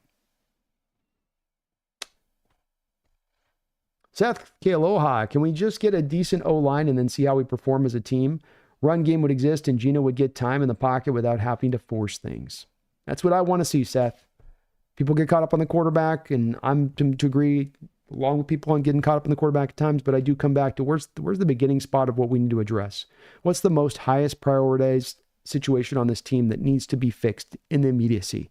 Not in the long term, but right mother effing now.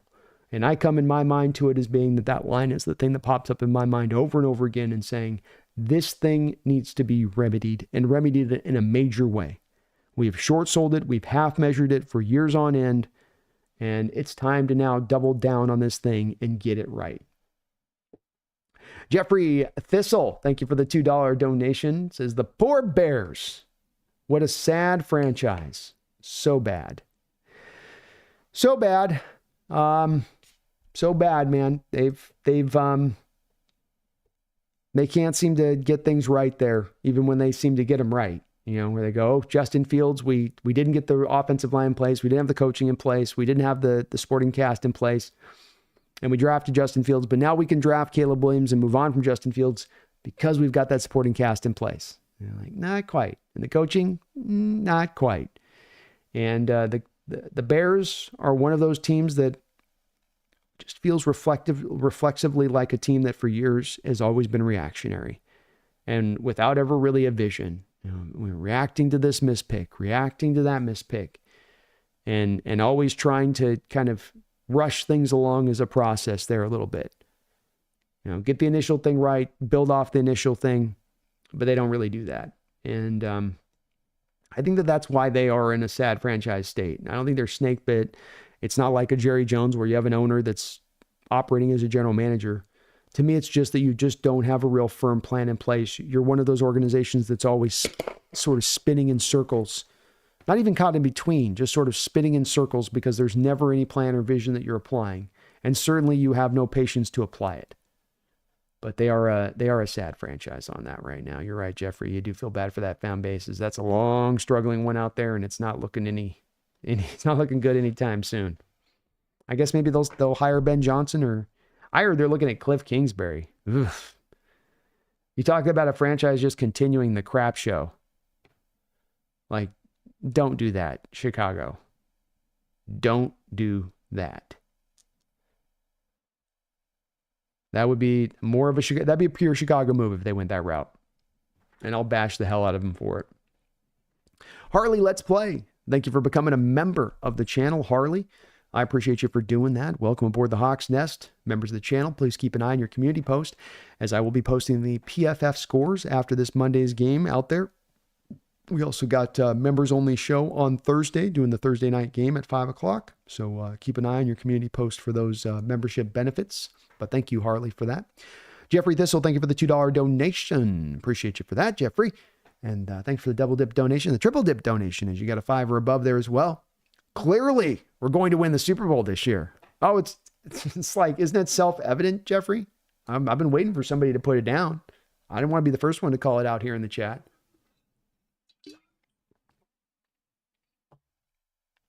We're locking it in from here. From here on out, it is locked in, and it's going to be ours. So let's go get that. Let's go get that Super Bowl this year, huh? How's that sound to you? Let's just go mess around and win the whole thing. What a magical year it would be if this was the year that happened, man. All of the rules would be thrown out the window at that point.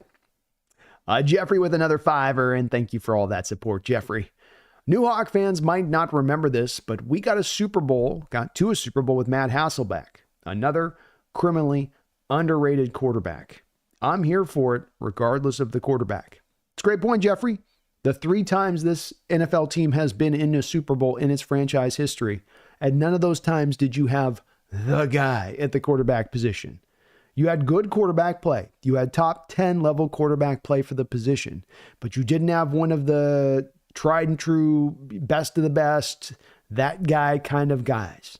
And it's part of what emboldens me to believe that we can go down this road again. If you've been there 3 times in the last 20 years, 3 times in the last 20 years with a quarterback who wasn't one of those A1 sauce, best of the besters, why can't you do it a 4th time? Why does it now suddenly, on the 4th time, have to be that magical unicorn quarterback? Great point, Jeffrey. I'd forgotten a little bit about Matt Hasselbeck on this. I often reference Russell getting there in back-to-back Super Bowls, but Matt as well. And that 2005 Super Bowl was about the supporting cast there. Now, did Matt play really well? Sure, he played well. But you had a lot of other stuff there, including 2 Hall of Famers on that offensive line to help get you there. So if you do it 3 times, and not 3 times in a 50-year franchise, 3 times in the last 20 years, you get to a Super Bowl who's in that kind of mode, who's Geno Smith-like in the performative level. Why can't it be done again? Why can't it be done again? The only thing preventing you from winning that 2005 Super Bowl was not Matt Hasselbeck, but the referees. They gave the Steelers that game on a silver platter. But you did plenty in that game to go win it. Would have been enough with Hasselbeck. Was enough with Russell in 13, and was nearly enough with Russell down to the 1-yard line in 2014. Great point, Jeffrey. I often forget about Matt a little bit.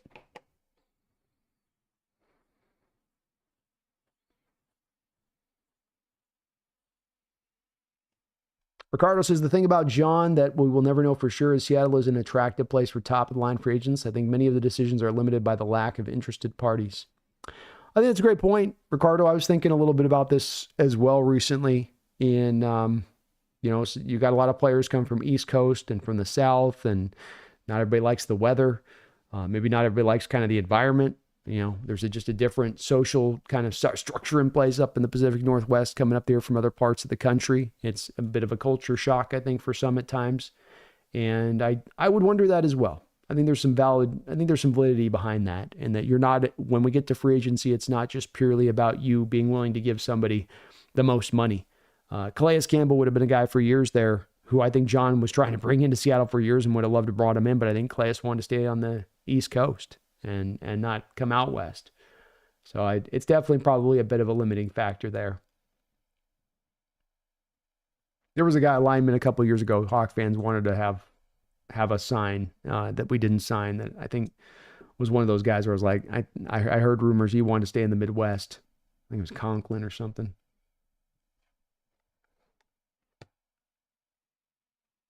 See, Lord Bravos, feels like there's a weird fixation with Geno that goes beyond what happens in most fan bases about their team's quarterbacks. Oh, I think teams kind of have a plan in quarterback, and there's less a question. And so you get less of a divisive opinion raised because the guy's there. He's on an extension, or he's a first-round quarterback, and we've got to let that play out. And you'll have opinions on that. But with Geno, with so much of it is at times of, a year-by-year basis thing. And, okay, we got a pivot decision after this year that's a very important decision. And I think part of it, too, Lord, is just that fans are starting to get more and more worried by these quarterback contracts, because when you sign a bad one, it puts you into the Thunderdome at times really quickly, where not only is it a bad contract, not only does it then prevent you from doing other things on the roster, but you can find yourself stuck for a couple of years just trying to bleed out the other end of it.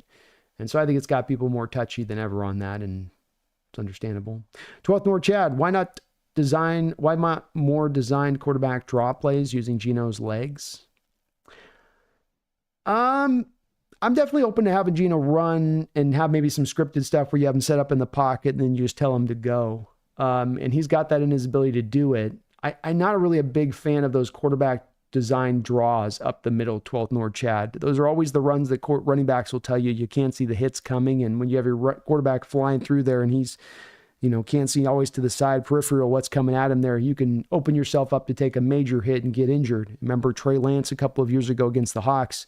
They have a drive there to the Niners with Trey Lance, and he's running powers twice over on that drive. The second time he runs the power, he ends up actually snapping his foot and breaking his foot on the play. So it's one that you could run, but there is a little bit of, I think, an element of riskiness injury-wise, especially the quarterback 34 like Geno, where you go, power runs with Geno up the middle, maybe not. He could do it, but maybe you don't want to take the risk of that with him.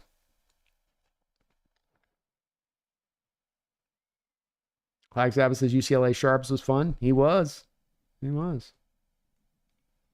House says Sharp's best contribution was covering for Walker when he was hurt. True. James Peters, the thing missing from the offense that makes Geno a Pro Bowler is those easy play action, wide open throws.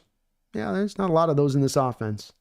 I like to see there's a little bit more under center play action in this game a bit, but there's definitely more room for that type of stuff. O-Dog says, Hawks Nest. What's up, Brandon? What's up, O-Dog? Quick question. Are the Niners window closing? Not focusing on this year, but for the future.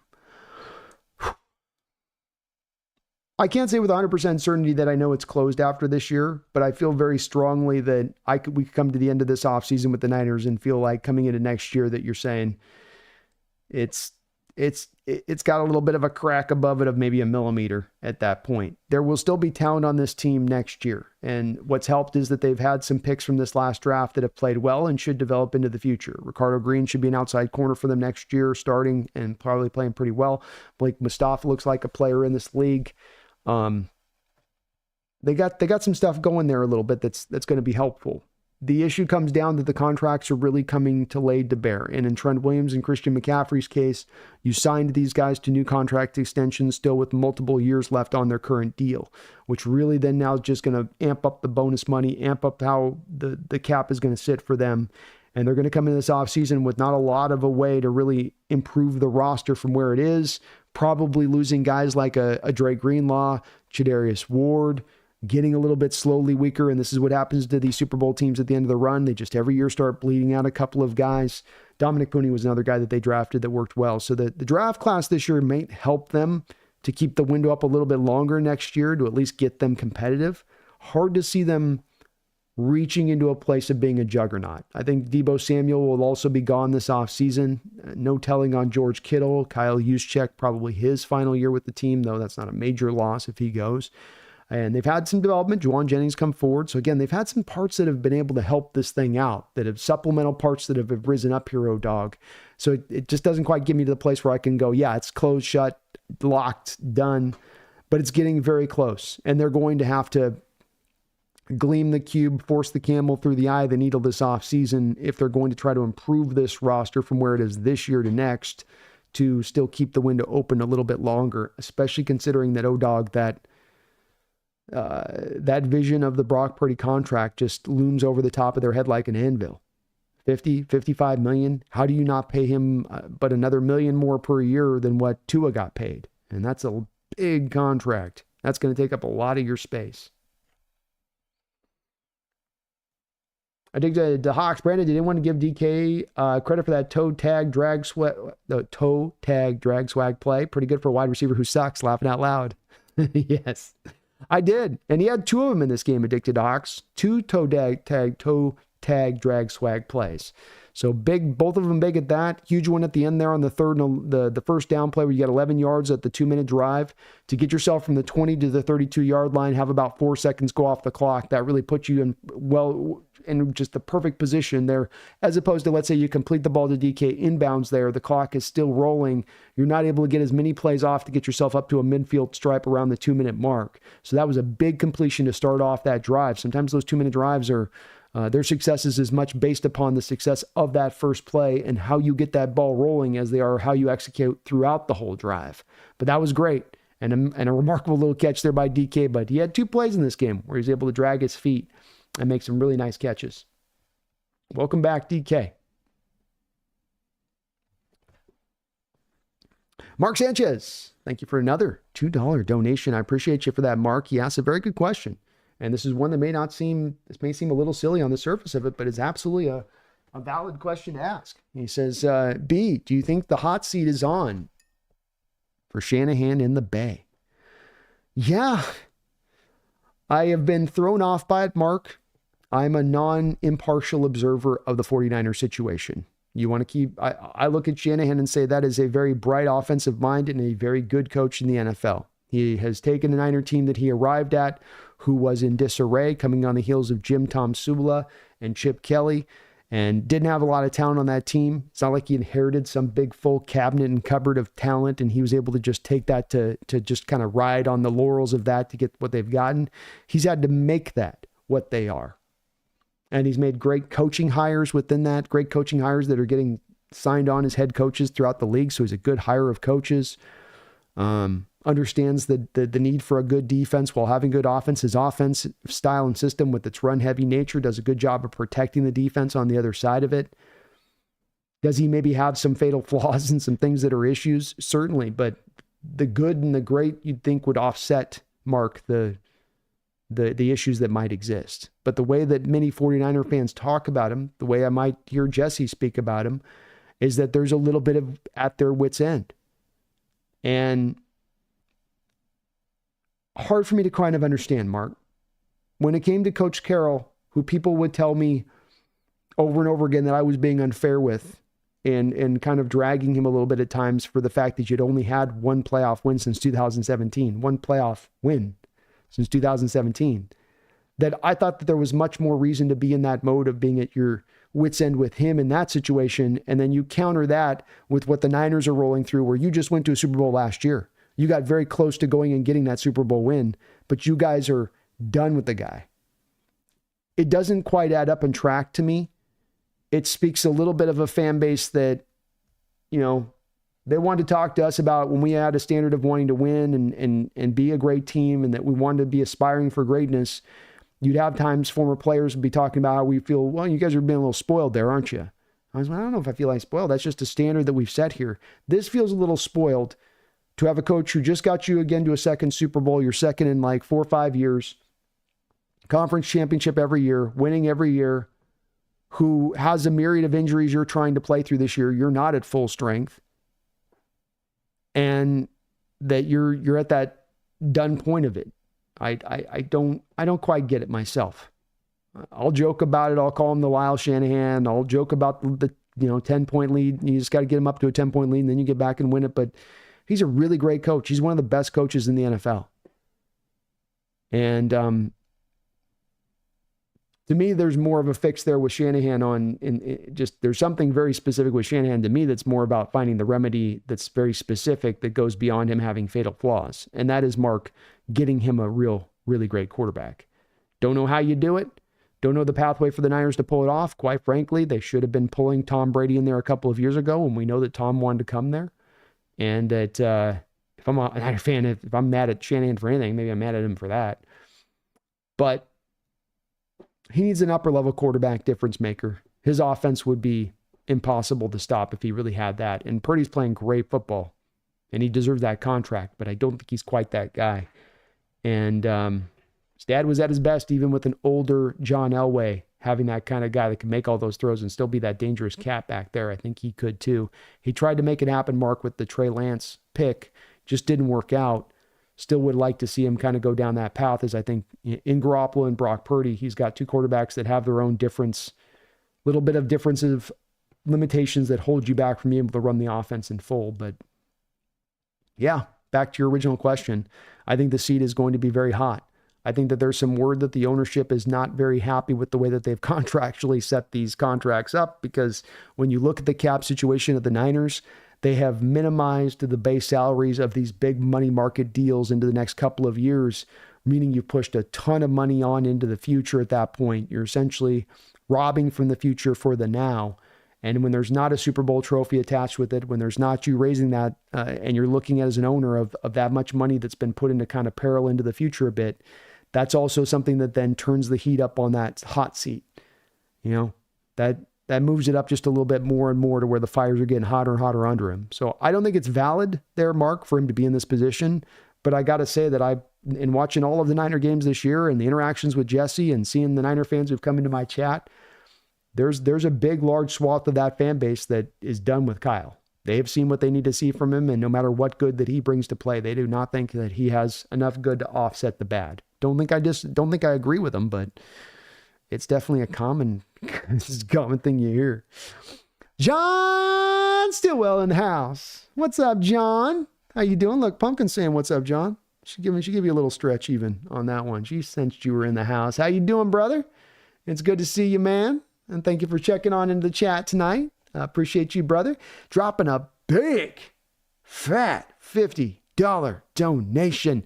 John Stillwell, one of my OGs on this channel, one of the biggest supporters on this channel, one of the people, many of the people out there that are just have put so much into this channel that helped me do what I get to do on this. Like our guy Mike Sanchez in here, multiple donations as well in there today, and many others in this channel. You guys are unbelievable and amazing in your support. I am uniquely suited here in this channel that I do. At my size, I should not be getting anywhere near the support that I get from you guys, but you drop it every single time I go live. Without fail, my people have my back in that way. Even in seasons like this that have been tough, I am very blessed to do what I get to do.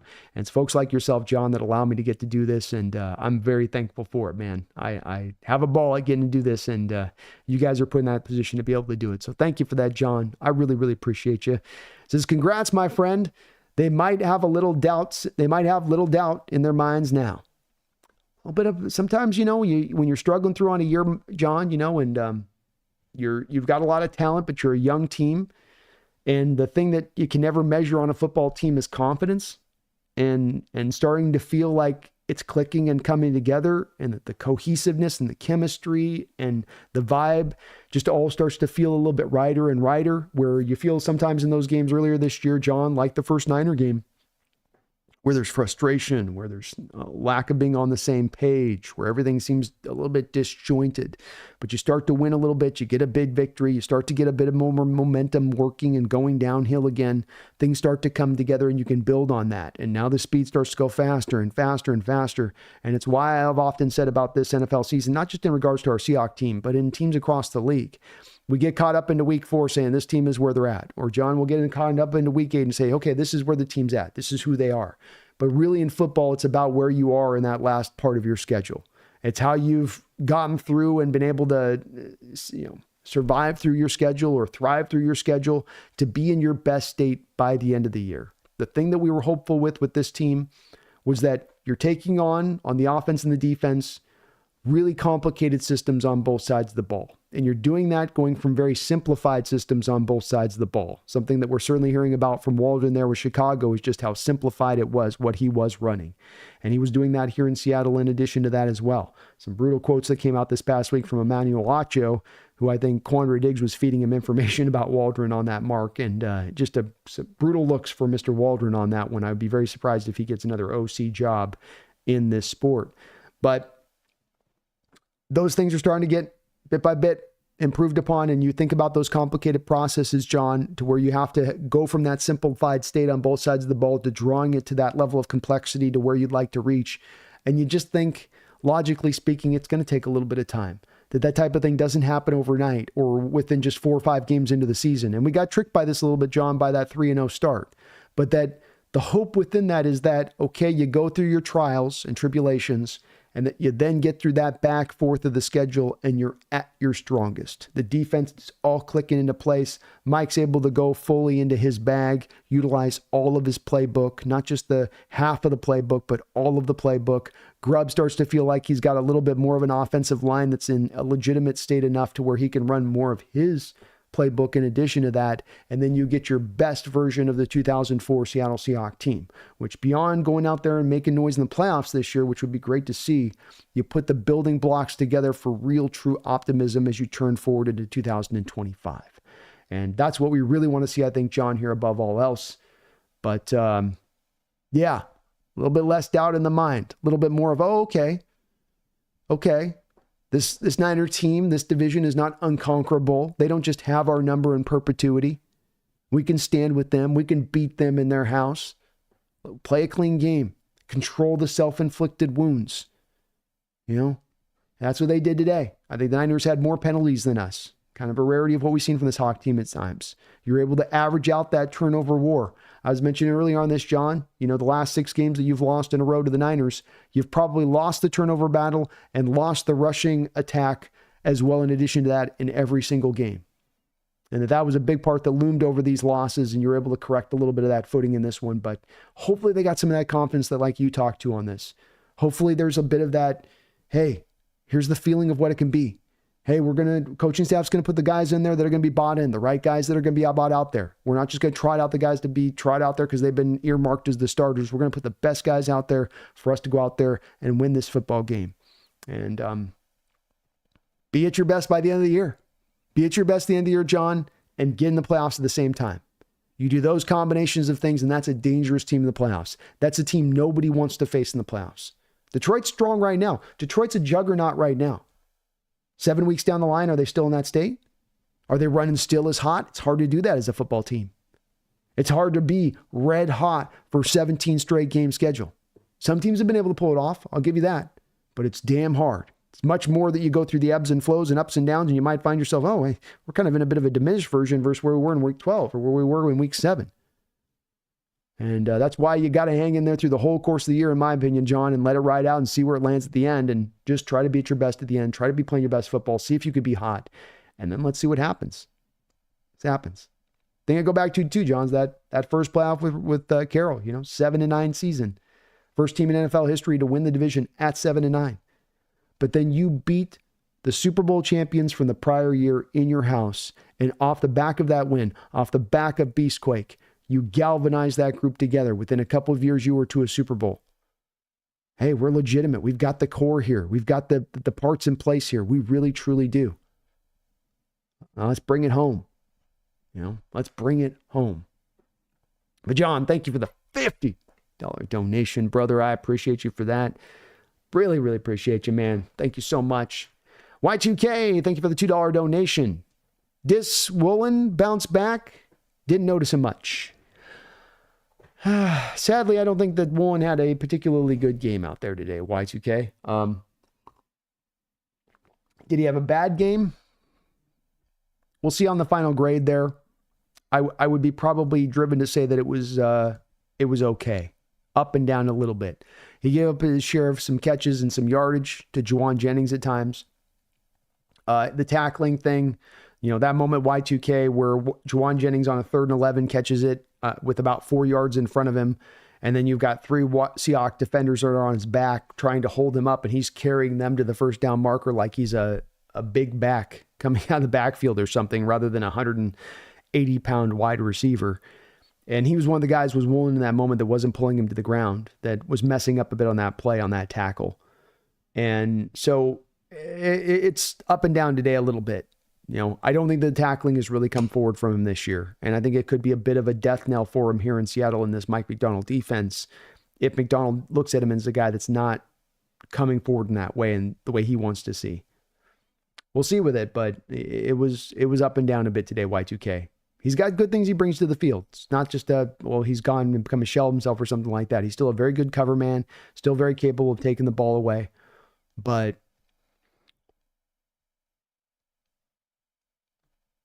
it's up and down. Thank you for another $5 donation in addition to that as well, Y2K. Could we have gotten a second for Woolen at the deadline? Maybe we send Woolen in a fourth for a second. If we're not going to sign him, I would like that. I would have liked that deal. I don't think that you're going to get a second round pick for Woolen, Y2K. With the trade deadline, I think that there was definitely, to your point on this, I think it was really a seller's market. So that if you wanted to go in and make a buy for a really quality player, you were going to have to pay the high market cost prices. I think if there was a team that was offering a second round pick for Tariq Woolen at the deadline, I think John Schneider probably would have taken it. I would estimate that even as we get into this offseason, the best that you're going to get in return for Woolen is probably going to be a late third round pick. I do like your creative idea of maybe you can package a Woolen and a fourth and then get it back into like a 2. I think that that's a very inventive kind of strategy and approach. And boy, I wouldn't mind seeing John do something like that this offseason, Y2K, because I think that there's going to be some value there with Woolen. I think he fits with certain kinds of defenses that can get around a little bit of his inability to tackle. But he is a guy that I would be hard-pressed at this point to be giving him $17, $18, $19, $20 million per year for a good cover guy who doesn't really want to tackle. That's going to be a bit of a tough stretch for me, and I would be more wanting to probably pivot and move at that point from my standpoint of it. He's not a bad player, and he's a bit of a difficult case study guy because, again, he's so good as a cover guy. I mean, he came into this game, Y2K. He's only given up, I think, 150 yards through the air this year up until this point. So when you say he's a good cover guy, when you say he doesn't allow his receiver to catch the ball, yeah, he does a really good job of that. And he's got the ball skills to take it away. But go back and watch that Juwan Jennings catch and run on third down late in this game, where the game's kind of on the line. And he comes running up and he does this sort of Superman move that doesn't really accomplish much. And it's just there's too much of that where he'll look really busy on a play but not really be doing a lot to always come in and make the tackle. Something if you're on the cheap rookie deal, Y2K, it's another thing wholly when you're on that. Oh my God, we're paying you $20 million a year and you can't tackle. It's a problem. Appreciate the donations, man. Oh, John coming in hot again. Let's go, John. Woo! John Stillwell just dropped 20 gifted memberships into the channel. 50 TY, Ryan Eddy, Kirk Stemmer, Robbie Red, Robert Jimenez, Jason Jones, Kelly, Narc Diaries, Michael Myers, Bernard Houle, Paul S., Larry Williams, Ryan Kasoon, Playlist Trav, Blaze, Sensei, Nathan Shadows, White Noise, Tony 10 times 206, Jerry Walker, Zero Blitz 12, Chance Brown. You have been gifted a membership by our Superman of the chat tonight, John Mother Effin Stillwell. Mother Effin, Effin Stillwell. Thank you, John, for the 20 gifted subs into the chat. If you've just been gifted a sub, I'll be getting out to you tomorrow. Keep a look on your community posts. I'll be posting out the PFF scores from this game tomorrow on your community post. I'll also be doing a members-only show as we do that every Thursday. We got a call-in show at the end of the month that we do for members of the channel as well. So keep an eye out on those membership benefits as they will continue to keep expanding if you are a member of the channel. And John, thank you, man, for all of those gifted subs and the big $50 donation. Longtime supporter of this channel. My OGs like John, especially when we were a year and a half ago on this channel, much smaller as a channel, just grinding along, getting along. It was those big guys like himself that helped us get through and is helping us get through even this time to be able to do this. And without that support, I'd be out there having to go get that job. I'd be out there, still cracking away on the IT front of it rather than doing this full time. And Yeah, really thank you, John, man. You're a big part of what's allowed me to really pursue my dream with this channel. And didn't know if it was going to be possible doing this 5 years ago to get to this to a state of doing this full time and being able to run like this. And I get asked a lot. Even doing this roundtable show, John, a ton about, oh, you go so long, you go so late, you do this so long, you talk so much. And I always say, man, it's so easy to do this with you guys in the chat, and not because of the donations and support, because you guys are so kind, and just overall the chat's always so awesome in the discussion and where we go on this. And I really thank you guys for it. I'm really blessed, really lucky to have what we got here, and it's never lost on me, man. So thank you, John. You are awesome, brother, but you are always awesome in that respect of things. Years you've been here, having my back on that side of it, allowing me to be able to do what I do. And it's a hell of a cool thing, folks. If you never get a chance to pursue your dream and pursue something that you didn't know if there would ever be legitimacy to be able to go and do, is this a real thing? I can make a real thing. And it's been made a real thing here because of that unique support that nobody else at my size. I'm still very, very small as a channel here. Very almost tiny in certain respects, but to be able to be at this size of channel and to have this overwhelming amount of support from you guys. I mean, I've spent the first 2 hours just trying to get through the donations itself here on this show today, right now. Overwhelming, unbelievable, and I could never ask for more. It is, you guys humble me in that way, and I thank you guys for that. I really do. Thank you, John, man. You're amazing, man. Amazing. Woo! Let's go.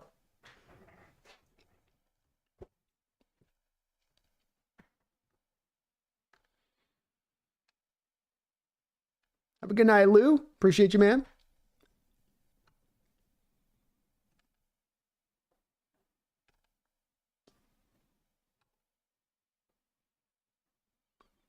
Have a good night, all. See, Lord, have a good night, man. Says, go Hawks. Let's beat the Dirty Birds from Arizona next Sunday. Let's get it done, man. Let's keep this ball rolling.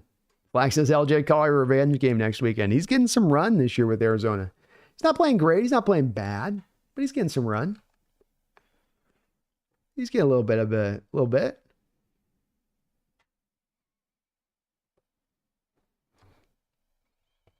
Jeffrey, I think you mean the Giants loss still bugs you? Yeah, that one bothers me too.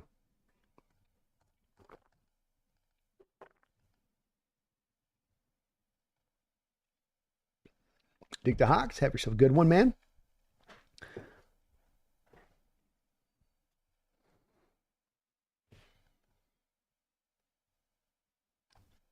Cardinals says, I think we can contain the running game, but tackling Trey McBride's going to be rough. Trey's really become a good player for them.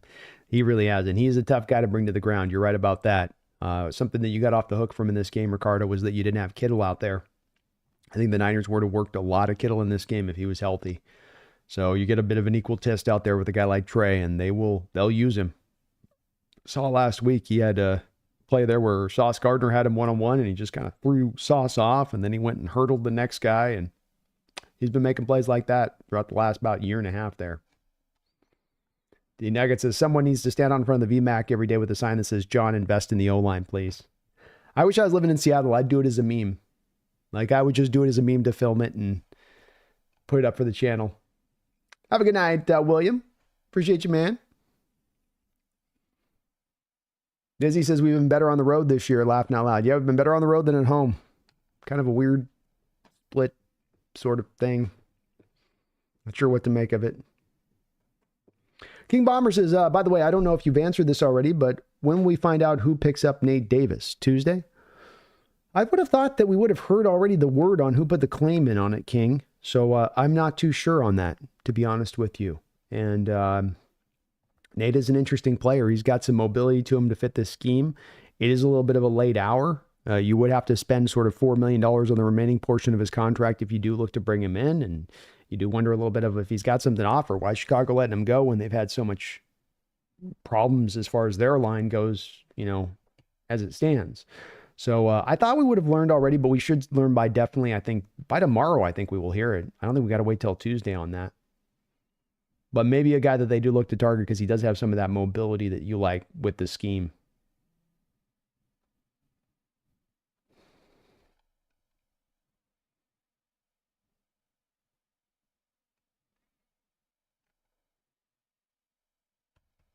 Stoyan says, Joe Flacco wins the Super Bowl, but we never had the Ravens defense, which is considered even better than Legion of Boom. If you believe the sporting cast around Geno and D is enough, okay, but I see at least 2 or 3 more years. I think that's real. That's realistic, or that's feasible that it might take that time. I will say, Stoyan, when Joe Flacco won the Super Bowl, let's remember with the Ravens, they won 2 Super Bowls. And the team that won that first Super Bowl against the Giants and that defense versus the defense that won the Super Bowl the next time 6-7 years later with Joe Flacco at the helm, that was a different defense. That was not as dominant a defense. Still had some really good players, but you had Ray Lewis at the end of his career. He was literally retiring after that game. That was not prime. That was not the prime level of Ray Lewis that you once had, and not as stacked a defense as you once had. So it is definitely, to me, a little bit of that Ravens Super Bowl being one that is an example of a team that didn't necessarily need a legendary defense, had a very good defense and a very good running game, and then a quarterback that could do just enough to go get you the win.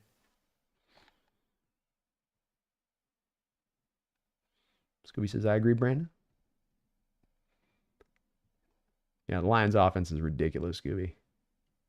Stoyan, by the way, Bree, you won me on the DK. I had a bad feeling about him and his attitude, but after what I saw, what it's like without him, yes, he's a must-keep for the future. He's a must-keep, man, and yeah, you can definitely feel when he's not out there the way that impacts the rest of the defense, and with DK, as we get caught up on sometimes the stats and what he's producing, catches, yards-wise, you could also factor in a little bit of that ability to pull those coverages away, to grab those double teams, and naturally draw that coverage in his direction, and what that then frees up for other players, especially when you have the counterpunch of a JSN who can then really take advantage of that. You're going to pull this safety over, JSN's over here, and he's got more space to work with them because of that. Yay, good. And I am expecting them to sign DK to an extension after this year. I do, Stoyan. I'm glad to hear I brought you over, man. I like to hear that. And points are sound ones on the Geno thing, and whether they go with Geno, and it's not an easy decision with it. Some of it does impact too, Stoyan, to how much you're going to have to pay him. And what does he want? There is a line there.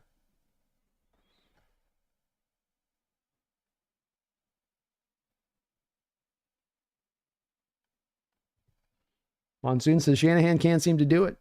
That's where I think the bottom line will come a little bit from the Niner fandom. They'll tell you a bit of, he gets to this place and this happens, he gets that happens. But I think they just think that the fatal flaw is too much to keep him from being able to reach the mountaintop, that he can get to the final summit, but he ain't going to get you to the peak.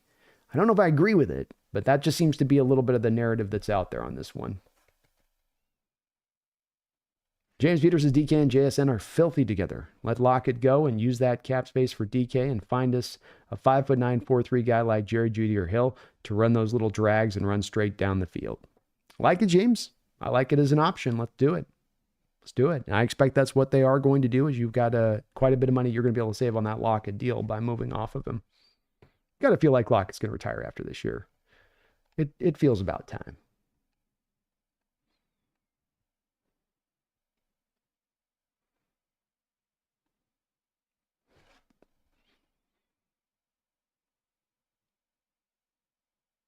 Brandon Whitworth says, I feel revived after this win. Let's go, Brandon.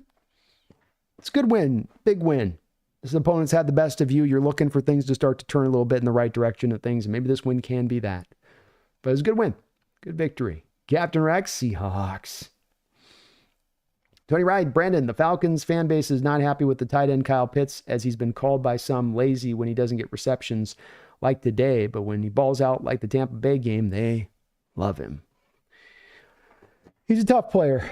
I keep coming back in my mind of he's a good player, Tony, but I also feel like maybe he is a guy that's truly caught not in the happy place of a tweener, being he gives you the best of both worlds, but he doesn't quite have a home kind of player in the tweener side of it, where you do get those guys.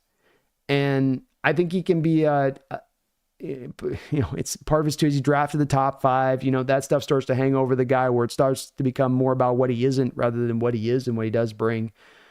But, he was never really a tight end to me. He was more of a receiver. He was more of a guy who should have been used in kind of a Jimmy Graham kind of role, with the team. And when it comes to that Falcons offense, there is going to only be so many touches to throw around the field there. You have Drake London, who's your number 1. You have Kyle Pitts, who will work off of as kind of number 2. You have Mooney, who's your speedster guy that Kirk Cousins is obviously very comfortable with. Then you've got 2 backs there that you're looking to heavily utilize in addition to that. There becomes a point that there's only so many balls to go around. And people won't like it, but some of the effectiveness of Pitt's got to be measured by how effective and efficient the offense is in general around that. But it's a complicated one on that one, Tony. And I do go to a little bit of effective. Also a guy caught in a little bit of a tweener stage of things. He doesn't get to be quite the mismatch he maybe should be. As a guy that can challenge linebackers like a receiver, and then can, catch like a wide receiver against linebackers or safeties when he's matched up against them, really using that catch radius to be a mismatch against them in addition to that. But where's he at? Let me see where he's at this year on his.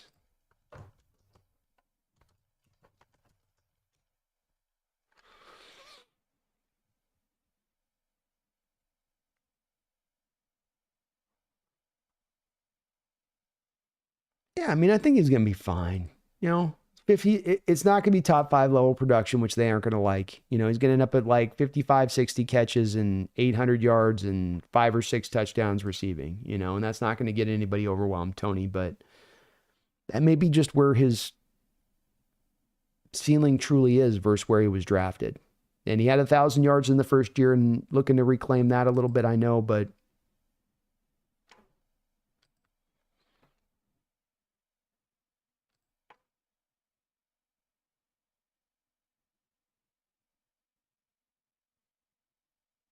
he also had 110 targets in that year to get there and only 1 touchdown receiving that year. You get this deep in, I think it is what it is at that point, Tony. A little bit. Not a bad player, useful, can be effective. He's just not going to be some mismatch problem every week that you could just go and exploit a defense with either. Yeah, Gene, the run game is terrible right now. We can't convert 4th and inches for the second straight week. Didn't we have that happen last week or 2 weeks ago too? Or you just can't even convert the short stuff. Daniel W., if Kyle gets fired, the Bears would hire him immediately probably, and they'd be a problem. Yeah, agreed. Bears were to grab him, they would probably grab him right afterwards. They'd jump on with 2 feet. I don't know if he'd go to Chicago though. He'd probably have his, pick of the litter as to where, he wants to go or would have to go or, I don't know if Chicago would be his first pick, but there'd be a teams lining up for Shanahan's services if they do decide to go down that road and move off of him, which this is the thing that I always say to the DK conversation. If there's going to be 31 NFL teams lining up to trade for DK, maybe that should tell you a little bit of something about DK. If there's going to be all of the available teams that are having a coaching vacancy open or knocking on his door first and foremost, that probably should tell you a little bit of something about the quality of coach that you have. But those Niner fans are souring, man, a little bit. They're souring. Flags, you're right. John Stillwell is the man. How about John coming in with 20 gifted subs, a $50 donation? And my man has dropped so much love and support this channel in this history here. He's kept us afloat a couple years ago, did John. Y2K, thank you for the $5 donation. I appreciate you for that. All the support today, Y2K. Triple donation. Says, if we traded DK in the offseason, lose DK, and have to address the O-line in the draft, good luck with finding a wide receiver quality. Very true. And you are probably moving on from Tyler Lockett. So you already have 1 wide receiver position you're going to have to go look after immediately. Say nothing of, like you say, now I have to go find basically 2 starting wide receiver spots because JSN's really more slot than anything else. And then I might have to still go find 4/5, 3/5 of an offensive line in addition to that. Good luck, as you say. And it starts to make this retool, reload, rebuild, whatever you want to call it, look like it's then going to take a lot longer to find success. That to get to contention will take that much more time. First, sign the guy to the contract extension, rely on him being still a foundational guy. He's only 27 years old. He's easily got at least 3 or 4 more years of good high-level productivity. And roll with it that way. Yeah, Y2K, I don't see where there's any intelligence behind moving to DK at this point in anybody's aspect. From you could feel what it's like when he's gone. The contract that he's going to sign, the first year hit, you're going to save money on in the first year. So when we look at right now the Hawks and their cap situation, if you're going to worry about the cap situation, you can't talk to me about worrying about the cap situation in 26 and 27. Because right now you're top 3 in the NFL for the sport in those years as far as for cap space goes. You've got quite literally money to burn. And when I'm spending money on DK Metcalf, I don't feel like I'm burning money. I feel like that's money well spent. So you got the room to do it. He's going to create space for you by signing him to a new deal. There's just all the reason in the world to get this done. And I would expect that the team's going to find a way to make this happen. And I will be a happy man for it because we will finally at that point be able to put fully to bed, to rest, the DK trade talk. Anti-DK folks and the hands and doesn't contested catch and doesn't run around routes. And they can say all that stuff, but you're stuck with him for another couple of years. Stuck with another that 1,000-year yard after 1,000-yard season, one after another. Here we go. Keep going. You're stuck with it. And I'm happy to be stuck with you. Ooh, yes, I do. Yes, I do. Happy to be stuck with you. Tony writes, if the organization is unhappy with Kyle Pitts, then trade him. But I don't know if this is the last year of his contract or next year. Trade him and get a high draft pick for him if they aren't happy with him. I believe he is on the 4th year right now of his current deal, but he was a first-round pick, so there is a technically 5th-year option for Kyle Pitts. Let's see if they've activated that 5th-year option. It does look like they indeed have. So he is under contract in 2025. But to your point, Tony, I think that you have a bit of a decision to make with Kyle this offseason. Because, is he going to be a guy just here for one more year? And if he is, then maybe we trade him and get something else in here. I will say, Kyle, I don't know if I always felt like it was exactly a good fit with Kyle Pitts and Drake London as your sort of 1-2 combo. That was a little bit, to me, of like repetition, redundancy. You have two of kind of the same on that. Where you have a lot of size and the Twin Towers thing and all of that, but maybe you're better with more of a counterbalance guy with Drake London. Kind of like how you have Mike Evans and then you have Godwin as sort of your counterpunch. Or you have a DK Metcalf here and a JSN is kind of the counterpunch. You find something more of a difference maker guy that does a little bit of the different skill set side of it. But you are facing a little bit of a tough decision there with him because I'm sure they're happy to play him out on the final year of his deal. It's $10 million on the final 5th year of his option there, Tony. But it does sound like the fans in Atlanta have a little bit of a feeling of there's a bit of money left on the bone on this one. John Stillwell says it's hard to see Woolen on the team much longer. It is, John. When you've gone through a couple weeks span here where, especially with our inside linebackers, you're moving on from these guys because you're not getting as much of that intensity level, of that ferocity level, of that get after it feeling to them. And you can feel it tangibly on tape. You can feel it live as you're watching the game. If you can say that about them, you can absolutely say it about Woolen. The difference here is that you just don't have maybe something to pivot to other than Woolen at this point with where the cornerback room is. And there's a part of it also to where you're going to up his ante and value as much as you can to get as much back probably in return for him after this year, because there will be at least some value associated with him in the trade market if you were to move him via trade. But I just don't, it was always something I was worried about when McDonald first came in here, is that the Ravens are a rough and tumble defense, and they've been that way for many years. They've been at varying levels of dominance, that Ravens defense. Sometimes really dominant, sometimes just really good, sometimes just solid, sometimes back to dominant. But they play rough, they play rugged, their cornerbacks tackle. And when they get a cornerback in there that can't tackle, like a Marcus Peters, for instance, he's not in there for a very long period of time. That they will then quickly pivot off of that guy there in Baltimore, even that guy being a good cover guy. And I mentioned Marcus Peters because it's kind of a similar thing. We have a guy with really good ball skills, gets a lot of interceptions, really pretty good cover man, but the tackling is just not there.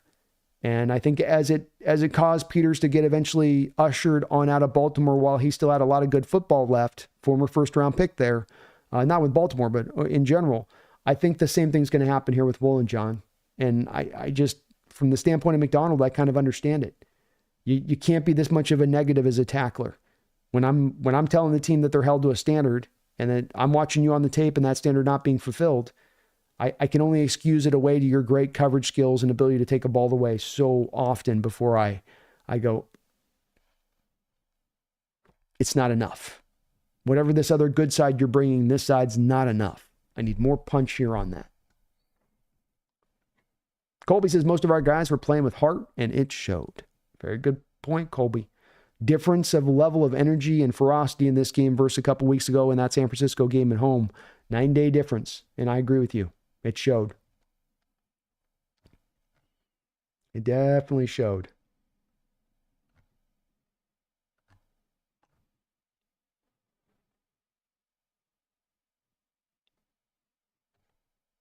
Brandon says, yeah, Jennings dragging our entire secondary 3 yards for that first was the worst part of the game. It was horrible. Hard to watch. Thought that indicated the game was unraveling for the Hawks, but hey, we win. They found a way, because that could have been the moment there he went, oh, night. But they found a way with some resiliency there after that play, but that was tough. 4 guys having a chance, and he's just pulling them through, just snow plowing them through 8 feet of snow. Dub Gaming says last 3 weeks, Woolen has given up a lot. He has. The coverage stuff has gone back, and that you're not even getting some of the stickiness in coverage and the lack of yardage through the air and coverage at times on this. There's been some issues down the red zone, and while he hasn't given up a lot of yards on the year, he has given up, I believe, 5 touchdown receptions on the season. Last week against the Rams there, a couple of moments, not last week, but 2 weeks ago there before the bye, a couple moments at the end of that game that were just brutal for Tariq. Missing the chance of that interception because he's just kind of standing flat-footed and then peeking in the backfield on a 9 route where he's got the only receiver on the play and you're running almost essentially a cover 0 run stuffing kind of call on the field in that moment. Like, such a weird play for him in that moment where he's peeking back in the backfield and you're going, you don't play the run. What are you peeking in the backfield for? What if it was a run? You still would have ran out of the play anyway. Stay with the man. Stay sticky in coverage. We'll see what he can do through the rest of the year, but it's trending in a given direction here with Woolen. Oscar says, I know it's too early, but what positions would you want the team to address early in the draft? Interior lineman, safety, linebacker.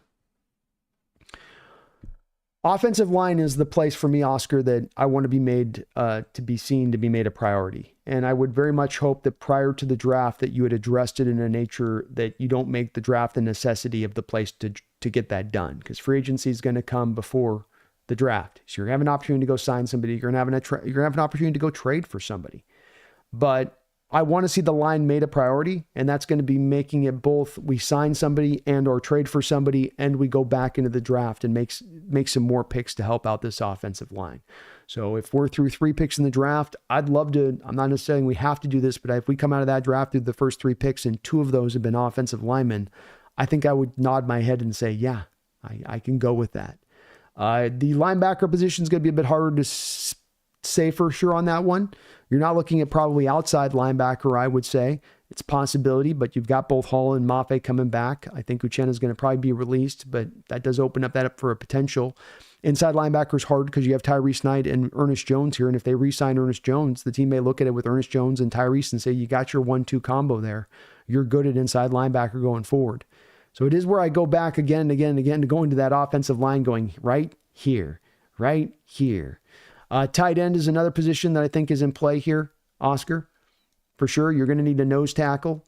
So within the first 3 rounds, you might grab a nose tackle in there too. A big beef eater in there that can take up space and not get moved off the line of scrimmage. But beyond any of the other positions, man, line is going to be right where I lock into. Interior lineman, like John says. That's a nose tackle on the defensive line. You got the rest of the defensive line basically taken care of, but you need a nose tackle. Hankins has been struggling this year. Cameron Young, the guy you took in the 4th round last year, inactive during game days. I look at that as not good enough. So you're going to have to invest as a nose tackle, and then we'll see where the offensive line is at. If Lucas is ready to roll, then you've got maybe 3/5 of an offensive line you need to deal with. Maybe even need to get some insurance with Lucas like the first pick. I mentioned a guy like Will Campbell there with LSU, who's a left tackle that might project better into sliding to left guard / playing some right tackle in a pinch if he had to, and actually play the positions well as a way to go. He might go a little earlier than where the Seahawks are drafting, but lineman, Oscar. Lineman, and more linemen. Doug Gaiman says, I completely forgot about Uchenna. Yeah, he might be coming back here. Tan Fam, I don't know when he's coming back. I think you're going to be still a couple games away from him being available to come off the IR. But I know that Mike says for like the stretch run, he's looking at maybe potentially getting Uchenna back for that. Puff, puff, pass. You switch Geno and Purdy the past 3 years. Geno's play would be at least on par with Purdy. Purdy would be Bryce Young with our offensive line and benched. Great point, Puff, puff. And I 100% agree with you. If Geno's on the Niners the past couple of years, they might be raising that trophy. At the very least, he's giving you the equivalent of Purdy's performance. You're right there. And you're right. Comes over here to Seattle and plays behind this line with this supporting cast, and he'd be benched. He'd be benched. He'd look a whole lot more like Mr. Irrelevant.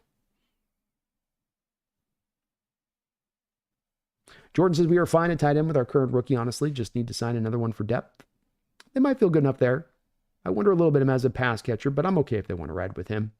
It's not the most important thing.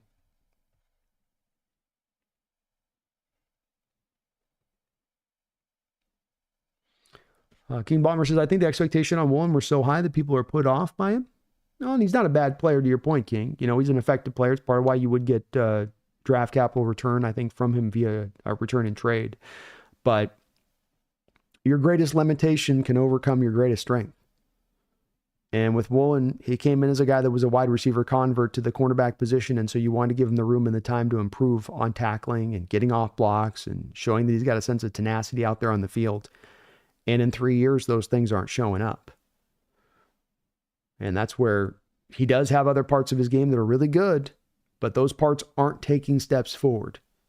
Getting off blocks, being instinctive in the running game, coming up as a tackler. When I watch the tape on Woolen over and over again, I'm seeing too many holes in those areas of his game. Too many moments like today on that moment where Jennings is dragging 4 guys, where business decisions are being made. Shortcuts are being taken. And that's where we're getting more to the hour now where S or get off the pot a bit. You know, it's either going to lock in with them or it's not. And if it's not, then you got to transition and change.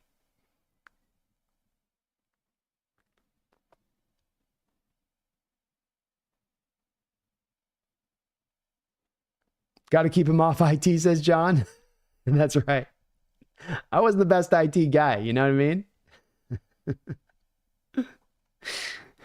I wasn't particularly good at it.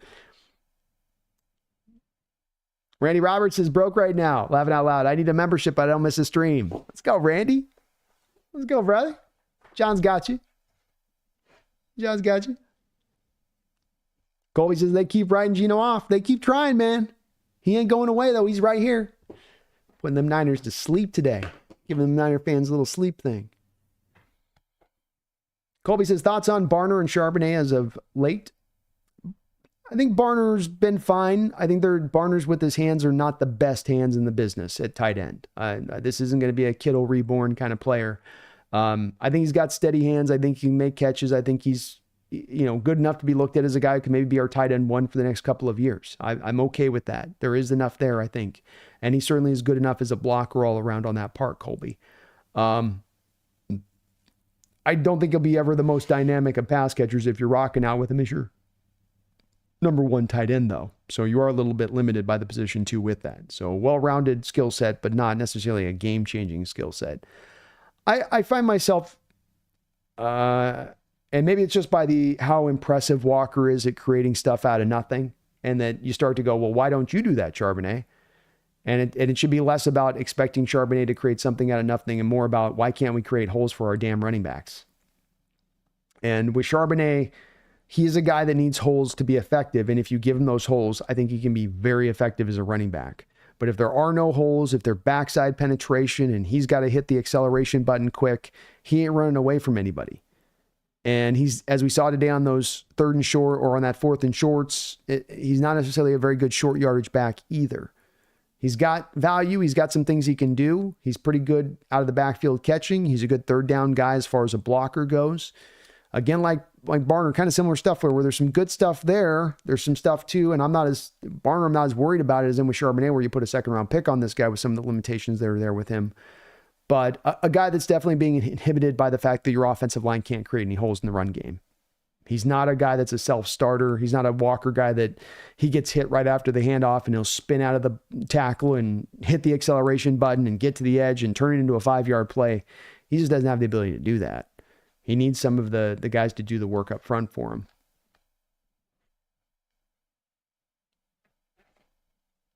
King Bomber says, Barner's good, IMO, going through the rookie struggles. Charbonnet's a bust, not going to lie. Yes, it's but tough with Charbonnet this year. He just does not look quick. He cannot get away from even defensive linemen in space at times. King Bomber is Tyler Booker, the number 1 guard in this class.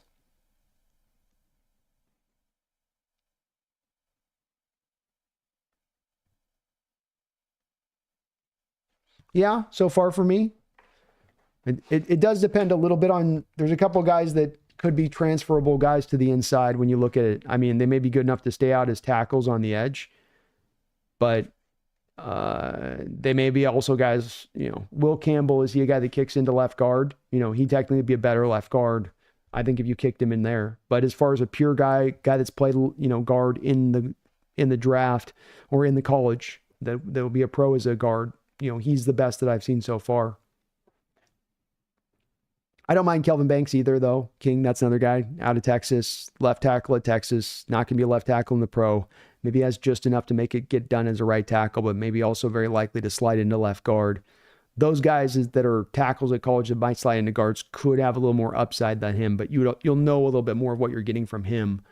And he's a little bit more assured at that point rather than you having to make a transition. The other two guys, though, give you a bit of an opening on that King if they last your pick, where they now maybe give you 2 positions for 1, where they can round into a really solid left guard, but if we need him to go out there and play tackle because Lucas can't roll in a pinch or Cross gets hurt, they offer a little bit of that true flexibility, not forced flexibility, but true flexibility at that point. But Booker, really straightforward, easy evaluation for me. Turned on the tape, immediately could see it. Solid all-around player, can move in space, has the athleticism, great build, long arms, excellent lockout power, strong initial punch. I think if you want to call him the number 1 guard in this class, there'll be more than a few people when it's all said and done, and they'll probably arrive at that. And myself probably included. Gene says, laughing out loud, a few teams like maybe 2, and you're telling me teams wouldn't give up a second for him? Laughing out loud. Gene D says, Woolen's a starter on almost every team in the entire NFL. Laughing out loud. He might be. Yeah, he might be. Some of this depends on how what the prerequisites are going to be for how much you need your cornerbacks to tackle in your scheme. But again, when I talk about him being trouble town when it comes to as a tackler goes, it's in that stage, It's not just some part of his game that's like, yeah, well, the tackling. It's an important part. When you as a cornerback can't tackle, that can get exposed in this sport. That can get attacked. Smart cornerbacks or smart offensive coordinators like Kyle Shanahan will find a way to go after that. So,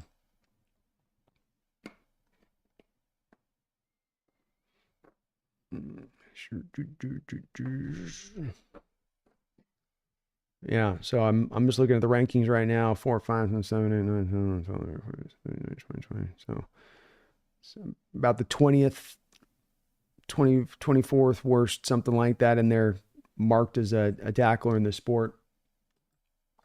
Brings a lot of good coverage elements to it, but I've seen him exposed the past couple of years as a run defender. And the part that comes into play on this too, Gene, is the fact that the contract is coming up here soon to have to make a decision on an extension or not to extend. And it's going to be hard for me to be extending him at this point with the fact that the run troubles are where they're at.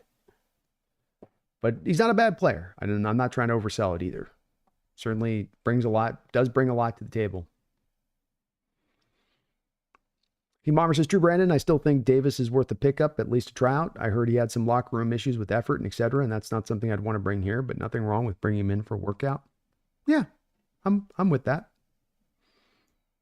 I'm with that. Hey, where this line's been, man, King, with the state that it has been in, you have to do all your due diligence as a John Schneider here. And if there is any opportunity to upgrade the position, even if it might seem lean or that, you got to kind of go down and run that trail as far as you can run it down to see if there's something that can be done. Gene D, you're right.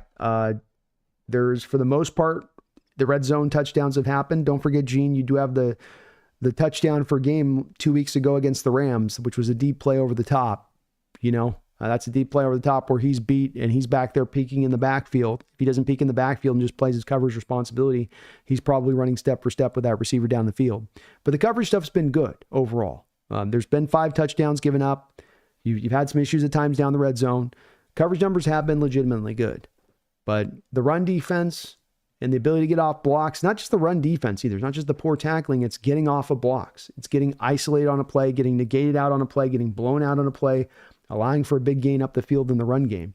There's a lot of that stuff kind of going on with him at times on tape.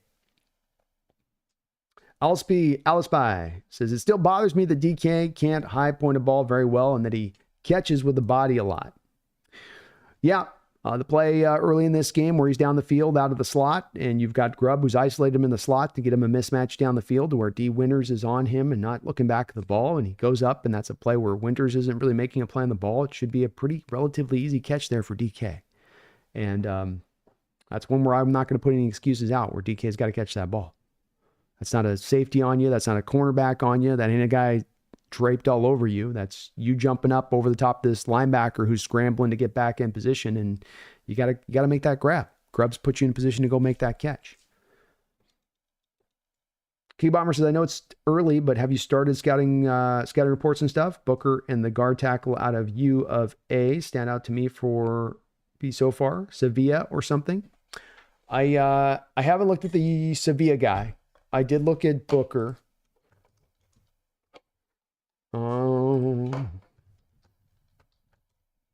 Yeah.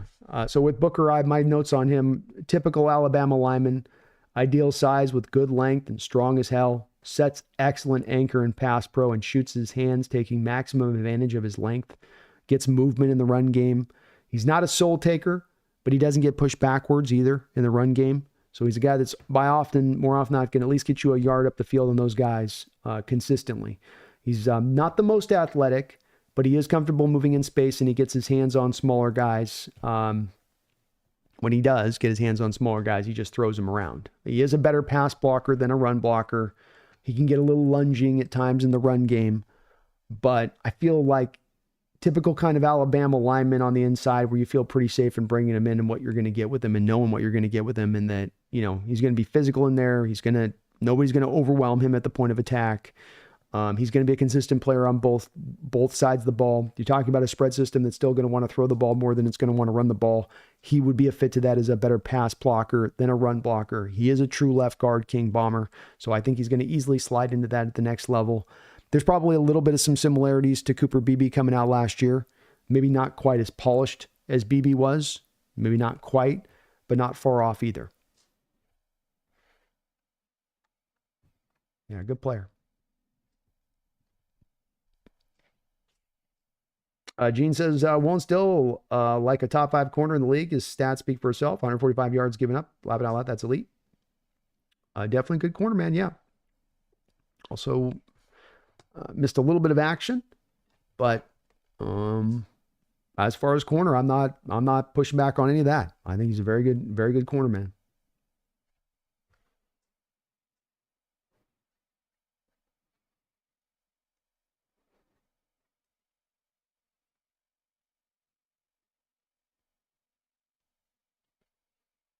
Colby says, B, you should get Cigar Thoughts on your channel again. I really enjoyed his honest but optimistic outlooks. I will try to do more of that, Colby. I definitely am bad about getting the stuff set up, and especially once I'm in season, it's sometimes a bit of a scramble week to week on just the shows I got set up already in advance, but I want to do more of having some folks in here on the channel and get a little bit better about that.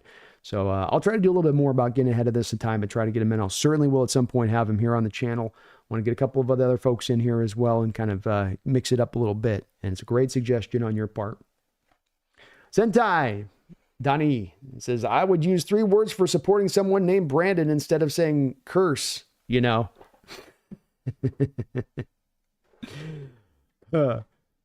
Gene says, people say trade DK, laughing out loud, our best player gone. We have some weirdo fans. Yeah, people get some weird takes on some of that stuff, Gene. It does happen.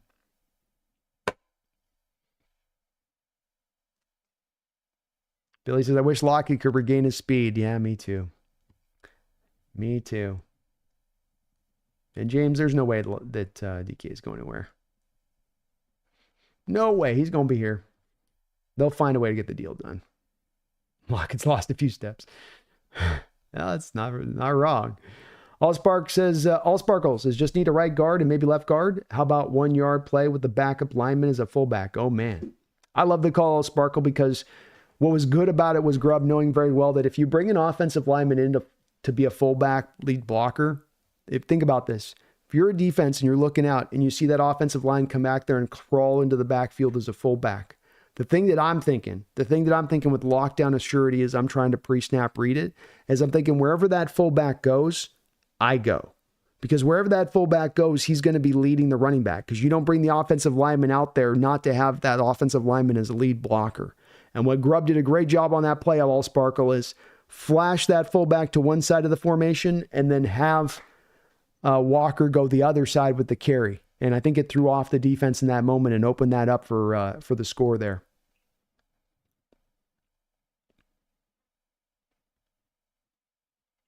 James's Lockett never wanted to work the middle, which is what wide receivers need to do once they lost a little bit of that top gear. Yeah.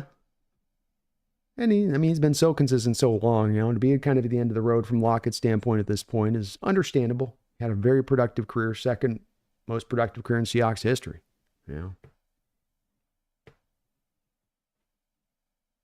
James says there's all kinds of wide receivers every year now with college, throwing 65% of the time. It's not that hard to find a third string wide receiver. It's true. Yeah, you can find a third string guy pretty easily. Daryl, my vote is for value type receiver. I don't want a premium high price receiver. I would rather put that money into the offensive line and defensive line and linebacker positions. I can get it. I understand going that route with it. I do. I think to your point on that, Daryl, I think, where I would maybe slice this up a little bit is that, yeah, you're spending a lot on the wide receiver position right now. And you're right about the DK one being a high value deal that you have to now kind of offset. But I would, it'd be Lockett's money that I would probably pull from the receiving room and try to put that to those positions, and then keep the receiving room at least a legitimate place as far as what you're spending. You're just not spending at a league high rate necessarily on it. But I can understand going that route too, Daryl. It does make sense. Did John come back in here and nail it again? Oh my goodness. Oh my goodness.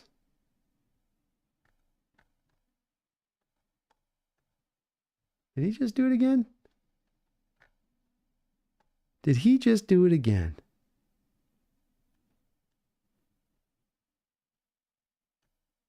I think he did.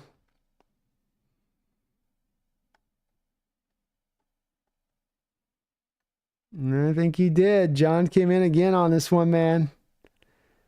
John came in again, already dropping $50 donation, already dropping 20 memberships and dropping another 20 on it. Another 20 on it here. Woo! Let's go, John. 50TY, Ryan Eddy, Kirk Stemmer, Robbie Red. Oh, wait, maybe I read those ones already. I'm a little slow. I read those ones. My bad.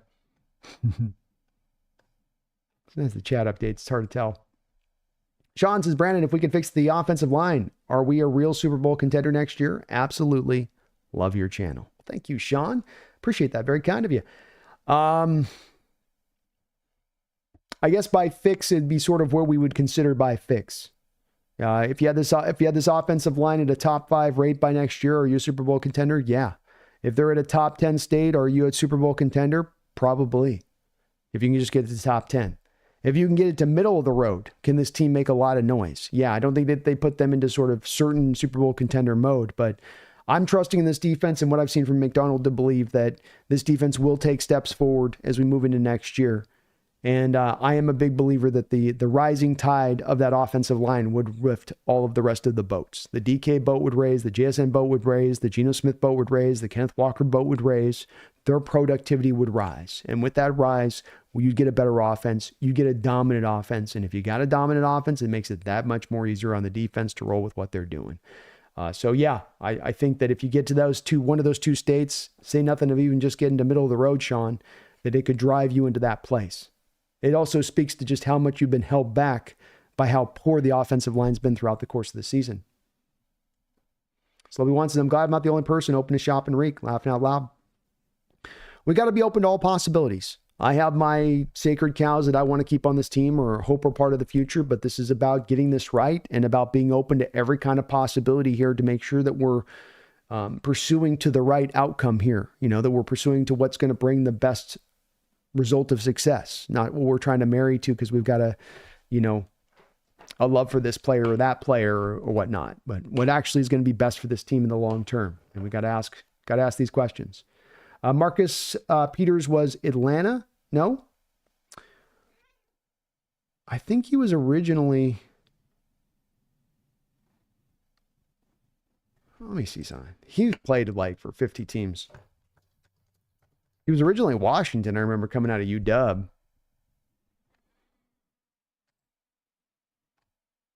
My gosh, he played for so many teams. So he's originally Kansas City, was drafted him, went to the Rams, went to Baltimore, went to Vegas, and then he was done.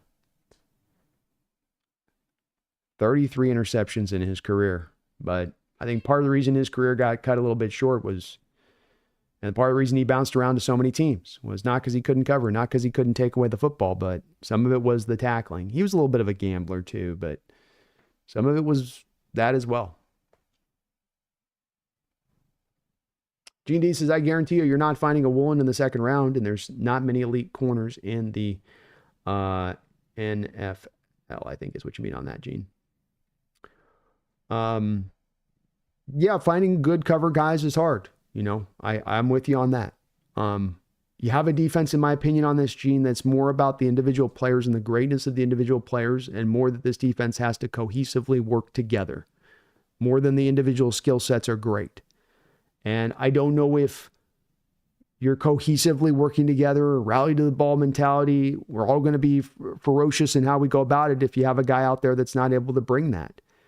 And one reason I mentioned Marcus Peters on this as well, Gene, is my example of this as very similar players and what they bring to the table. It's not that they're bad players, not that they don't have quality that they bring. But why was it that Marcus Peters lasted only 3 years despite being in the prime of his career with this Baltimore Ravens defense? When it was not Mike McDonald running it, but it was this Baltimore Ravens defense. Why was he not going to last there a long time? And if you go back that time there with Baltimore, there's a little bit of injury, but there's also a lot of the lack of the tackling ability in there. And for the defense you run, there are defenses, Gene, that you can run where you can have a non-tackling cornerback, where you can have a cornerback who says, I don't want to get off the blocks. I don't want to chase the ball down on the backside. I don't want to stick my nose in there and really be ferocious as a tackler. There are defenses that you can get away with in doing that, which will have certain protections and they can be dynamic in other ways. I mentioned, for instance, Gene, like a Miami Vikings team, where more of the stack fronts, more of the simulated pressures, more of the man coverage on the outside. Another part of this comes into it, Gene, on your prevalence of paying a lot of zone coverage. Tariq's better as a man cover corner, but you spend a lot of time in zone coverage in this defense. Not exactly a fit to what he does. So it's not that he's a bad defense. It's about whether, or not that he's not a bad player, or that he doesn't have useful skill. It's about whether or not his skill fits to this defense for what you need from the position. And he has some of it, but he doesn't have all of it. And he's due to be paid very soon on this. And so it becomes one where the rubber meets the road on a decision on this one, where you got to go, all right, do we want to spend 18, 19 million on this guy? Is it good enough for that? And if it comes down to that, I have a hard-pressed point of doing that myself. Because I think you've got to have corners that tackle in this system.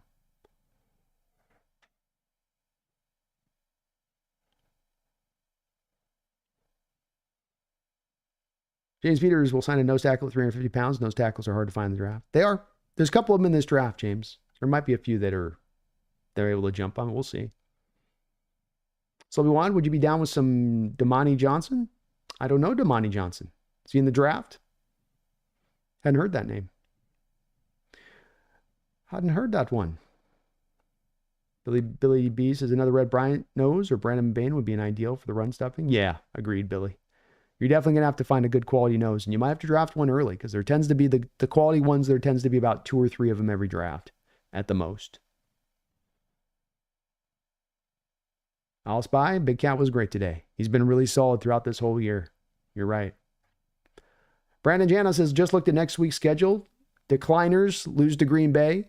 Ram chops lose to Philadelphia, and we beat the Cardinals. Seems very plausible. we end up in first place for the third time. Very plausible. That's true. We got to handle the Cardinals, but that's a tough game for the Rams with Philadelphia. Philadelphia matches up really well with that Rams team. And then, you got the decliners with Green Bay. Do they got to go into Green Bay too?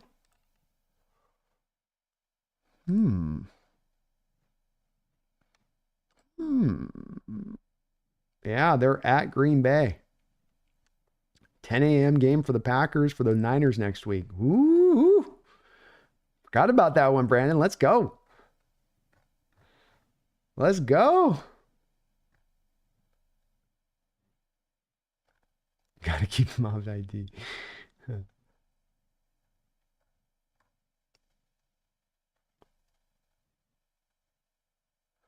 Splummer 101. I think we should draft Jalen Milroe and sit him behind Geno for 1 or 2 or even 3 years, then start him. How dumb would that be or not?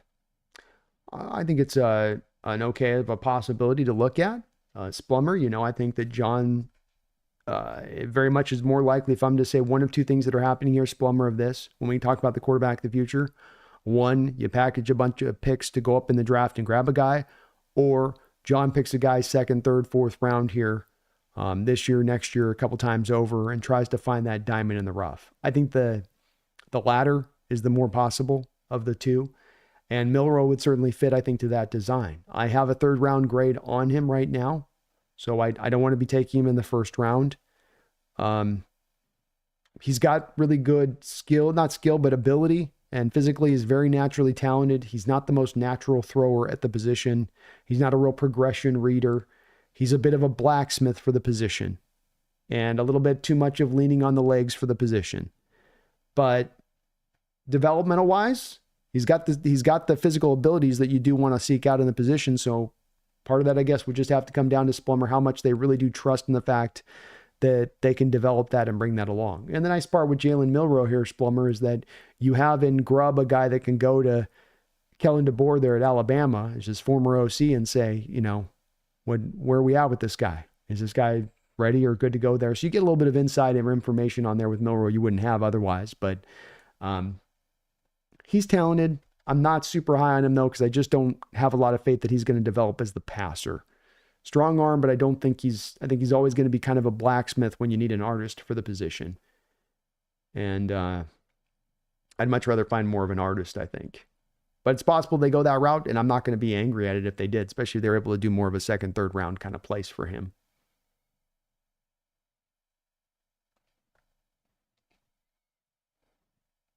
Greg Kemp says, Brandon, have you looked at Wyatt Milliam yet? He's a right tackle, also can play left tackle, willing to learn to play guard if they need him. Wyatt Milliam. I have not, but I am writing him down. He's on my list here for guys. And I'm going through now, Greg, and every day I'm doing the thing now where we start down the line where it's pretty much 1, 2, 3 guys a day if I can get through on my scouting on this stuff. So I was looking at my list the other day here. I'm already at about 50 prospects deep into this draft. A lot of quarterbacks I've looked at. But I'll add them to my list. I'll take a look at them. I want to do deep dives on all these offensive linemen in this draft. So I want to get any of the ones that are even somewhat decent. I want to be looking into here at all the possibilities.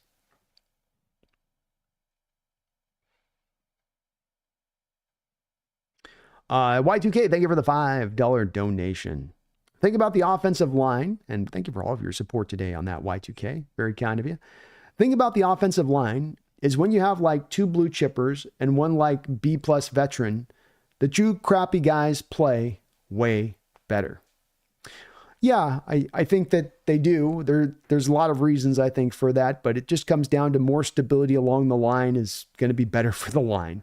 And when you do have the good guys that you can stand up one-on-one and know that they're going to control and hold up on their blocks, that when now you have to provide some help to those crappy guys, as you referenced in Y2K, you feel more able to provide that help and not worry about other guys on the island. But you're right. If you have 2 blue chippers, if you had Cross and Lucas turn into those blue chippers, if you could get a B-plus guy like Olu Atimi to develop at center, then you're certainly going to be able to make those guards a lot better just by the nature of what's around them. And I well said. I don't have a lot more to add on that than what you said on that. I think I do fully agree with it. You saw a little bit of this when we just added one blue chipper in 2017. I mean, that line was maybe the worst we had seen that line throughout this 14 years of a time period here in Seattle. But you brought Dwayne Brown in, and that steadied a lot of the ship almost all on its own. Oddly enough, it was enough to kind of go in there. I mean, the Niners at times with Trent Williams and just having him over there has been enough at times to sort of steady some things down for them. So getting two of those guys at the tackle position, especially in Lucas, it looks like Cross is going to become that guy. You're right. That's why it's such a big part of this rest of this year and the evaluation point of where is Lucas? Because if you're solidified there, if the knee's good to go in the long term, and now you do truly have your two pillars there, and if I say nothing of Olu Atimi developing, just makes the assignment so much easier this offseason for Schneider. First, I got to go find 4/5 of a whole new offensive line. That's going to be a tough task if that's the reality of what he's facing. And we don't know yet. We'll see though, Y2K. Well said on your part, man. And thank you for all of your donations and support today. Board Skyler, thank you for the $5 donation. He says, I posted Ed a bit of Jesse's post-game show. Full self-destruct. It was absolute gold. Also, time to get Kenny some running back 2 reps. Good point on that. I hadn't talked a lot about that board, Skyler, but, Charbonnet's been sort of given these reps as that number 2 back, and I know that he's a good, pass protector back there as the third running back in what he brings on that side of it, though he did kind of mess up one of the snaps in this game. But,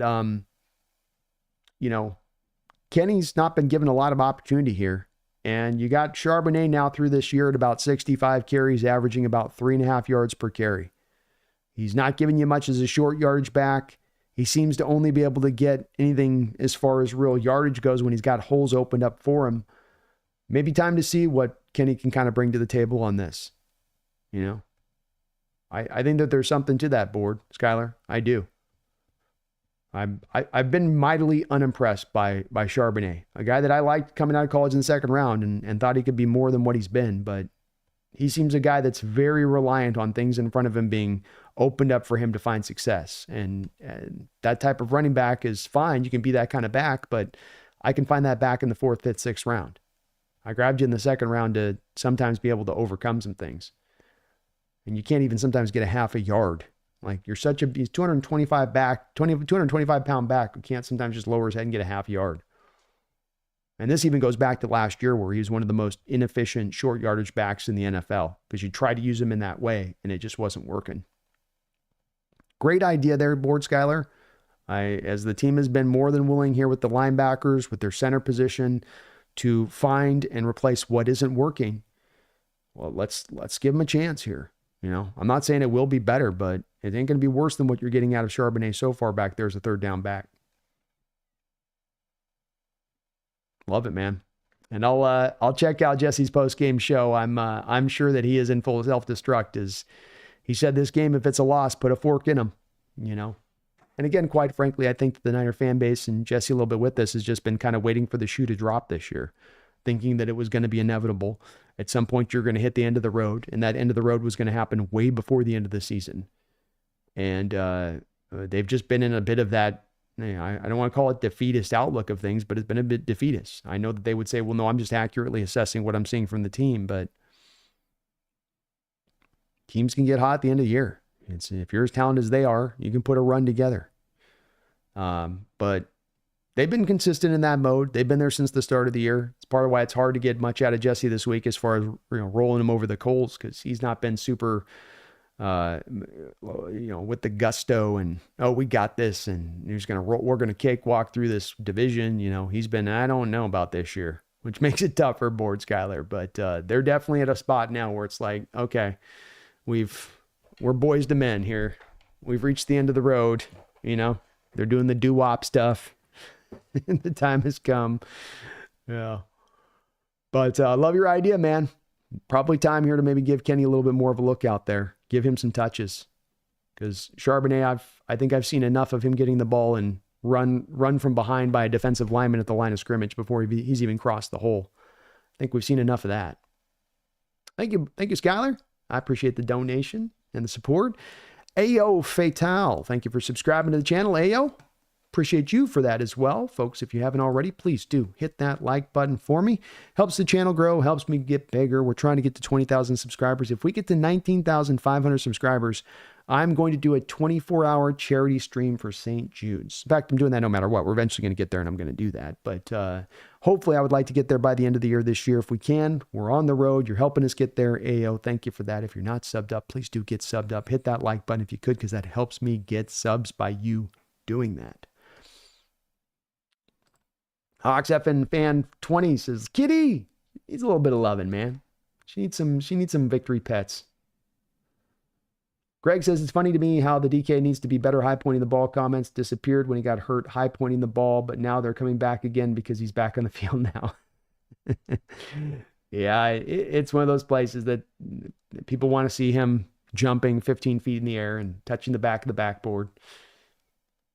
Good morning football breakdowns. Draft Booker, pick up Trey Smith in free agency. I could see us as a top 10 offensive line or better. Great ideas. Good morning football breakdowns. You sold American over here. Sold American. You want to take that route? Go with Booker in the first. Go take Trey Smith in free agency.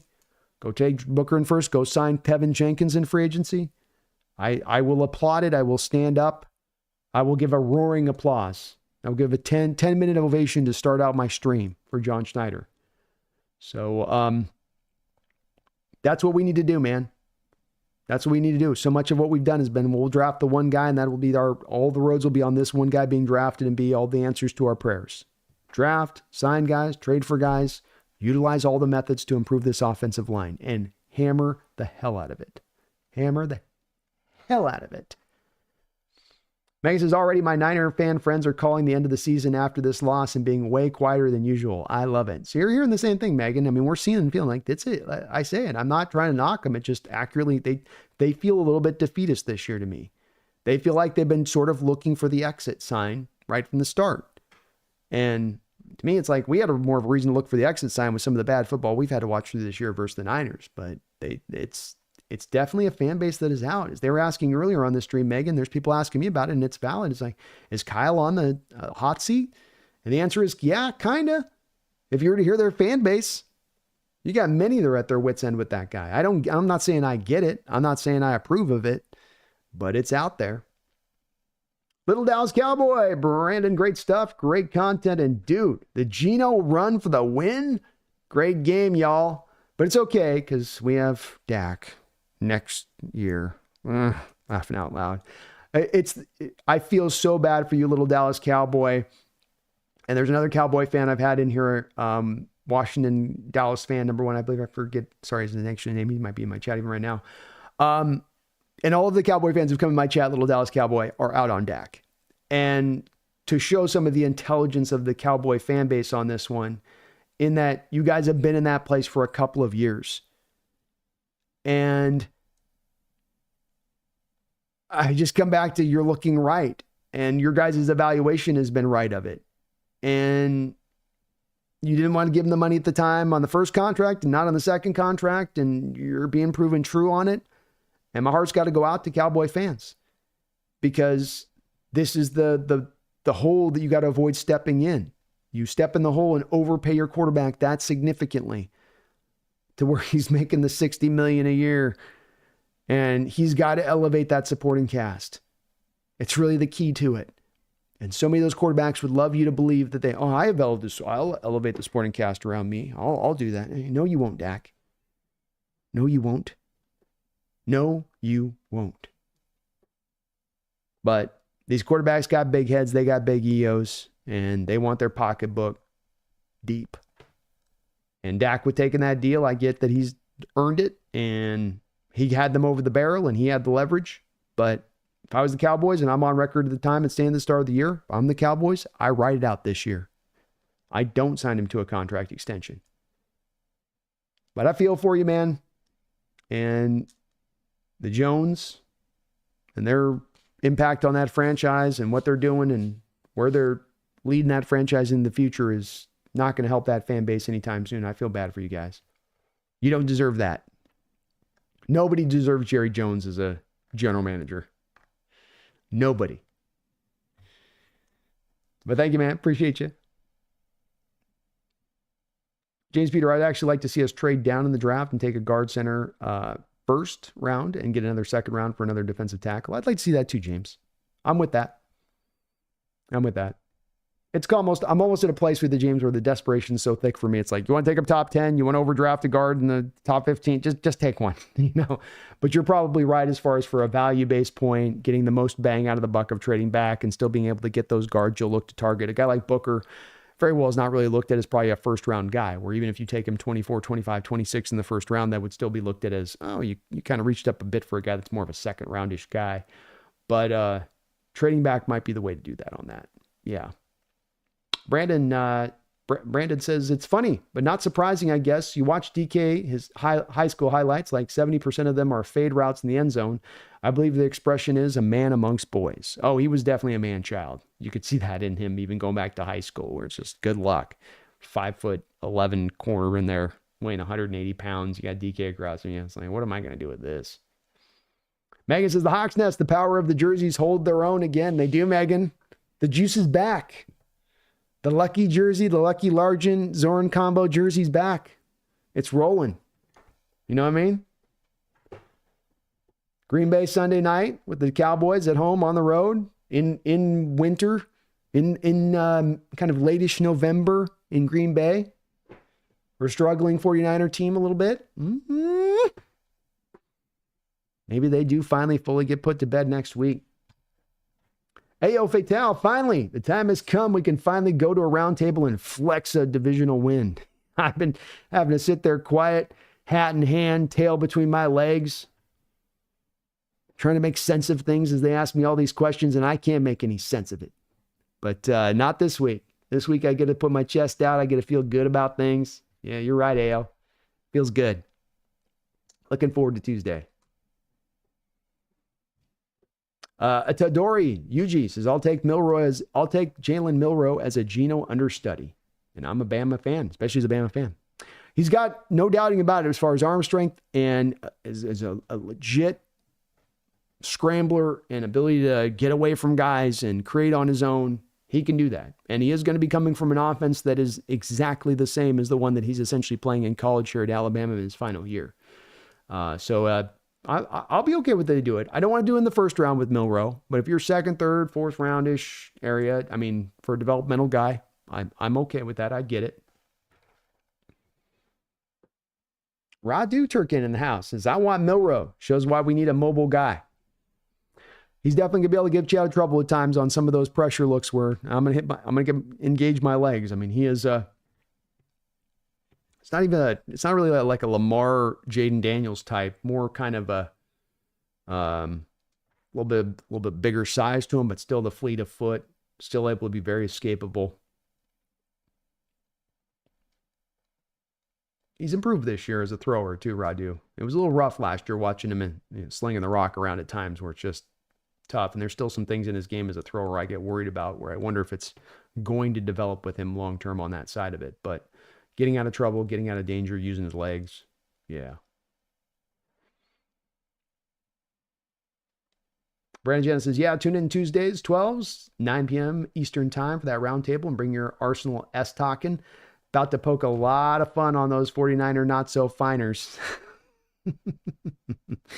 Indeed. To Brandon's point, I do a guest spot over here on the NFC West Roundtable. If you guys are not aware, it's just a whole separate channel there where I'm on Tuesdays at 6 o'clock Pacific Standard Time there on the channel. We go live, and we'll be in there this week giving the Niner faithful a bit of a hard time. Bit of a tough one on that one. Come on.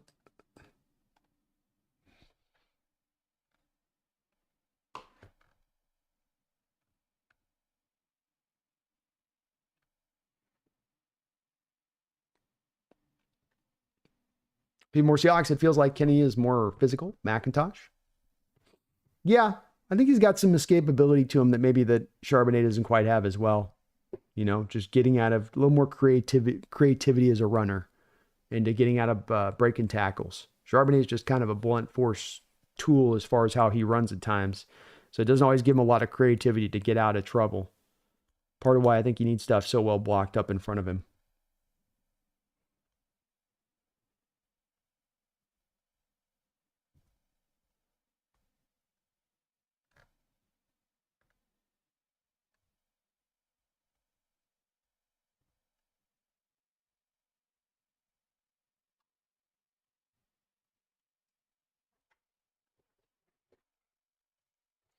Feed more Seahawks B. Rashawn Jenkins says he's most likely back this week with Kobe Bryant playing so good. Does Kobe keep the bigger snap share at the end of the season? Boy, it's hard for me to take Kobe out of the lineup right now, Feed me, with how he's played. He's tracked out well. He's played like pretty much a top 18 safety since he's filled in there for Rashawn Jenkins, and Rashawn Jenkins was not lighting the world on fire before the injury. Now, Jenkins was being held back by that club on his hand, but I'd be hard-pressed to take Kobe out of the lineup right now as the defense is starting to work into its best form and its best shape and keep that chemistry, keep that continuity that's out there. On top of the fact that, to me, Rashawn's really not a long-term answer here for us at safety, that you might very well have more of that answer there in Kobe Bryant and could say, well, we want to maybe more learn that through the rest of this year as opposed to going with Rashawn's where we kind of know what we got already there in him. Now, he's a bad player. He's functional, but Kobe might be able to be a little bit better than average there for you out at safety. I think I'd lean on that. James agrees with me. Says, I agree. Hammer the heck out of that O-line. That's what I want, man. I've been asking James. I'm a man of my word on this. You can backtrack me on my videos prior to the off seasons, last 2-3 off seasons. You can come to Brandon. You can look at let me give you guys my preview of this off season and what we should do. And on each of those, I stay and I start right at the top where I say, get this offensive line right. Make this offensive line a priority. So you're talking to a guy multiple years over who's been saying, go do this thing. The team doesn't go do that thing. And then that thing that you failed to do causes that unit to be a complete almost failure across the board. So you've ignored it. Problem, catastrophe. You really got a good chance here from Schneider's perspective to make a realization here, to really wake up on this one and to not just simply come back at it and do that half measure thing that they talked about in Breaking Bad, right? The scene in Breaking Bad where he talks about the half measure. I should have done a full measure. Too much half measure from the John Schneider and the Seahawks on this line in recent years. Full measure. And if you put them full measure to it, if you really hammer it like you say, James, I think the returns from it will be so tremendous. So tremendous. But we've not yet done it, and we still don't know if they'll be willing to do it. We can only hope. Hand grenade B. Lyle to Chicago. Ben to the Niners. God, please no Ben to the Niners.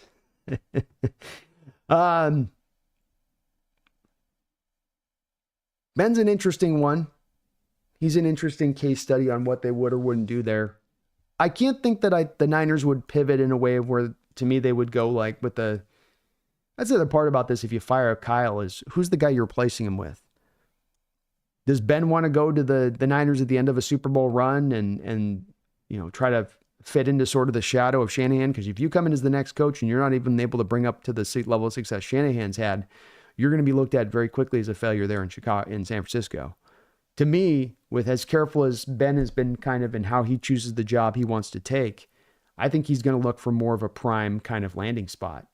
I think he'd look for more of a team like maybe the Jacksonville Jaguars, for instance, who have a Trevor Lawrence in play, have a Brian Thomas in play, have some parts and things that you can kind of work with a little bit. I don't think that the Niner job would necessarily be a real... As good as the talent's been there, as good as they played, I think coaches would be like, oh, I don't know if I want to walk into that one.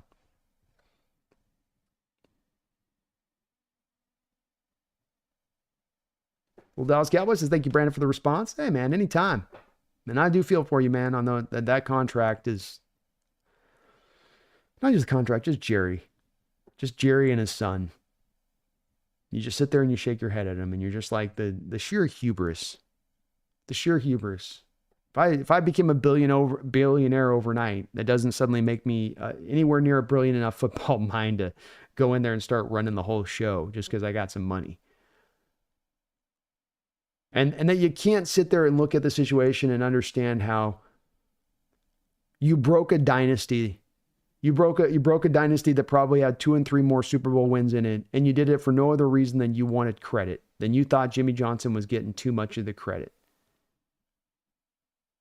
Ego. And now you're 3 decades later, you haven't won jack squat, and you still won't own your mistakes and failures. I come down to something common on this little Dallas Cowboy because so much of... Oh, no.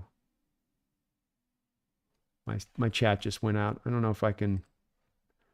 Oh, my chat just totally biffed out on me here. So I'm gonna have to go into the. Oh no! Hope I'm still live with you guys.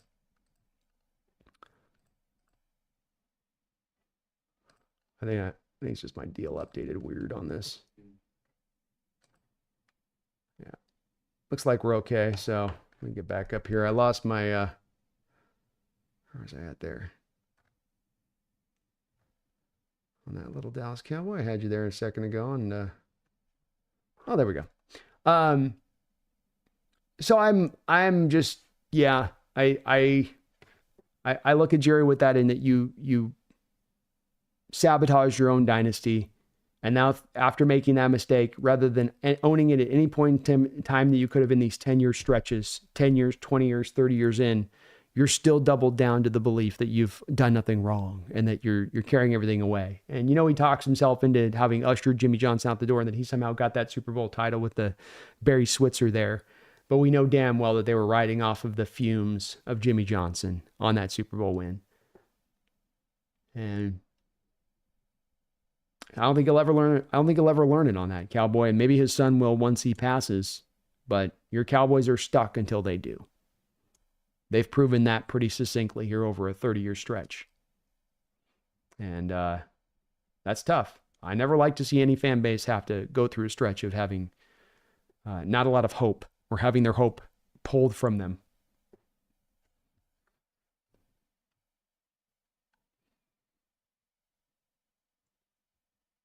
Greg says, saying DK should be good at high pointing ball because of his height is like saying Magic Johnson, Larry Bird, and Mailman all should have been high flyers like Sean Kemp because they're all 6'9".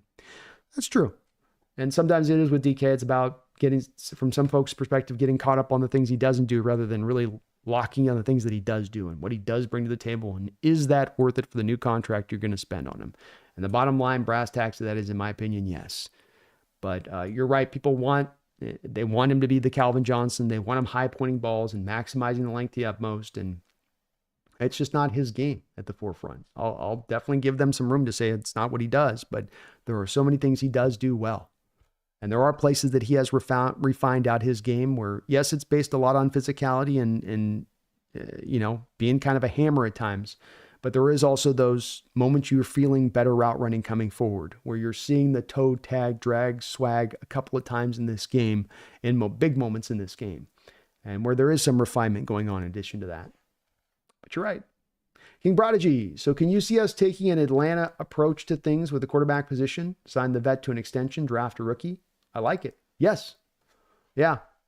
I would even offer to you that I see a real pathway here that you end up having Geno, you're keeping Sam Howell, and then you draft a quarterback in addition to that. Remember when Russell Wilson came in here that you had 3 active quarterbacks on that roster in Russell Wilson's first year, where John likes, I think, a little bit more of throwing a couple of different guys at the situation and let the cream rise to the top. But yeah, I think that would be your approach with this one, is you'd look to draft a guy into that sort of 2nd, 3rd, 4th round range. This quarterback, King Prodigy, is very unique, and it's one of the outliers in recent draft history where we've either had a lot of really top end guys and then there's nothing in sort of the early middle section and then late you have some guys, or you have a lot of guys in this section here and you might have 1 or 2 in sort of that 2nd, 3rd, 4th round area. This year, we might only have 2 or 3 first round guys, but then from the 2nd to the 4th round, you might have legitimately like 7, 8 guys there that could be drafted that maybe will catch the eye of certain teams for the upside that they bring. So it's very uniquely segmented this year for you to be able to take that approach with it without having to make it necessarily your number 1 overall pick. And that's even if you do sign Geno Smith to a contract extension. What's up, Jack Maloney? Let's go. We got the game winner. Jack says, yo, I was at the Grey Cup and I heard we smoked the Niners. Let's go. Feels good, Jack. It was good. Mr. Kane, my brother from another mother. How you doing? Says, great game, great stream. Good night, Hawks Nest family. Mr. Kane, it's great to see you in the house, man. Hope you're doing well, brother. And great win, man. Have yourself a great night. Ricardo says, Kobe Bryant tackled Jennings so well. It's embarrassing how Woolen can't do the same with how much bigger he is. Yeah. Hell, you see even Kobe is, even if he's like in that one moment where he had him one-on-one with Jennings, initially I was like, oh, he kind of missed the tackle at first, but then he regrouped and he got him to the ground, didn't give up any ground. But even on the thing where it wasn't really a miss, he was coming in trying to peanut Tillman punch, and he actually kind of knocked it a little bit in his hands, dislodging a little bit for a moment there. But that's part of why Kobe's been very impressive coming out there. And you're right. Yeah, a lot more can-do will spirit there for Kobe and a much smaller player, much smaller package. King says Kobe Bryant equals Geno Stone. I think he really breaks out next year. Very much a possibility. Had another interception in this game, very close to getting an interception. He's had one in this year. He's had two others that have been very close, including, I think, that Rams game last week. That's part of why I say I wouldn't mind kind of rolling with this guy and seeing what we got on the upside of this guy at the safety position, rather than doubling back down on Rayshawn.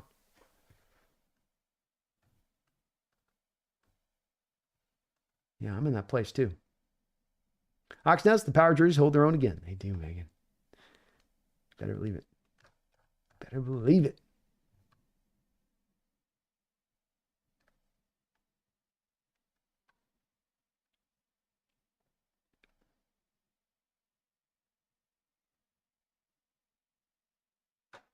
Oh, no, he can't see my beautiful comments. Call the police.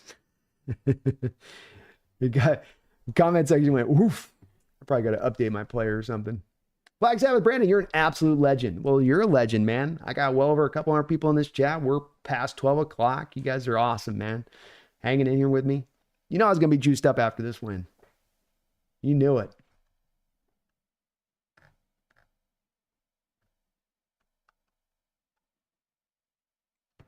Good morning football breakdowns. I think Olu played great. A lot of pressure came from Bradford like usual. Yeah, I think Olu was very steady. Going to go back and watch a bit more of this game in retrospect to see where he stood on this one. But especially in pass protection, he held up really well. When there was pressure in this game, it felt like for the most part, it was coming off the edges.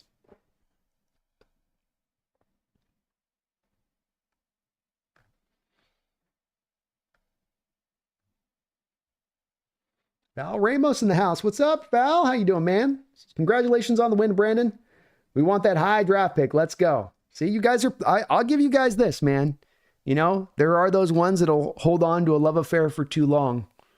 Long after the romanticism has bled out the door. Long after you even look each other in the eye, when the kisses of passion just become little pecks on the lips. But the Uniter fans on this one with Shanahan, there is none of that sentimentality on this one. There is just simply not good enough, and let's pivot and turn the table on this one. So turn the page on this one. So I got to give you guys credit. I think it's probably more often than not, certainly within our own fan base here in Seattle, where we have a little bit of a tendency maybe to hold on a little bit past the expiration date. But Uniters were like, it says Tuesday. I'm like, no, it's only Sunday right now. Yeah, but it's Tuesday. We're going to get there quick anyway. Just toss it out. Let's get to something more fresher on this one. But it's good to see you in the house, Val. And hey, at least you guys are in a kind of a positive state on it and looking how you can turn it forward. And it's been a rough year for you guys with those injuries. The injuries of where they're happening, the timing of them, losing Ayuk like you did, even with Jennings coming forward. You saw today, I mean, if Bosa's out there playing this whole game, it very well might be a loss for the Seahawks in this one. He might have been just enough in his own self. Get it done.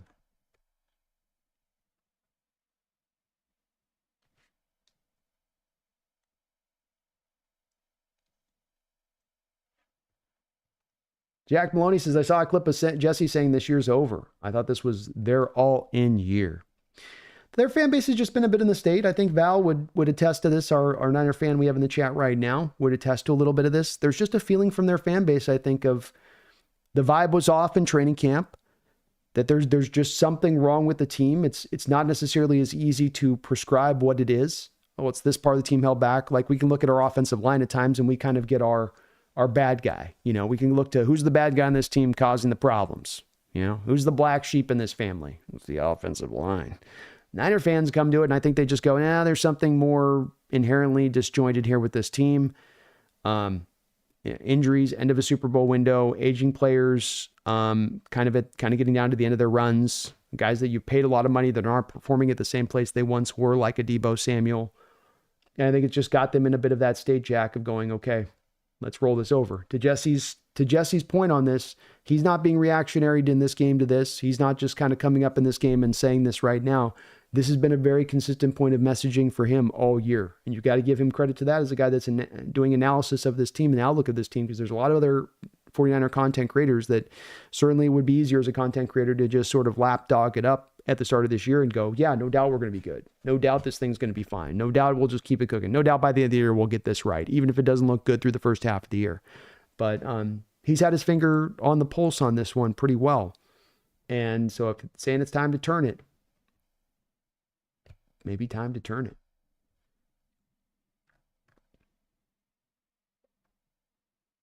Hand Grenade says, all right, I'm going to head out. Hand Grenade, thank you for all of your support today, man. And hanging out throughout the whole show today. Appreciate you for that. Eric Michelet, thank you for the $2 donation. I don't care what happens. Today, we celebrate. That's right, man. Don't know where this year's going to go. We've had our ups and downs. We've got a great watermark moment for this year. Something to build upon. And you've 5-5. You won your share of games. You've had quality wins this year, Eric. Atlanta Falcons are in first place. You got that win. Denver Broncos might make the playoffs this year. You got to win against them. You got some quality wins on the schedule this year, unlike how we could say in prior years where a lot of our wins were against the dregs of the league. And we're celebrating. You've been 0-6 against this Niner team over the past couple of years. They've had your number for a variety of different reasons. Not just because Russell's no longer here, the defense you're running, how your offense was structured up against that defense. You haven't even looked close in those games. And you got the win today on a fourth quarter comeback in their house, in their building. Maybe putting them away for the season, Eric. As I said, that's what makes this so sweet, is that not only do you get the win, not only do you salvage your season, not only do you keep hope alive, but you do it against the Niners and you maybe potentially put them away for the full year, because they go and they lose against Green Bay next week on the road in Green Bay, prime time, cold environment. They've had some issues out there in Green Bay before trying to play on the road in that environment. And their season does look over. It looks completely over. Another NFC loss. They've had their losses within this division already. So I'm absolutely celebrating it. I don't know if we're going to find success this year. I don't know if we're going to get to the playoffs this year. I'm probably going to have to be patient to getting to that team in, a year out from now to get to a place where we truly can contend. But we want to see this thing build and grow this year and come together and hopefully end out, Eric, stronger than it started. And we're starting to see some signs that very well might be the case for the way this year plays out. And if that is the case, it's going to embolden us that much more for next year into feeling like this team can truly contend. And that we're not going to need to rebuild. We don't need to take a long time to get this right. That it can happen sooner rather than later. Megan, Hawks Nest, 2 100+ wins in fantasy today. Only thing that sucked, Kraken lost their second game in 24 hours. Ouch. Congrats on the fantasy, Megan. I haven't checked in on my fantasy yet today. I haven't had a chance to check in on that myself, but congrats to you. I was coming in 5-5. I'm like our Hawks. I'm finding my footing in fantasy. I'm having a Hawks season in fantasy right now.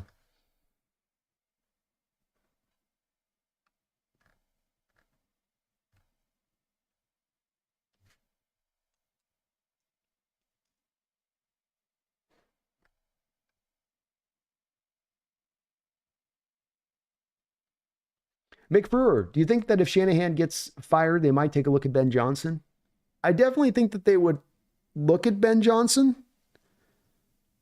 But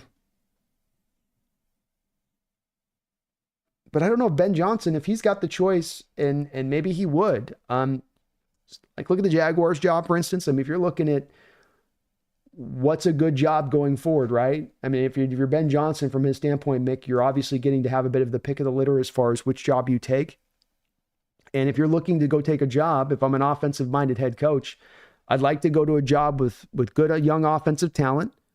I really want to have my quarterback in the fray. I don't want to be going out and looking for it and to go scout the guy and go find. I want the guy in-house, ready to go, to give me a chance for instantaneous success if I can get it. Because when you're going to be a first-time head coach, you don't know if you're going to get a second time of being a head coach. You got to find that success and hopefully find that success quick. When I look at the Jaguar situation in a wide-open division there in the AFC versus you coming to the Niners, if you're Ben Johnson, taking over for a guy like Shanahan who's going to cast this very large shadow, not to mention the fact that you have a bit of an aging roster. You don't have a lot of money set up in the future for you to make moves to improve the roster. Probably not super sold on Brock Purdy to run his offense necessarily.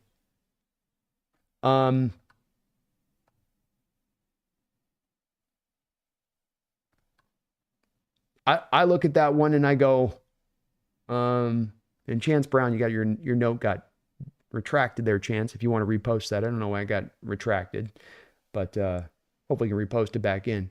But if I'm in Ben Johnson's standpoint, I don't know how I don't take the Jaguars job instead. Or I don't know how I don't take a job that has maybe a quarterback more in place instead.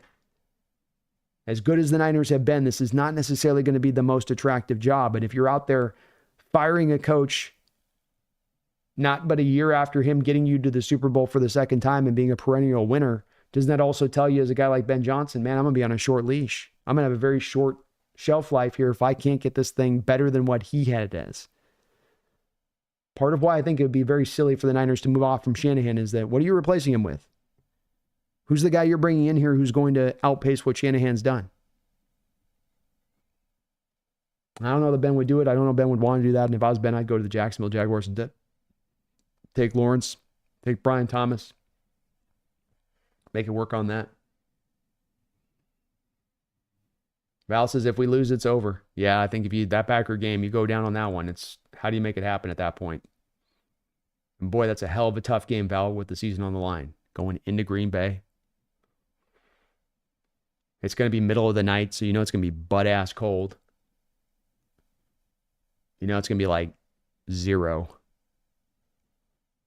I hate playing in Green Bay. I've never even had to play on that field, but we've had to play a couple times. Seahawks have in December in there and January. Ugh. Just an awful environment to have to play in.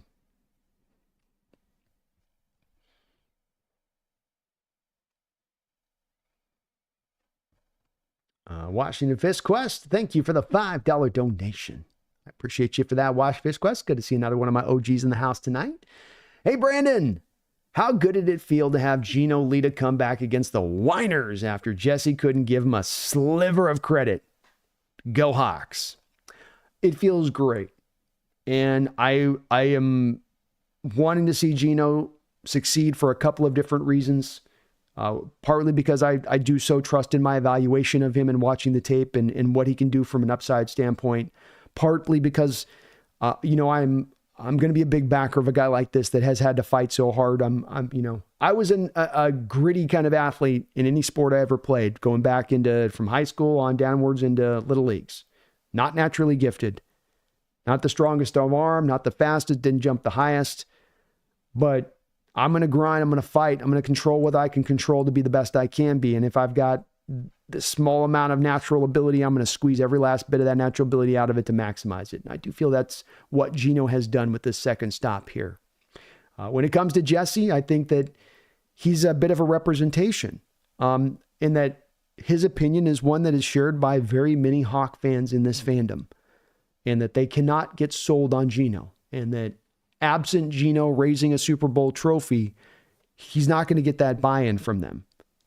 And that it's a very fervent feeling in their heart in regards to Geno. And Lord knows over the past couple of years, I've had tons of heated debates and discussions with fans who feel this way about Geno. So he's not alone in feeling that way. And there's a lot of divisive opinion on this player, both locally with our fan base, but also nationally too with it. I think there's just something about Geno for some fans that just sends them askew with him. And they just say, I can't do it. And maybe they're just seeing some fatal flaw in him that will always restrict him from ever being a quarterback that can carry the load and get you to the Super Bowl championship and all that stuff. I mean, maybe they do. I disagree. I don't think that that's the case. I think he's provided way more evidence for that being the alternative to that. But narratives are tough in football, Fish Quest. And the quarterback position may be tougher than any other. And that an opinion that gets stuck on you, when you got that scarlet letter A hung around your chest, that you just can't shirk it. You just can't take it off. You can't put a shirt over the top. There's nothing that you can kind of seemingly do unless you just far and away blow everyone away to make that opinion change. But it's happened in NFL history where these guys have had that bad stop and have come back and won a Super Bowl championship. Has it happened maybe as much in recent history? No. But there is a Steve Young who originally went to the UFL, Tampa Bay Buccaneers draft pick, failing out there, gets to a great organization that has the supporting cast around him, goes and wins a Super Bowl. Doug Williams, not even the starter for a Washington football team in the late 80s, Jay Schrader was their starter, a juggernaut of a football team of the Washington Redskins at that time. Get to the Super Bowl against a very tough Denver Bronco team led by John Elway. Doug Williams just goes ham. GOAT mode. Has one of the greatest Super Bowl performances we've ever seen right from the rip. A guy that was, again, tossed away from the first stop of what he had had. So it's happened before. I think it can happen again. But, yeah, he doesn't want to give Geno much credit. I've already heard a little bit from Jesse and some of our private correspondents out there on Twitter here on the roundtable discussion, and he's popped in here a little bit today too, and still not coming from him yet. I don't think we're going to get it this week. And again, I'd be a little bit less able to understand it, I think, with Jesse, because he has such a smart football mind, except for the fact that I do get it, because there are those, even with within my own fan base here, that I've had so many of these interactions with who have been in that same place. And so it does get to go where you go, okay, well, it's not as much of an outlier. It's not a guy being a hater on it. It is truly that their evaluation for the position leads them here in their outlook of that player. And they believe it. And they believe it with as much certainty in their heart as I have that in thinking that Geno's good. Yeah, it felt really good. It was a great signature moment for Geno, and to have that comeback like that, 80 yards, 2 minutes. I do truly believe that even a guy like Jesse would tell you that there's a lot of value for a quarterback who can do that for you, who no matter what happens in the game, you give him that shot on the line, and that he's in a 2-minute operating situation, and he's got to play perfect, and he's got to make every throw basically perfect in that moment, that he can kind of rise to the occasion in those moments. And that has been Geno Smith for your Seahawks the past couple of years. That is a part of what he does bring. But that's okay, man. You don't need to give him the silver credit. He can keep underselling Geno. People can keep laying low on Geno, and maybe we're going to get a benefit from that when it's all said and done. The league sleeps on him, and we realize what we got. You put him you give the supporting cast to him. You watch him soar, and you watch them all have to kind of choke on their opinions in the long term. I'd love to see it. Love to see it, Washington Quest. Catalyst, thank you for the $2 donation. I appreciate you for that. Catalyst says Abraham Lucas, number 72. He is such an important player. No doubt about it. When I made my 11-win prediction for this team at the start of the year, I made it with an asterisk. And I said, there's just one caveat I've got to this 11-win prediction, and that if we're going to get to 11 wins, Abraham Lucas has to play the majority of the season. If you're going to get to that spot, because he is that important of a player, and the position backtracks that far if he's not out on the field playing that consistently. Well, unfortunately, he's not going to play the majority of this year by how they've structured him to finally go out there. But whereas you might not get to 11 wins, you might not have had much of that chance, you still got the chance to go to the playoffs, and he does show you, as you say, the impact of what he brings out there. You rotate a little bit of him out there in this game, but it's going to be fun to go back and watch the 22 and see where he was at. That's his first action in over a year. He's only going to be able to knock off more rust, only going to get more refined as we go along. And if he can be the guy he was those first 10 games of his rookie year, a bit better of an average player, bit better than average across the league and where he really rounded out to. He can be that with what you're getting from Cross. It raises this offensive line tremendously. It might not be super counter, and it might seem a little bit counterintuitive. Like, how can only 2/5 of your offensive line being strong be enough to rise it up? It is. It will. It did today. And hopefully he can keep building on this. Great to see the team has such a strong plan in place for him here, where there's been not this trot him out there as quickly as possible. The knee's still gimpy, take him off. Trot him back out there. The knee's still gimpy, take him off. You waited until he was really at the place where it seems like he's been really able to get over this knee injury situation as far as possible. And so it's really giving him the best chance to then maybe come back and be that player you hope he can be.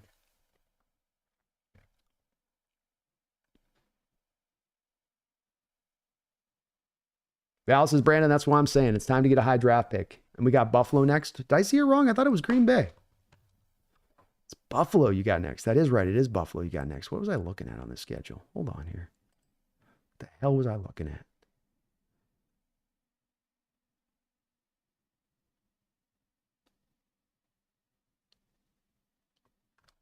No, you guys got Green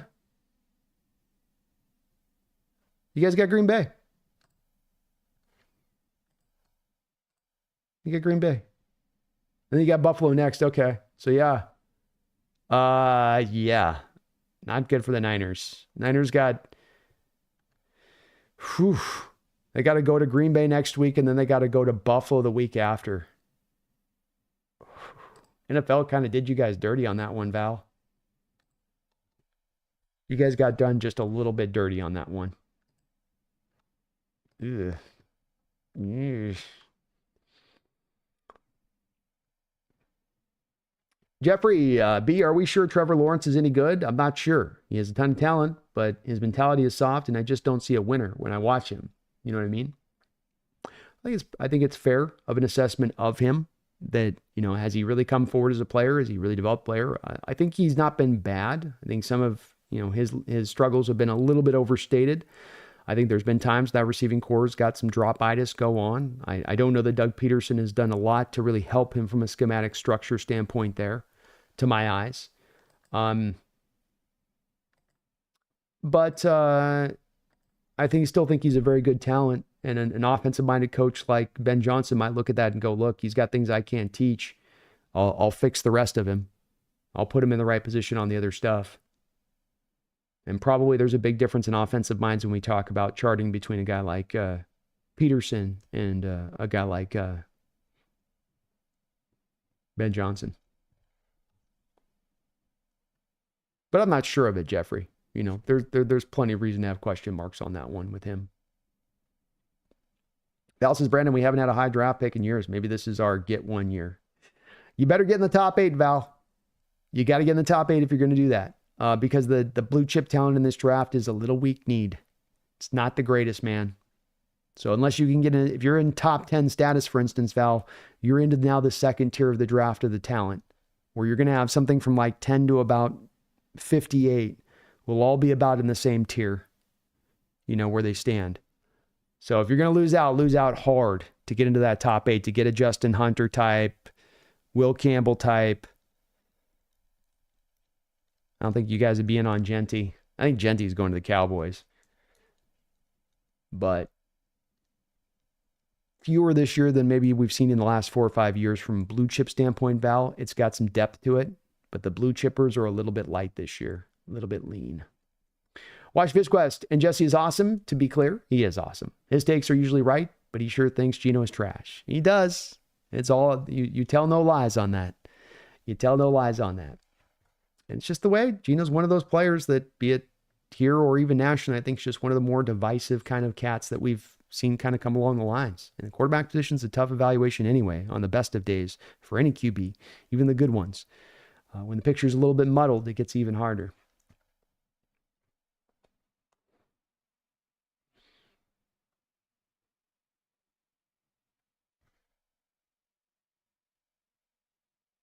Ethan says, Brando, I'm a firm believer that a rookie quarterback should sit for a year, often regardless of the supporting cast. I would not mind keeping Geno, addressing the O-line, and having the future quarterback.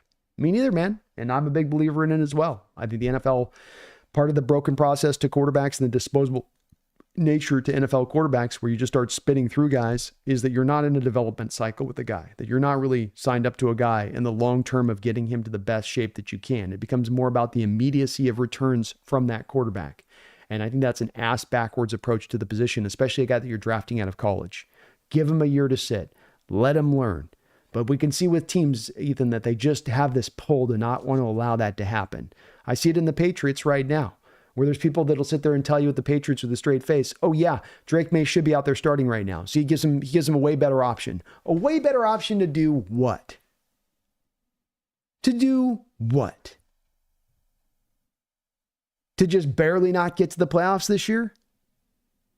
And that's just such a great indication of that situation from the Patriots, because you have internal house kerfuffle. You have the players in the locker room. Oh, there's going to be a mutiny if you don't start Drake May because Jacoby Brissett's such garbage. Okay, so we win a game or two more. Does that make you guys feel better? Oh, you stunted some of the process of Drake May potentially because you guys had your uproar and your mutiny. Or Anthony Richardson, where the team goes, yeah, okay, we finally realized we probably got to sit the guy for a while. Let's get Joe Flacco out there. Yeah, he's not ready, which I was saying about Anthony from day one. Sit the guy, let him sit. Everyone's telling me out and about what I press this to. No, you got to let him play, let him go. No, he needs to sit. He's not ready. And then how long did that plan last for Flacco? To take over for Richardson, to have Richardson sit, to learn? How long did they let Richardson sit then and learn after that? 2 games. 2 games. Now it's right back out to Richardson again. No plan in place. No vision. Everything reactionary. And then they'll wonder why it failed. NFL teams will be very stupid in their processes and stupid on the surface of it. Not stupid in retrospect, not stupid with hindsight, stupid on the surface of it. And with Anthony Richardson, you could see this was a dumb right from the jump with the Colts. But also not surprising because Colts are one of those example of organizations that don't understand what to do with the quarterback position. They have no idea of what to do with the QB position at all. They are lost in the woods without a compass, like a 5-year-old child, butt naked with no food, no water.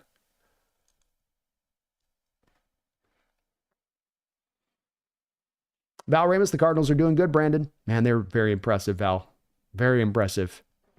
I really, and they're in our division. I'm supposed to not like them, but I just love the way they play football. I love how hard they play. I love how much Gannon's got that team bought in. They play above their talent level. They've had some brutal injuries this year. Ojulari was going to be the centerpiece of their edge rush. Goes out for the year, doesn't play a single down. Darius Robinson was going to be one of your great edge rushers you're going to bring out of this draft. A physical guy to help you out in stopping the run. Hasn't played it down. Dennis Gardak, journeyman, try-hard guy. Gives you a couple sacks in a game. Gives you at least a little bit of monochrome of pass rush. He's out for the year. Geno misses beat. Hellacious opening schedule. Buffalo to start out the year. Miami on the road, 10 a.m. A lot of tough games on your schedule. Detroit, you stood toe-to-toe with Detroit. All these teams are getting blown out by Detroit. You kept within a touchdown of them. They've been very, very impressive. Maggie says, go Pack, go. First and only time I'll say this in the chat be, yes, go Pack, go. Go Pack, go.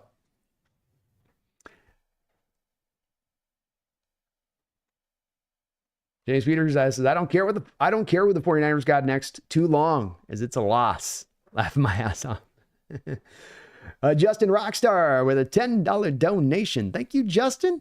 I do appreciate that. Very kind. $10 dono. Says, so happy, B-Man. What a game. I've been saying Geno needs to run a little bit to mix it up a bit. And there you got 2 nice runs and a win for the Birds. Go Hawks.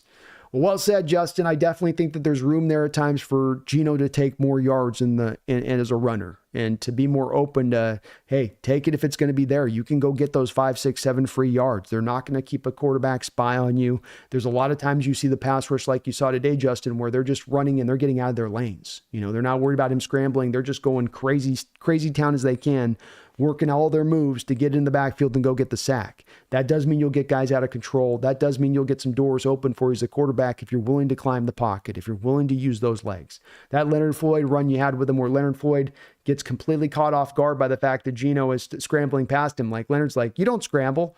I mean, he was right there within arm's reach. He just kind of caught Leonard so surprised that he was willing to run there. And he chose a timely moment to bring out those legs, Justin.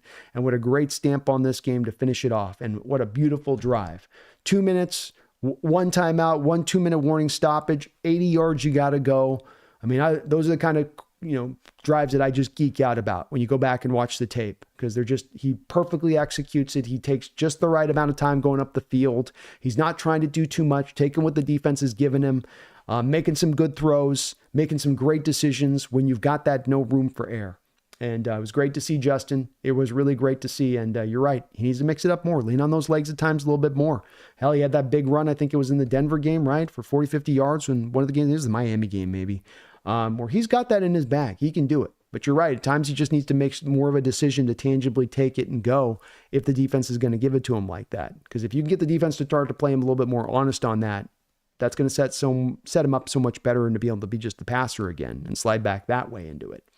But go Hawks, Justin. Go Hawks, man. And that was a great win today, man. Great win for your Hawks. Season salvager. What do I call that one? The season salvager. Ricardo says, I don't believe in calling mid quarterbacks trash. Really irks me about Jesse. It's like he has no appreciation for how hard it is to play the position. He even calls Purdy trash at times. I can't get behind someone who disrespects quality quarterback play like that. Well, and I think it's a little bit of an extension of just how hard it is right now to evaluate the quarterback position in general. It is, I think, a bit of a broken outlook right now, not just from be it pundits or analysts really here, Ricardo, but also I think it's even at an NFL level, front offices. There's not really a script here. There's not really a definition here for what to look at in the position. It's very much arbitrary, person to person, organization to organization. And it's a very hard conversation to always pin down by where people stand for what they want in the quarterback. Some of it can be this ethereal, undefinable thing that they'll mention of, I either see it or I don't with the guy. I can see it or I don't. It becomes like that old comment about the congressman said about Orn. He says, I don't know how to define it, but I know it when I see it. And that's a little bit of the line that they are in. I think that's a little bit of the old school line to the quarterback position a bit. I think it's more definable by breaking down the skill set, and then you can kind of better quantify it a bit more than it is just sort of you have a feeling of a guy. But yeah, if you're not in that true blue spot of being a real difference maker separator there, I think Jesse's of the opinion there a little bit of, I'm not paying for that. You ain't that guy. You're a bit in that mid territory for me.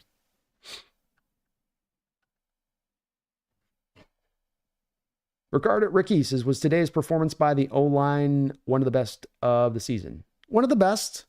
I don't know if I'd say it's the best. You probably had a bit better game offensive line-wise in the Atlanta game. But maybe number 2 right behind it would be this one from the line's perspective. Ricky. Yeah. Catalyst, I would say so. Even though we allowed several sacks, it held up more consistently in more critical conditions. At least number 2, maybe number 1. I could be talked into it. Being more Seahawks beat looks like special teams are getting better. They have been, man. Myers and Dixon holding up their end. No doubt about that. You did lose a couple of your kick returners in this game. Both D. Williams and Laviska Shenault went down to an injury in this one. But did a good job today. Special teams did a good job. 3-phase win in this one. Catalyst says, I love Tyrese Knight. He's got great instincts and a great tackler. He's definitely one of Mike's specialists. Definitely Mike's pick. He wanted that kid out of UTEP, and it's paid off. Looks like he has good eyes for the linebacker position, if it indeed is the truth that he was kind of the guy that sort of handpicked him a little bit.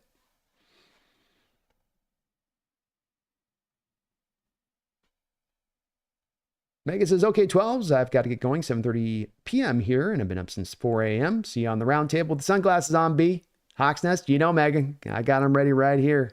My custom Seahawks sunglasses, and I will be rocking them with pride this Tuesday.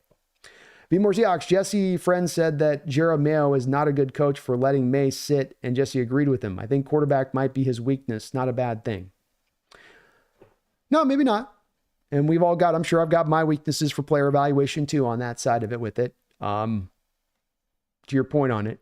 But yeah, the May thing's driven me crazy because to the May thing, it's one where I don't think that he's the better for getting out there and being thrown into the fire this year, especially with how bad the New England Patriot offensive line has been. You set up a guy for success, you set up a guy for failure. Do you want to set up a young quarterback for success? You want to set up the quarterback for failure. And okay, he moves the needle of a couple extra wins for you this year. What difference does that make? You ain't getting to the playoffs. You ain't making any noise in the playoffs. You're only putting this kid at risk for injury because he's in over his head and not ready to really go. And he's played well, and he's done what he can. And he had another good game today against the Rams, did May. But let the guy sit for a year. What's the worst thing about giving him a year to sit and develop and learn? So hard for so many of these teams to do it. They always get that pull back to toss him out there. Throw him out there.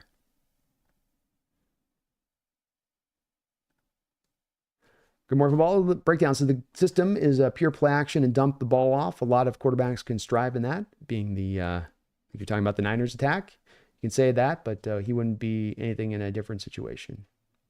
Yeah, that's fair, right? I think you might be talking to Ricardo there too. Jeffrey B, I saw on that final drive, middle of the field was wide open as the Niners sold out on the blitz and deep coverage on multiple plays. I'm glad Geno noticed. Me too. That's why part was such easy openings there for him to go get those yards, is because they had totally bought in on the depth. That second scramble in particular, they did a good shot on the telecast of showing the all-22 shot where you really felt them drop with depth and coverage on that play and open things up there for Geno. And a real subtle move on his part on Devondre Campbell as he broke up into the front part of the pocket because he kind of dekes Campbell a little bit, slow pulls him to get to that edge. Shows off a little bit of that speed that he's got. Good play.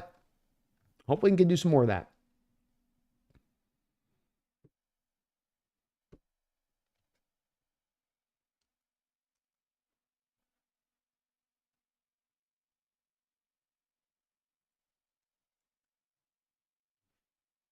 Amaze says Brock Purdy had 150 yards, lowest he's had in the last 23 games. Run defense looking a lot better as well. Jones and Knight balled out. Key point is that as you make in there is that you got him to under 150 yards. As you say, that's the lowest total for him in 23 games. But you also didn't do it having it happen at the same point as them going off in the ground game and finding huge swaths of yards on the ground. You shut down the ground game, you turned them one-dimensional, and you limited their passing attack. Purposeful, intentional, step 1, step 2, step 3, great defensive performance. So it didn't happen by happenstance. The Niners didn't just, self-inflicted mistakes on their part. You took things away from them. You forced them into a bit of that narrow pathway for success. And that's why your defense played as well as they did today. Ethan says, Brando, do you notice when Geno finds his target, he sort of does a wind-up motion like a center fielder? Just seems like he holds it there for too long, allowing defenders to see where he's looking. Maybe a little bit.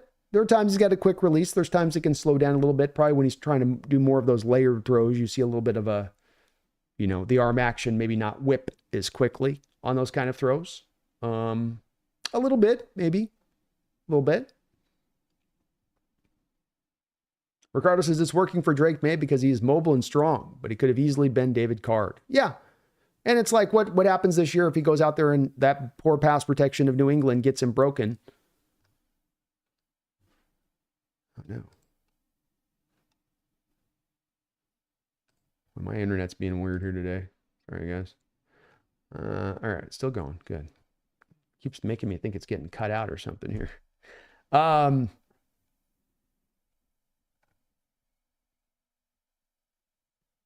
yeah, if he goes out there this year, Ricardo, and gets a torn ACL because of this poor pass protection, listen to how quiet all these people that are banging the drum for Drake May to start right now will be. How that locker room, all the looks that Mayo would get in that locker room as he walks in the day after announcing it to the team, and all those players that were having the secret meetings about the mutiny and how angry they were that he wasn't doing the right thing. Now you guys get all quiet, don't you? Why don't you let the leaders lead? Why don't you let the leaders who've got a plan in place have the plan and you be a player and worry about being a player, and then let us worry about us doing our job right. And yeah, we'll see how it goes with him throughout this year on that one, Ricardo, but it is one that I did not like watching that play out that way. And the word silly comes to mind a little bit. James Peters, I'm out, y'all. Go Hawks. Let's see a win against the Cardinals next week or lose out the rest of the year for another DF or trade down for 2 firsts for the offensive line. Let's go, James. Let's go. Go big or go home, man. That's right. Go big or go home. It's great discussion in the chat with you today. I appreciate it as always on that, man. You have yourself a great night.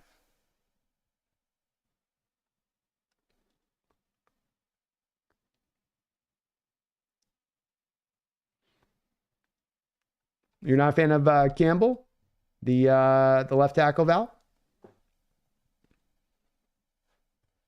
Oh, Campbell is Devondre Campbell. Yeah. Yeah. It has been a rough year for you guys with Devondre there, man. You're missing Dre Greenlaw big time. And Campbell's just not, he is not it. He is really not it. Yeah. Watched a few games with him, and it's been a struggle out there for you guys with him just kind of holding on. Spec, hey, Brandon, wish I could have tuned in earlier, but what a huge win. Big win, man. Season-saving victory. And you got some potential still left to this year, but you got that, let's build this process up thing. Let's keep this thing getting stronger and stronger and stronger as you've got this young coach learning the ropes a bit. And maybe you're starting to feel a little bit that in the last couple of weeks. Even with that Rams loss, it was tighter, it's better. Things are syncing up. Things not as loosey-goosey across the board. Glad you're able to at least catch us here at the end here, Spec. VME says, B, in my opinion, I think we are get rid of Reek away from having a defense that Mike wants. He's a liability. I think there is a little bit of a liability aspect to what he brings. Not that he doesn't bring a net positive maybe, or that he's bringing good stuff on the coverage side, but that when you worry about that tackling stuff, I think it's a big issue. Big issue. Jason C. Jackson Smith and Jigba was huge in the fourth. And so much he can show you how you can have a difference maker in the slot if he can do what he was doing in this game. Where the key timing of the questions, definitely getting tired here. The timing of the receptions, third downs and fourth, where you need the catch. And he's got to go in there, and Geno's got to whistle a ball in with a lot of velocity in a short space, and Jackson's got to be falling down and make that catch. It's not necessarily easy, but he reeled those in. He got open. He gave himself up as a target in that way. He kept those chains moving throughout this game. 4th down drive was right there on a couple of catches on that drive in addition to that. JSN does show you on that. This is why slot is becoming more and more an important position in the sport. This is why it's becoming every bit as important as that number 1, number 2 wide receiver, because you can dominate from the slot. You can be a difference maker from the slot. Guy Jackson showed that today here. I believe Amon St. Brown, his game against the Lions and Jaguars showed you in that game. Very important to have in this modern era. Good morning, football breakdowns. Mike kept saying how the linebacker change didn't make the run defense better. It was a team effort, but I think Knight made a big difference. Certainly Ernest Jones and Knight are helping, and yeah, they are making a difference. I think Mike is referencing a little bit of the gap integrity that we saw from the defensive line, and those guys maintaining that a little bit better than what we've seen here prior. But it was a team effort.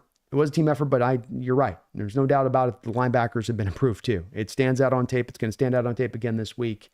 These guys had like 27 tackles between the two of them, and you weren't catching those tackles 8 yards down the field. James Peters says, I think y'all start seeing more matured quarterbacks coming out of college starting next year as guys will stay 5 years on those $5 to $10 million transfer portal NIL deals. Good point, man. I agree. I think you're very right that we're going to see better development from the quarterback positions.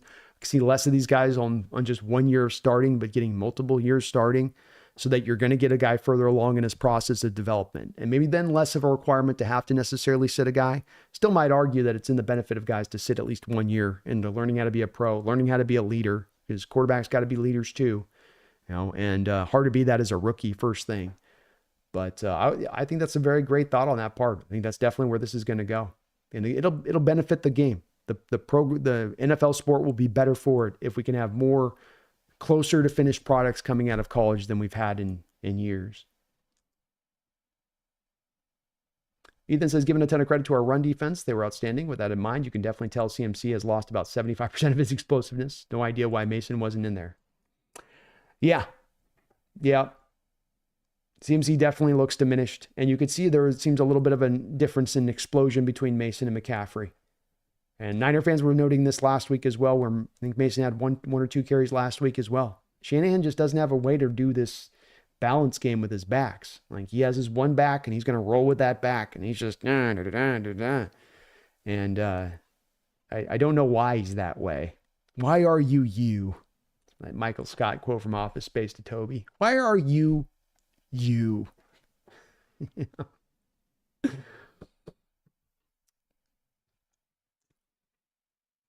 Val's good people, man. Val's good people there, Jason. He's good.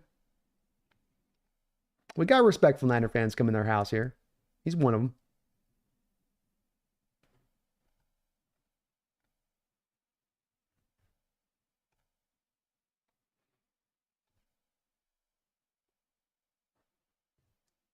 Braden Larson. Hey, Brandon, does 10-7 with a loss to the Cardinals and Packers get you in?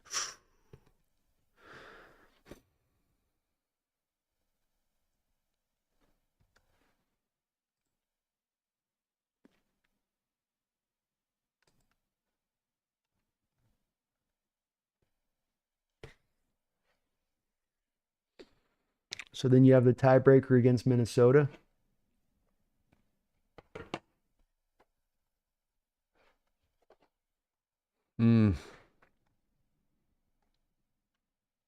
Probably, but there certainly is the way that this NFC is played out this year and it's set up right now. As you look at it, it looks very much like there's a very good chance a 10-win team is not going to get in the playoffs.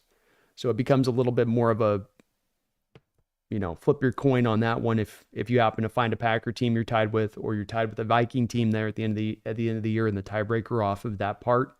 11 wins definitely get you in, but 10's a little bit, I think, of a 50-50 this year, as the NFC is looking a little stronger than the AFC.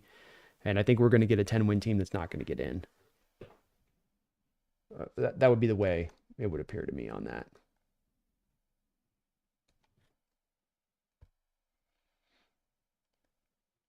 What do I think of the fights? Oh, and the game, Jason? I liked it, man. I like to see some of the feistiness. That's what you should get in a rivalry like this. And how about K9 throwing DeMondre Lenore around a little bit? Lamore, after all that talking he did after the last game on DK, it was kind of nice to see him getting chucked around by Kenneth. And that's what makes these rivalry games great, man. There's a little bit of added intensity to them. That just gives a little bit of extra spice. Just a little bit extra spice. Val says, Brandon, facts.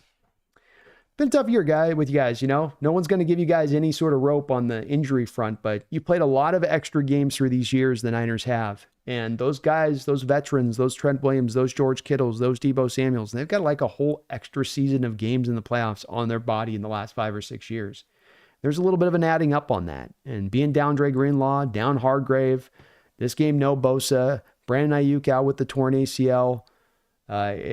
It's hard, man. I was saying earlier this year when we were kind of going through the run of that as in our injury situation now, Val, you reach to a point where even if you're a great team with a lot of really good parts, and even if you get the returns from your draft like you had this year, you still find yourself reeling at a point where you just have one injury too many, or 2 injuries too many, and you're just too diminished as a ball club to really stand up toe-to-toe like you once prior could.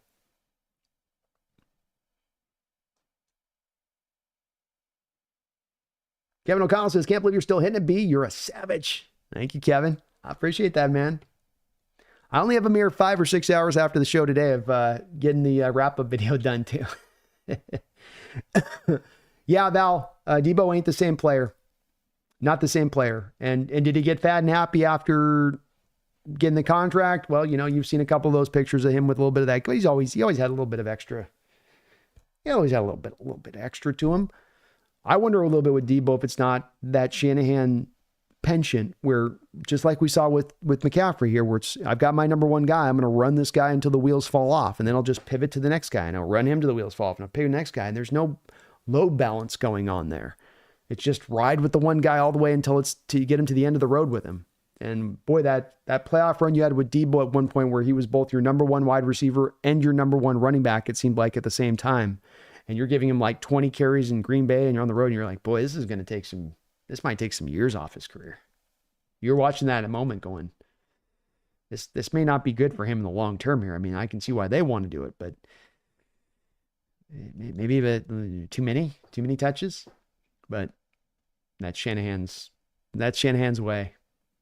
Good Morning Football Breakdown says Deebo looks a little fat. He does look a little bit. He's got a little bit of that spare tire there. Hard to bring down, though. It just gives him a little bit extra packaging there to try to bring him down. Makes it harder, I guess. But definitely just not the same player. You guys used him up, though, about like you guys were hammering that thing in that playoff run.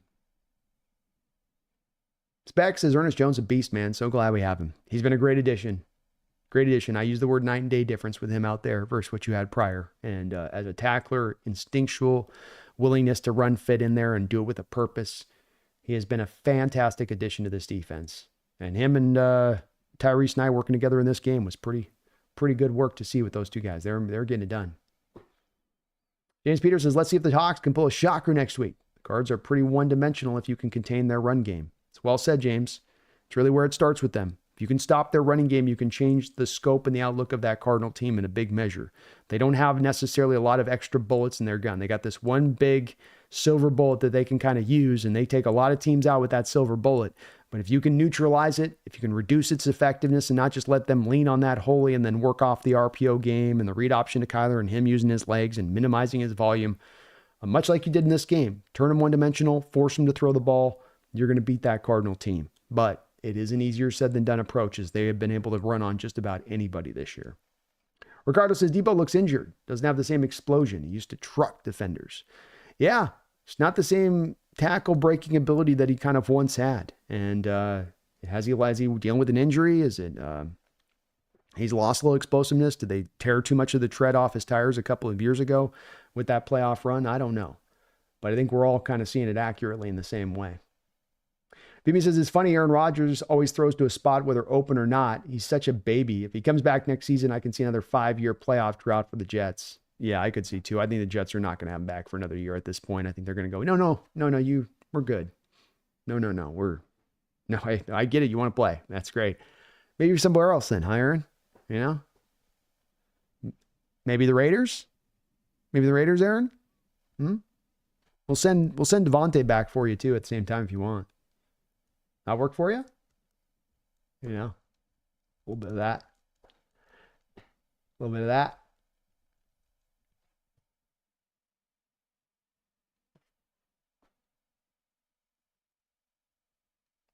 James Peter DK isn't running by many people this year, as his touchdowns have been in the middle of the field on zone coverages. He's usually very well covered on his fly routes this year.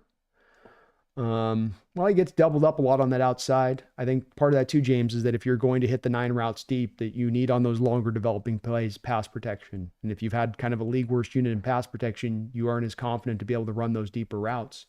You know, the New England game, James, he's got a play where he gets it over the top in that game, beats him over the top.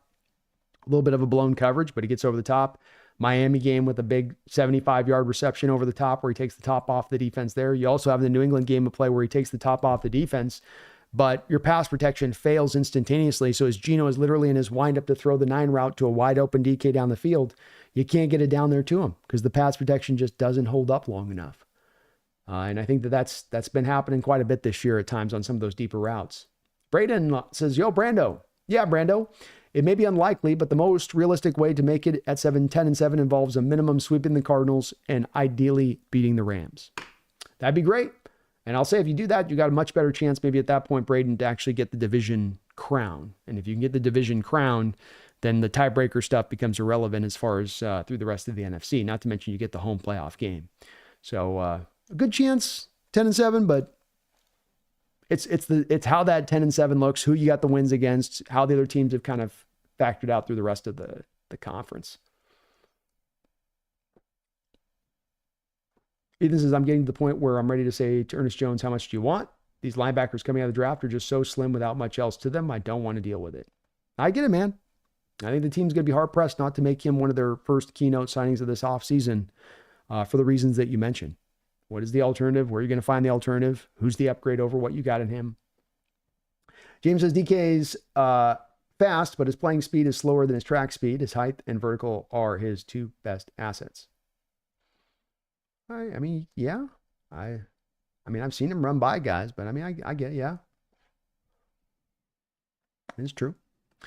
All right, let's we're almost 7 hours into the stream today. I think it's probably about a good time to start putting a little bit of a button on this one here, you guys. We'll get some more questions in if you want. Last couple of topics on in here. I want to thank the sponsor of the show.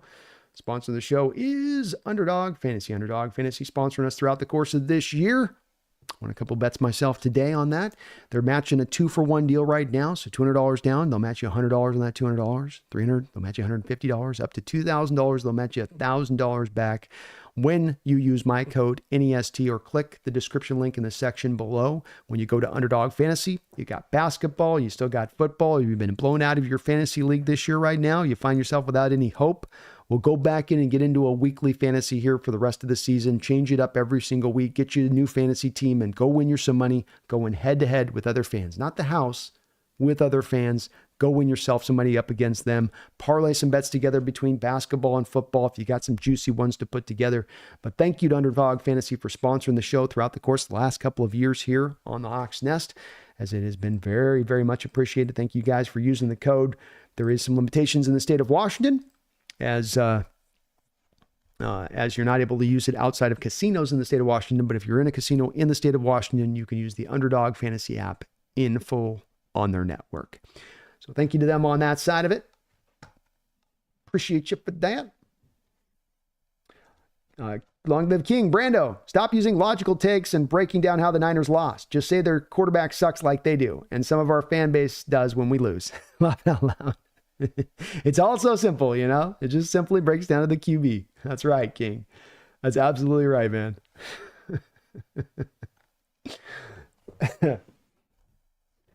Ricardo DK is not on Jamar Chase or Jefferson's level. I think that's fair. I think those are 2 of the better receivers in the whole sport.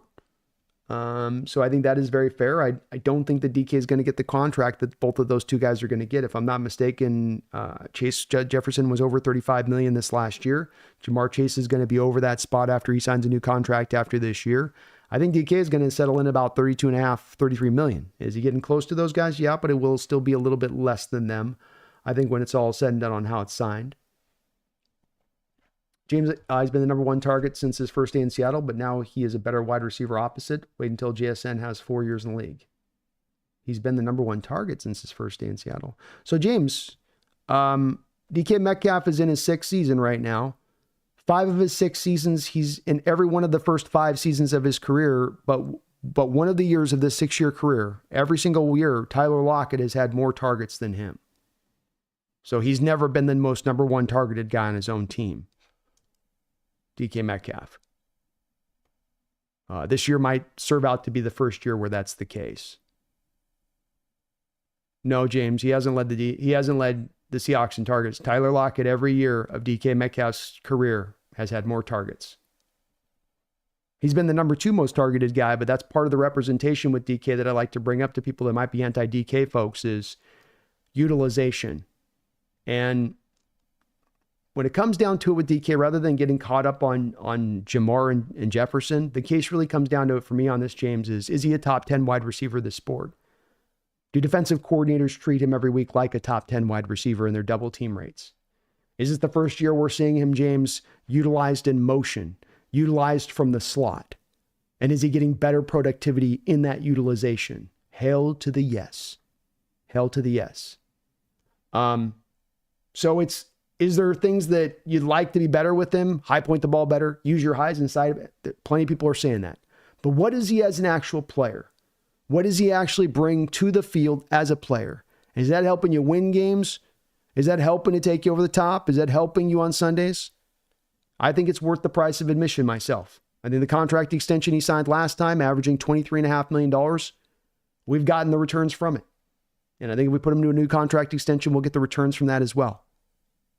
But, he's getting it out of the season, 1,300 yards receiving, doing it pretty efficiently. You don't have to target him 235 times to get him up into those catches and to get to that receiving mark. He's actually fairly efficient as well as a receiver overall on that. But he's a divisive guy. It's a little bit like Geno. Like I say, there's like 4 different figures in Seahawks history here in the last 5-6 years of doing this channel that are very divisive opinion players, where I feel emotions, I feel people feel something very impassionedly when it comes to these specific players, and in the case of Carroll, coach. And that it gets hard to kind of get much to a kind of common ground in those kind of discussions on these players and on these topics. But I like the passion on it. I like the discussion on it.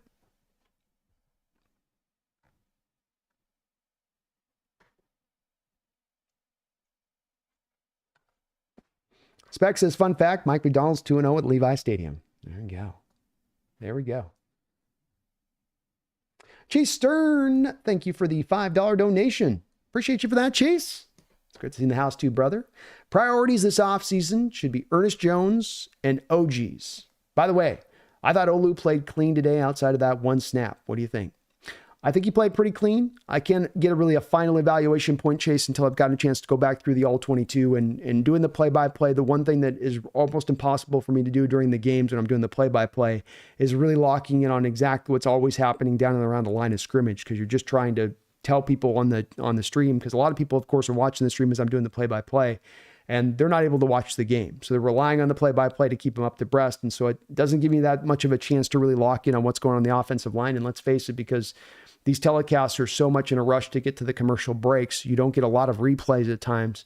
So I don't have a lot to base upon for sure on where Olu was. I think he was pretty good and solid as a pass protector in this game.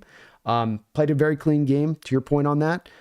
Maybe wasn't creating as many holes in the run game, but not bad. Solid day overall. Solid day. Something to certainly build upon. And Ernest Jones, I think he's your high priority guy in-house here that you want to sign. Your highest priority free agent in-house you want to get signed. And you get him taken care of, and maybe you have your 2 inside linebacker positions taken care of. They don't have to become a priority. You go maybe draft another guy, but you don't have to look at it like we got to find 2 starters there. And that would be great. The less work we have to do, the quicker that we get this team to a winning state. But I think you meant offensive line, I think, on the OGs. I don't know if OGs you mean like the guys that are on the team that deserve a contract, or you mean offensive line there. But Olu played clean. He played clean, he played good. And my priorities would be Ernest Jones, offensive line. And then we can just go from there. There'll be more work to do from there. Maybe go find outside corner, go get a nose tackle. Maybe got to go address the tight end position, or at least go find an H-back type tight end. But Ernest Jones, offensive line would be a beautiful start and give me a lot more confidence going into next season that we're ready to go if we can get those things addressed and taken care of. But thank you, Chase. I appreciate that $5 donation. Got to take care of those OGs. Phoebe Moore Seahawks B. Did you see the picture where the Bills fans put a Patrick Mahomes Kermit the Frog hanging by his neck on a pole, laughing out loud? That's a timeless tradition, Phoebe. That's a timeless tradition, man. They've been doing that since the late 70s. You know, fans have. So I love it, man. I'd expect nothing less from the Bills fans.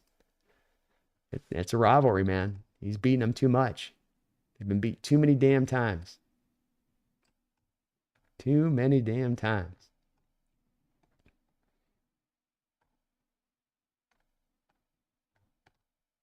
I can't get down to the bottom of my chat here. Come on.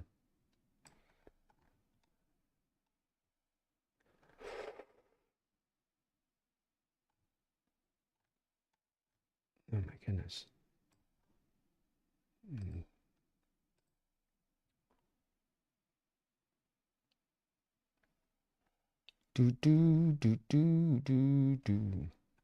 Val Ramos, you have a great night, man. Peace out, brother. Best of luck to you guys. You go forward and keep your head up.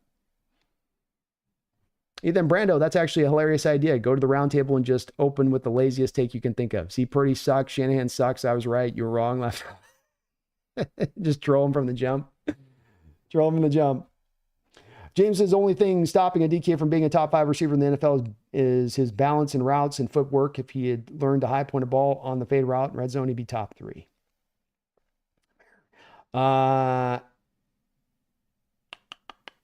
DK was the Seahawks' most targeted wide receiver in 2023 at 25% of all pass attempts. So it might have been the 1 year there. The rest of the years I know I'm right on with the fact that the prior years he was not the number 1 most targeted guy. So it might have been last year, but I can say with certainty that the prior years did that wasn't the case.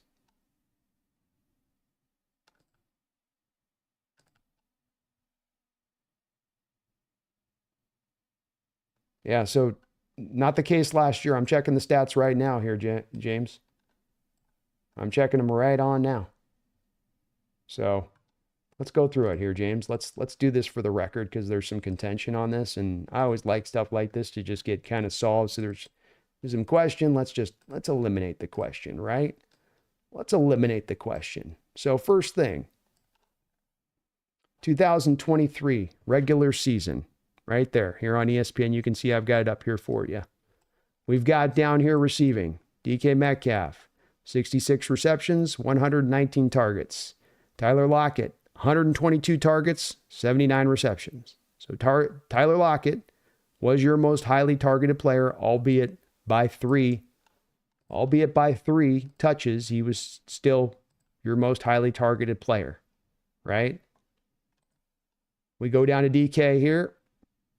We got this year with the one more. That's that 1 year that I think is 22 is what you're talking. I think you meant 22 rather than 23 when you made that reference. So here, 141 targets versus 117 in 22. 2021, we've got Tyler Lockett with 107, 121. Maybe I'm wrong on this. Damn, somebody was telling me this last week as I was looking at this that Lockett's got a little bit more there. And he's got 100 to 110 for 2019. So it's been back and forth. There's a couple seasons where he has that. He's about 110 targets in there about a year, let's say. Let's take a look at something here. So then when we go and we look at a guy like, let's say, Justin Jefferson. Last year, 100 targets, 68 receptions in 10 games. 184 targets. Definitely going to help if you're going to get that many targets. Not that Justin Jefferson isn't great. And again, Justin Jefferson's the best receiver in the sport. So I'm not saying that DK is necessarily that place, but I don't know. It's one of those ones that ain't going to be solved.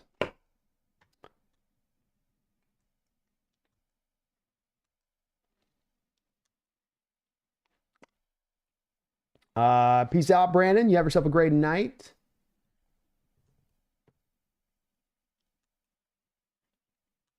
He had a couple years, and just looking at there, James, where there's a few that he's had the most targets. There's been a couple years where Tyler's had the most targets. The one thing I think I can say with it, though, is that because you don't have the thing with that you get with the Chase and you get with Justin Jefferson that you can't disinclude is the fact there's a lot of them in the slot. There's a lot of them in motion. There's a lot more in prior years of their team trying to utilize them to the utmost. This is the first year where you started to try to utilize DK to the utmost, right? The first year where you've put him in motion. The first year where you've used him out of the slot. And before DK Metcalf went and, before he went and got injured, I think he was second in the NFL in receiving yardage before he went down to that injury with that knee. So it's like you were getting kind of that production that you were always kind of looking for DK once you started to use him in the same way of those other guys. It's not to say he's a better player or at the necessarily exactly the place those guys are as a player, but it does make a difference when you're used very stagnantly as a player and used in this very small box opposed to these other players that are used all over the place.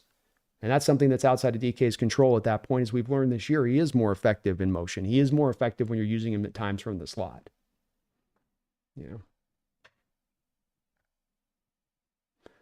John says DK is not a natural picture of the football. Greg Olson is right. He needs to catch the ball with his hands, bring it into his body instead of body catching. Yeah, I think at this point, from my standpoint, John's going to become this way with the conversation on it, is that there's going to be people that are going to get obsessed with the things that they think DK should do that he doesn't do. I'm going to come down to the bottom line of he's this player. Here's what he brings to the table. Here's what he causes coverages to do to draw attention to him. Here's how effective he is as a player around that. Is that worth it for me to spend that money?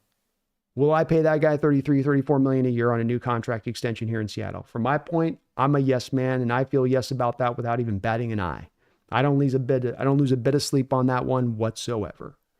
But I do understand with DK from some people's perspective, it is not going to be about what he's done on the field. It's not going to be about him having the best start for a Seahawks wide receiver in their history, despite the fact that we have this guy over my shoulder here that was the GOAT when he retired. Like, that's irrelevant. That part's irrelevant. Let's get obsessed with the things that he doesn't do that we want him to do. And I think that when you get to a point of this player who's 6 years into this career, having this kind of start to his career, who's consistently go out in there and perform in that way, I can't quite understand why we get so caught up on what it is that he is. Oh, wow. I got screwed up my deal. I'm definitely getting late. Why we get caught as much up on the what he doesn't do thing. He's a tremendous player. Isn't perfect? No. But he's a tremendous player and he helps this team win games. He really does. There's catches he makes in this game, John, where he's catching it with his hands, the toe tag drag. He's catching the ball away from his body there on those catches. But it's much like the Geno thing, man. There's just people believe what they believe on it. And there's hard to get, I think, much movement from either side on this one in this debate. Have a good night, Ethan. Greg said, Brandon, he's talking about target share for the Hawks team on offense, not the actual targets, which he's been second to Tyler. Okay. I'm probably getting a bit cross-eyed, so.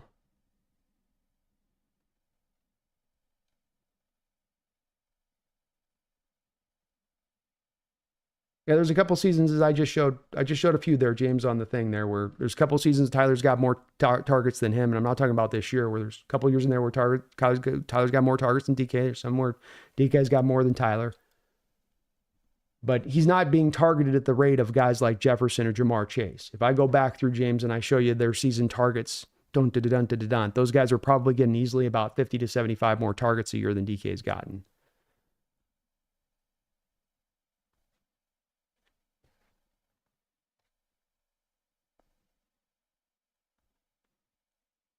For as big as DK is, it's disappointing the hard time he has trying to get inside leverage on slant routes.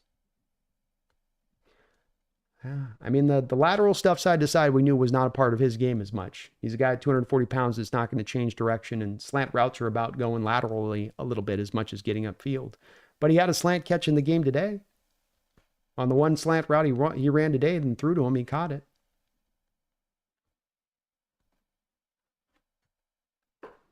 John says, hey, Brando, what about Mater for a sleeper quarterback? I think he's going back to college for another year, John. But he's been fun to watch at Wazoo. He's a playmaker back there. Great improviser. Excellent athlete for the position.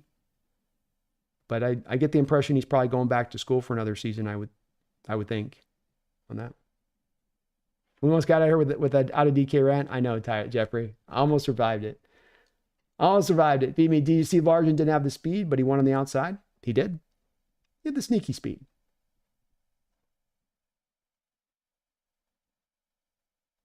Ricardo says, I just wish DK was better at contested catching and high pointing the ball, but DK's still great. I get that. I understand that people would like to see more from him. As James says below, he says you can be a DK fan all you want. I'm a fan too, but is he using all of his potential? No, he's still a one-trick pony.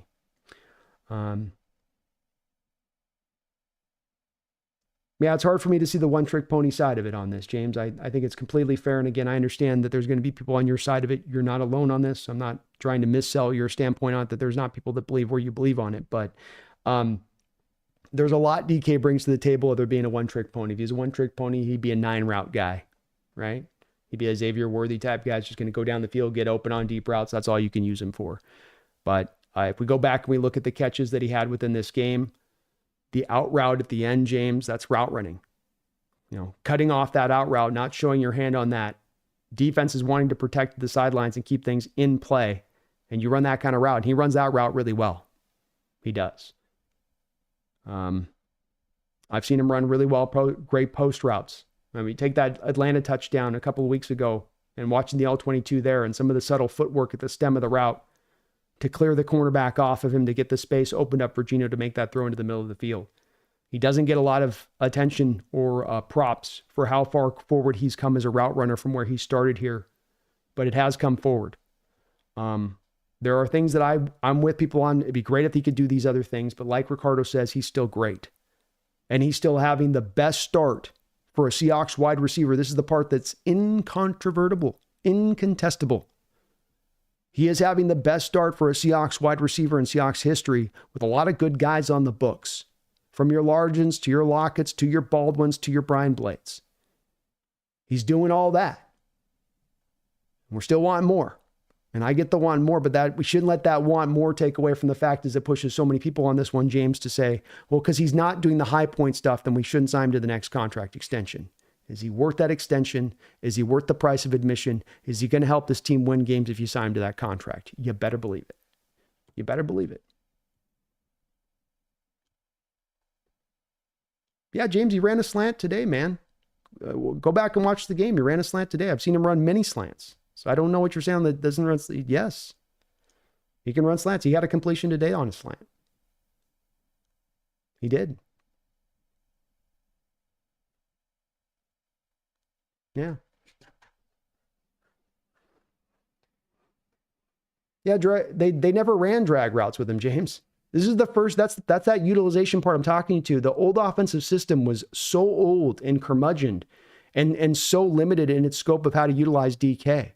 You stuck him out as an X on the outside, which then drew him into those double team rates, right? Those high double team rates. Part of what you get with drag routes, part of what you get with pre-snap motion, part of what you get with DK out of the slot is an ability then to take some of those double teams away and not make it as easy to double team him. But this is the first time this year, for the first time, you're doing that. There are drag routes this year, but you didn't run drag routes with him before. It's not that he couldn't run it. It's that the offensive scheme didn't ask him to run it. But when you've asked him to run the slant a couple times this year, you've had some completions to him on those slant routes. Jeffrey says, I ran a slant to the fridge today and caught me a beer. Greg Brandon, to your point, Justin Jefferson had 19 less targets than DK last year, but DK played 6 more games. DK doesn't get anywhere near the targets Justin Jefferson gets. There you go. Yeah, almost 200 touches there on the prior year to Justin, too, where he got the 1,800 yards, but you're at 200 touches to get to those 1,800 yards. And I love Justin. I ain't trying to throw any shade at him, but it's a bit of a difference in utilization and overall how much you're trying to target and make that guy a real true centerpiece of your offense. And if you don't make the guy the centerpiece of your offense, really, and, it can't be surprised when you don't get the utmost out of him either. Again, completely valid to say I'd like to see some more high pointing. I'd like to see more of him being able to use more of his thing. I think the die is kind of cast on this one, and that DK is what he is at this point. Those things aren't ever going to really come forward in that way. Is he enough in who he is in his current form, in this final form? I think he is. But I love the difference of opinion, James. I do. And you're not alone on that one. That's for sure.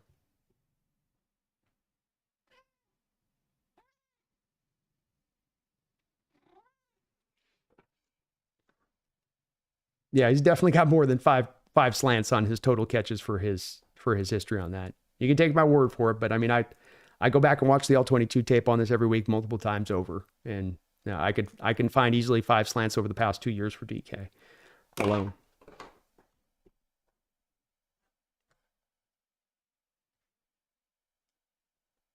He says Justin Princeton plays a lot of the slot. Not surprising. Gets a lot of yards. No shade, just facts. That's right. Right. And having the coverage part is something that is a big deal to it too, King. Having a guy that demands the double team coverages like DK does. He's consistently one of the most double team wide receivers in the sport on a yearly basis. And it is an underrated part that we felt it a couple weeks ago in that Bills game when you didn't have DK, that Bills team was not threatened by anybody else on the outside, and that they could bring that safety down the box. They could neutralize your run. They could squeeze down on some of the shorter routes, and took away some of the effectiveness of your offense on the day. That's for sure. All right. We're going to wrap this one up on that one here. We've got ourselves in almost 7 hours in, well over 7 hours today on the stream today. Pumpkin's telling me it's time for some lovies for her.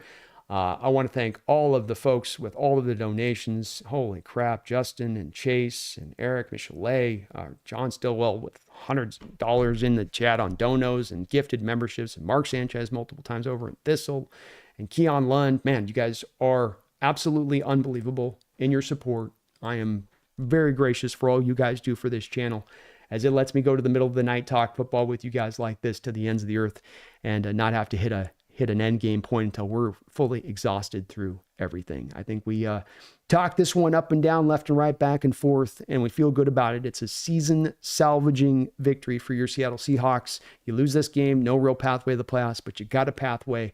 There's a lot of hard work to be done to get this done. There's a lot of hard matchups, including this Cardinal matchup next week, to go and get yourself to that place. But maybe the team can play their best football on both sides of the ball at the end of the year, get hot at the end of the year, get in the playoffs while you're hot at the end of the year, and then anything can happen.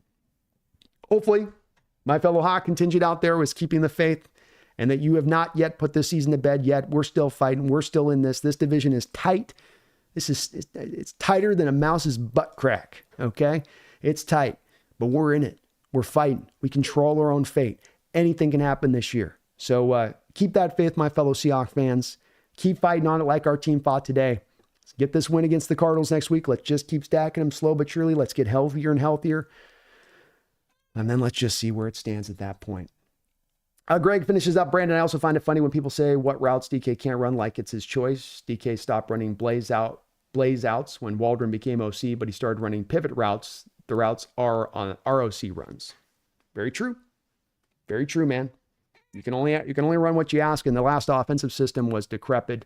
We can learn with Waldron going to the Bears that he was a bad OC. He's a bad OC with the Bears, bad OC here. We've had leaked reports from players themselves saying that Waldron was crap when he was here.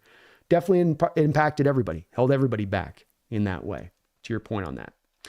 All right, we'll be back here soon, coming back on, we got Tuesday roundtable show here. We got Wednesday Behind Enemy Lines with Mike from Arizona Sports Fan. We'll be in there, the guy I do a roundtable with on that side of it. So we got a lot lined up this week. B&B show on Thursday as well. And get a couple of uploaded videos to you guys in addition, along with, of course, the Seahawks weekly roundup on Wednesday. So action-packed week set up for you here. Going to be doing a little bit of deep dive film here on Lucas and maybe a little bit of Ernest Jones if I can get some time in this week for that too as well. So please hit that like button if you guys can for me on the way out the door. Helps this channel grow, helps me show up on all those algorithms and all those people looking for great Seahawks content. I really, really do appreciate it if you can slam on that, maybe sub on up as we're on the road here to 20,000. Once we get to 19,500, I'm going to do a 24-hour stream in the name of charity. We're going to do a 24-hour stream for St. Jude. So please help me get to that 19,500 if you're not already subbed up. I appreciate the lively, entertaining discussion in the chat as ever. I don't care whether we agree or disagree. I just appreciate the people bringing their thinking caps on, keeping us thinking, keeping us laughing.